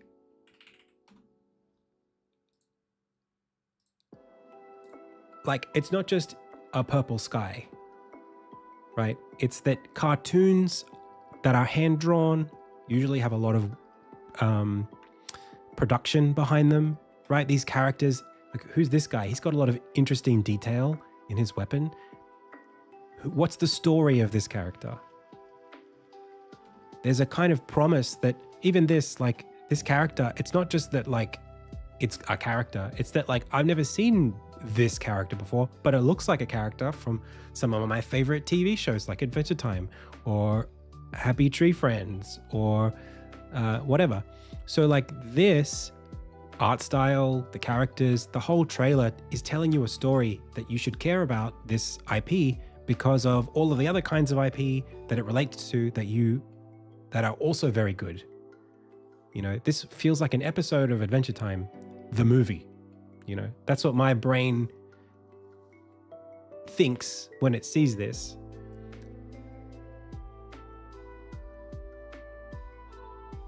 And that's on purpose. Like that's definitely what they're going for. But it's not just that it was an expensive trailer. Like the amount of money that was put into this has nothing to do with, well, not nothing to do, but the money is going towards the aspects of the production that relate to creating, what's the word? Semiotics? Is that the word? Like,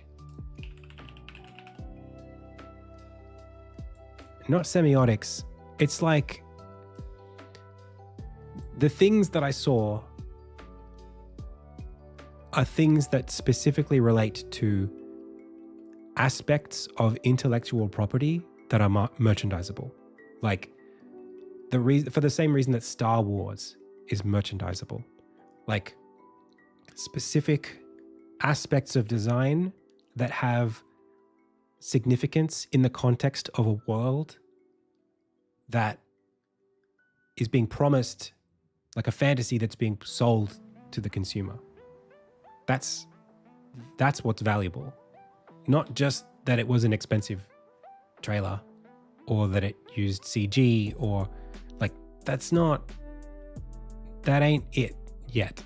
You need to have the word that I like to use is like content.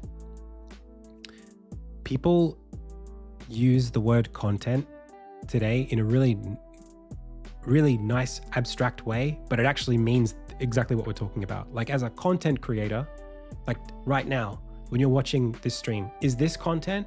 Is what I'm talking about right now content, or is content me working on the game? It's like the thing worth caring about. The media that's got purpose in it. So there's something about generic versus specific, something about intent, care, craft, those things, there's the buzzwords there that I think relate back to marketability. But it's not just flashy colors. Like it's that like the palette here is a polished palette, which means that someone put a lot of time and energy into it. which is it's a good signal, but you need the green flags that you need, I think, to guarantee success are a hierarchy, and polish is not at the top of the hierarchy. Like, Undertale is great not because of its polish or the quality of the trailer or the graphical anything, even the mechanics, even the gameplay are not what makes Undertale great. But I don't think that there's a world where Undertale's success is just a fluke. I don't think so. I don't think that game comes out and then, like, literally no one plays it forever. I feel like that game is a game people find. Even if it doesn't do well on release, I feel like people go back and play. They stumble into it on itch.io or whatever, and they go, whoa, and they tell their friends about it. And then it becomes a cult success one way or another. Again, totally speaking out of my behind here. And I know that anyone can say this. Anyone can say what I'm saying, and I can't back it up. But that's how I think about it.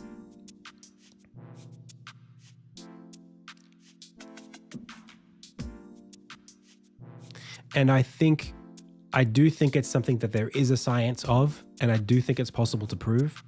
I just don't think that I have access to the data to prove it. And you'd have to be. It's also limited. Like, not every game should be a character game.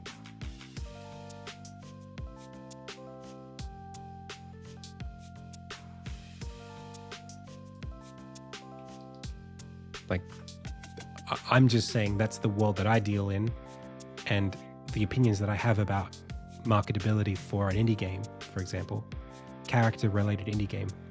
I feel, I don't have the data, but I think and feel like aspects of design in the marketing and the content, like, I think if the game's good, it becomes easy to market.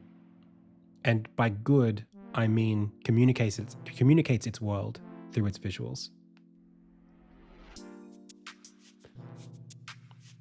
Like, because I criticize my own game that way. Like, this, I think, is the best poster I've created for Insignia, but I think it's not where it needs to be. Like, we have a hero, yes, but we need more motivation to make this a successful design.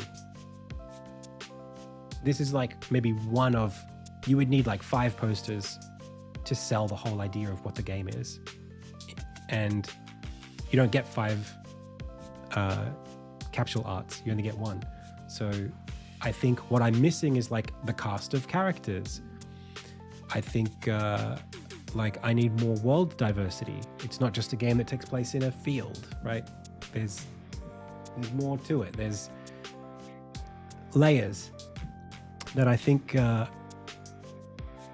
better design would communicate those layers. And then there's screenshots too. Like, I labor over this stuff because I think it's important that, like, there's more I could do with these screenshots to make them feel alive.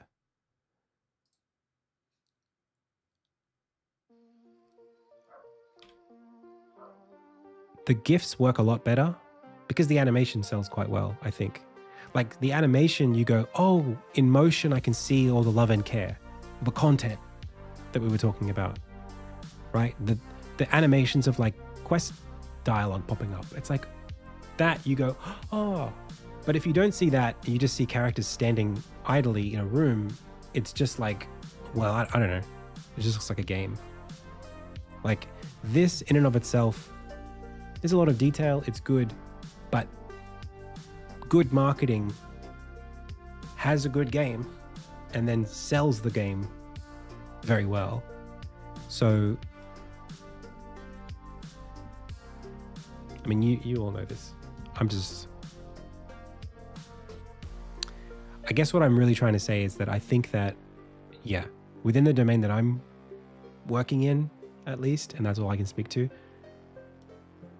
I think it would hurt me so hard to be at the end of my life and when I die or whatever, and they get uploaded into the database of the universe, and I can trawl through all the metrics of all of the games that ever get made.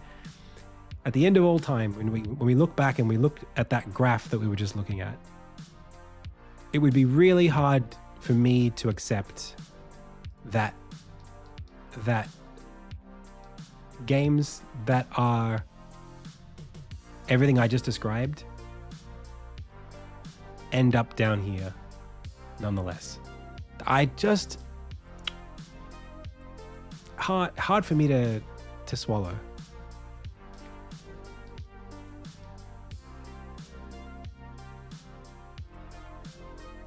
And if that is the case, I feel like that proves my original statement that that the curation and distribution systems are totally broken. If you're making a great game with a great looking character and a great looking world, you should see success. There's a massive problem in the distribution and like platforms in media, if that's the case. If good games aren't getting played.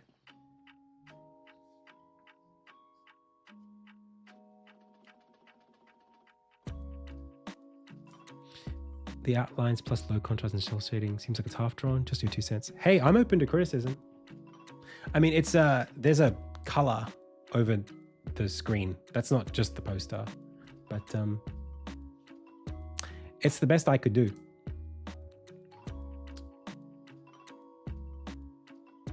So yeah, ultimately, like I would either need to get better at graphic design or hire somebody to do a better job than me. But yeah, I mean, I would agree with you. I think that I would agree that there's more polish for sure. I don't know. I mean, I'll just take the criticism. Happy to take it. I'm not saying I'm the god of gaming. I'm not saying I know how to make the best stuff.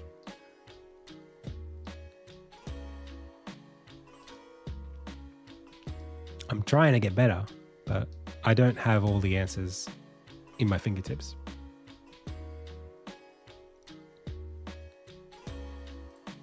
And I certainly don't have infinite resources. All right.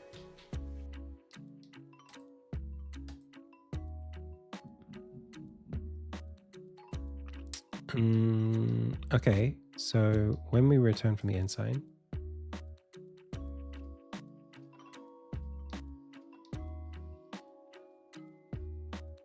that's okay. I won't take it to heart. No, I won't. Like, I'd opened with saying that it's unfinished and that it needs to do more. So if I was too sensitive about it, I wouldn't be able to say that. I am too sensitive, obviously. Obviously, I'm going to think about this later, but not because of you saying anything wrong.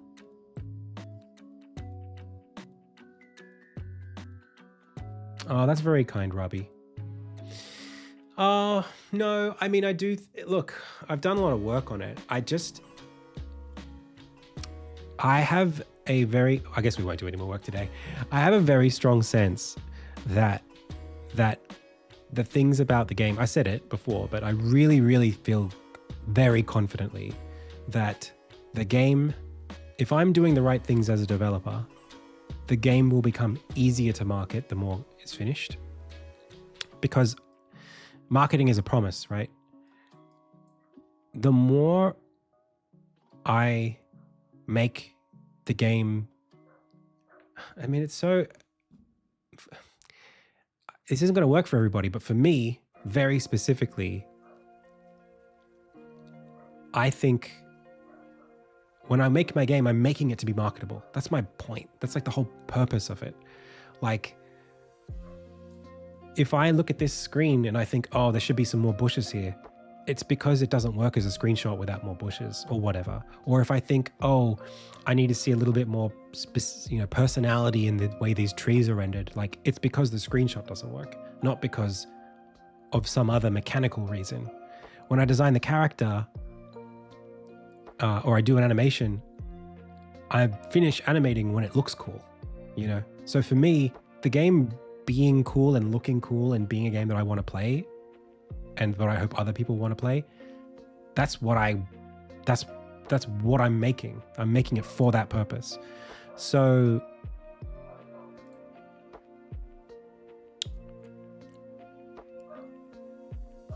for me, like, there are things that it is unfinished. There are things that I want to do. And we talked about this the other week.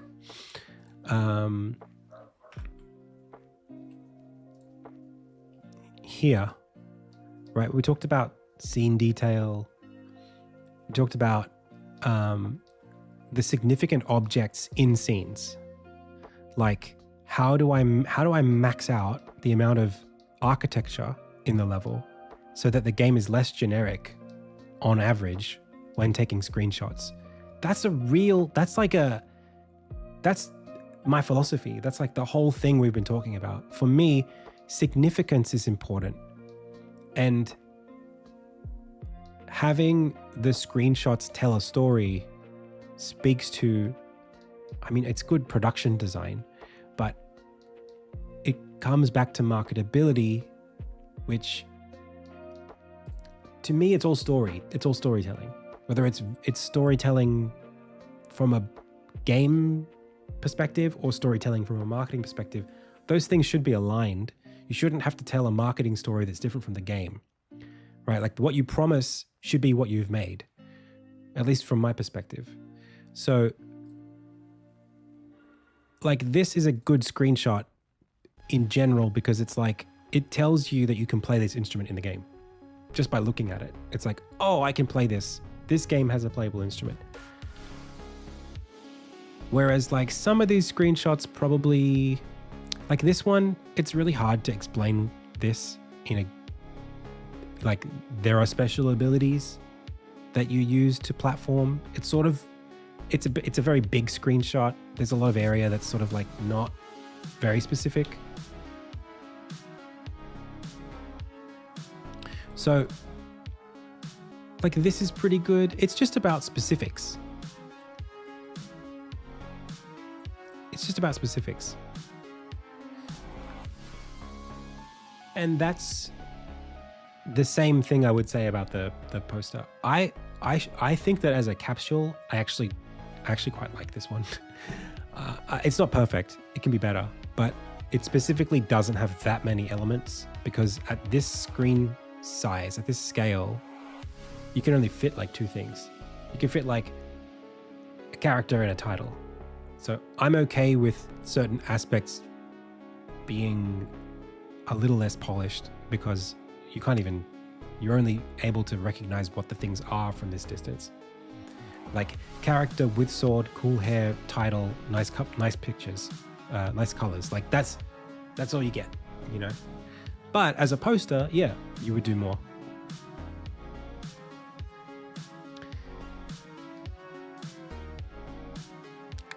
Anyway, I just, you know, I don't have the answers to these things. The answers are really valuable. And yeah, it would totally hurt me to know that my intuition is wrong about this stuff. Of course it would hurt. But I don't think that following the intuition has never made the game worse. I'll say that much. I think people's reception to the game has only gone up the more effort I put into it and the more time I put into it. So hopefully the marketability of the game will go up the more I work on it. Basically, just, I guess what I'm really saying is,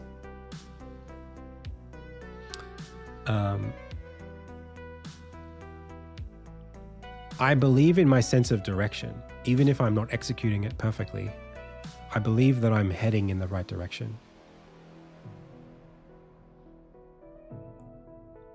I think that I trust my intuition, and I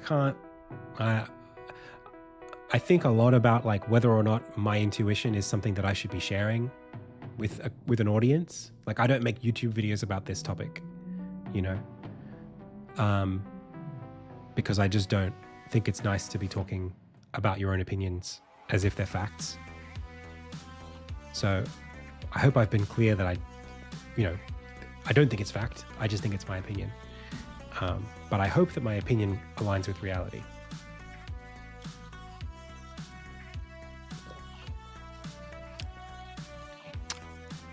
That's all we can do, right? We can't.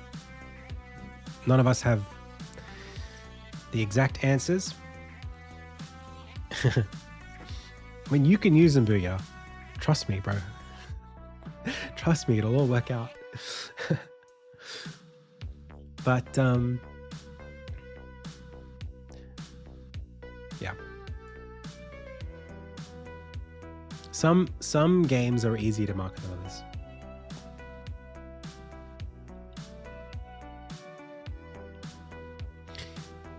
And I think my game, when it's expressing itself correctly, will be one of those games that's easier to market. It's just, I'm what's the word? I'm boiling it. You know, when you boil something and it gets more concentrated, you distill it and you boil it and you distill it and it becomes whiskey. We don't have whiskey yet. Insignia is not whiskey. But it's becoming whiskier over time. We're getting there. You just got to boil it down more and more and more and more and more.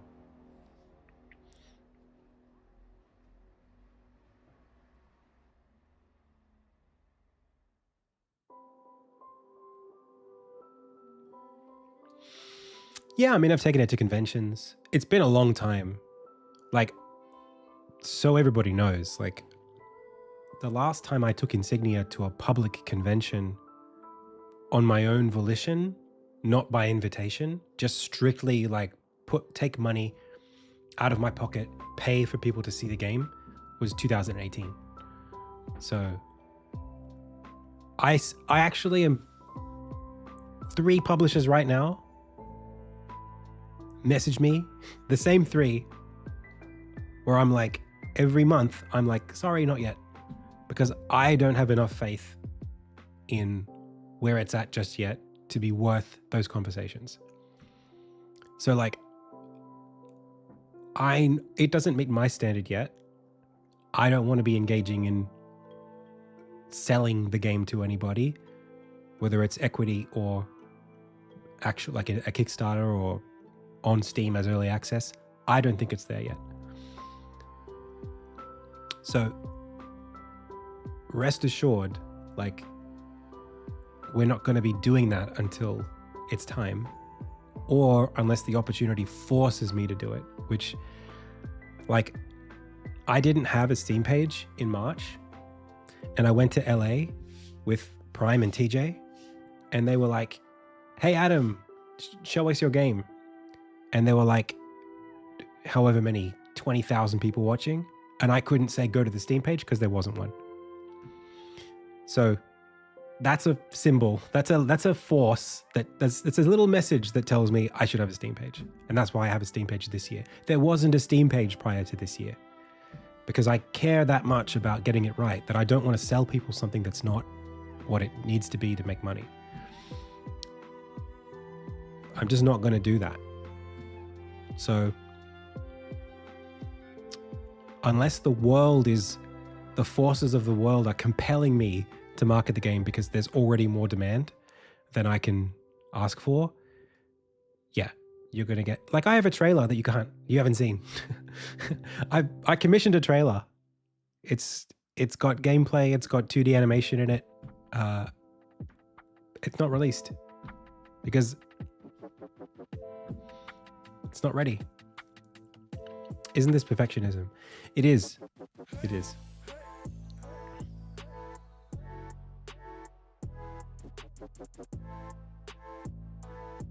Hey, Glyco, that's fine. I don't mind you saying that. Like, we just spoke about if this curve exists, then being a perfectionist is important. Because you can't make money if you aren't making a good game. You need to get at least at a certain point. And we started this conversation talking about how competitive the industry is. So yeah, perfectionism is the minimum bar. If you want to make a certain amount of money,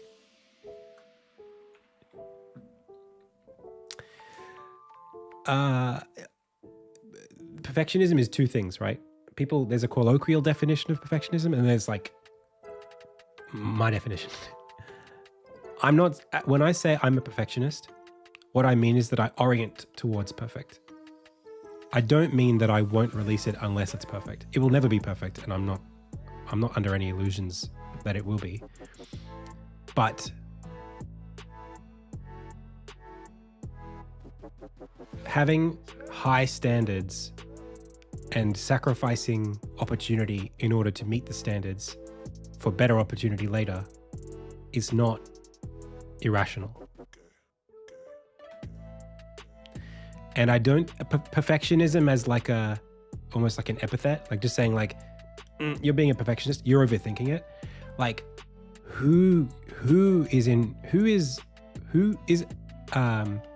entitled to use that claim? Because in order to use that claim, you'd have to know the answers to the questions that we've been saying, that we've just been musing about for the past hour. You know?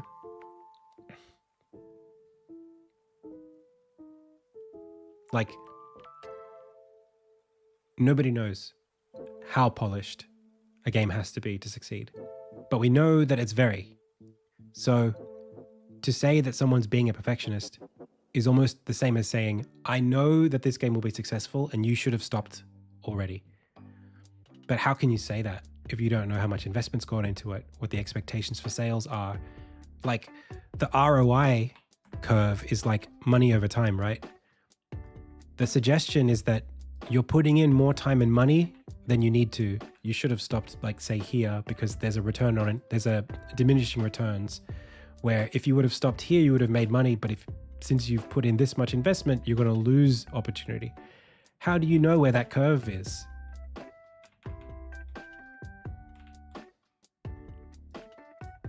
You need to know when the derivative is going to cross that line, but you don't know that. And in fact, I would say my game, marketing wise and potential, it's always been more like this, more like up. Like it's been a game it's never been a game that could be profitable. That's what I think. It's not finished yet, but at every point in its development, it has never been a game that would have been profitable for the amount of time that I put in. When I put 6 weeks of work into it, it wouldn't have made 6 weeks worth of profit. Aren't you aiming for a demo and Steam Next Fest? Not strictly speaking.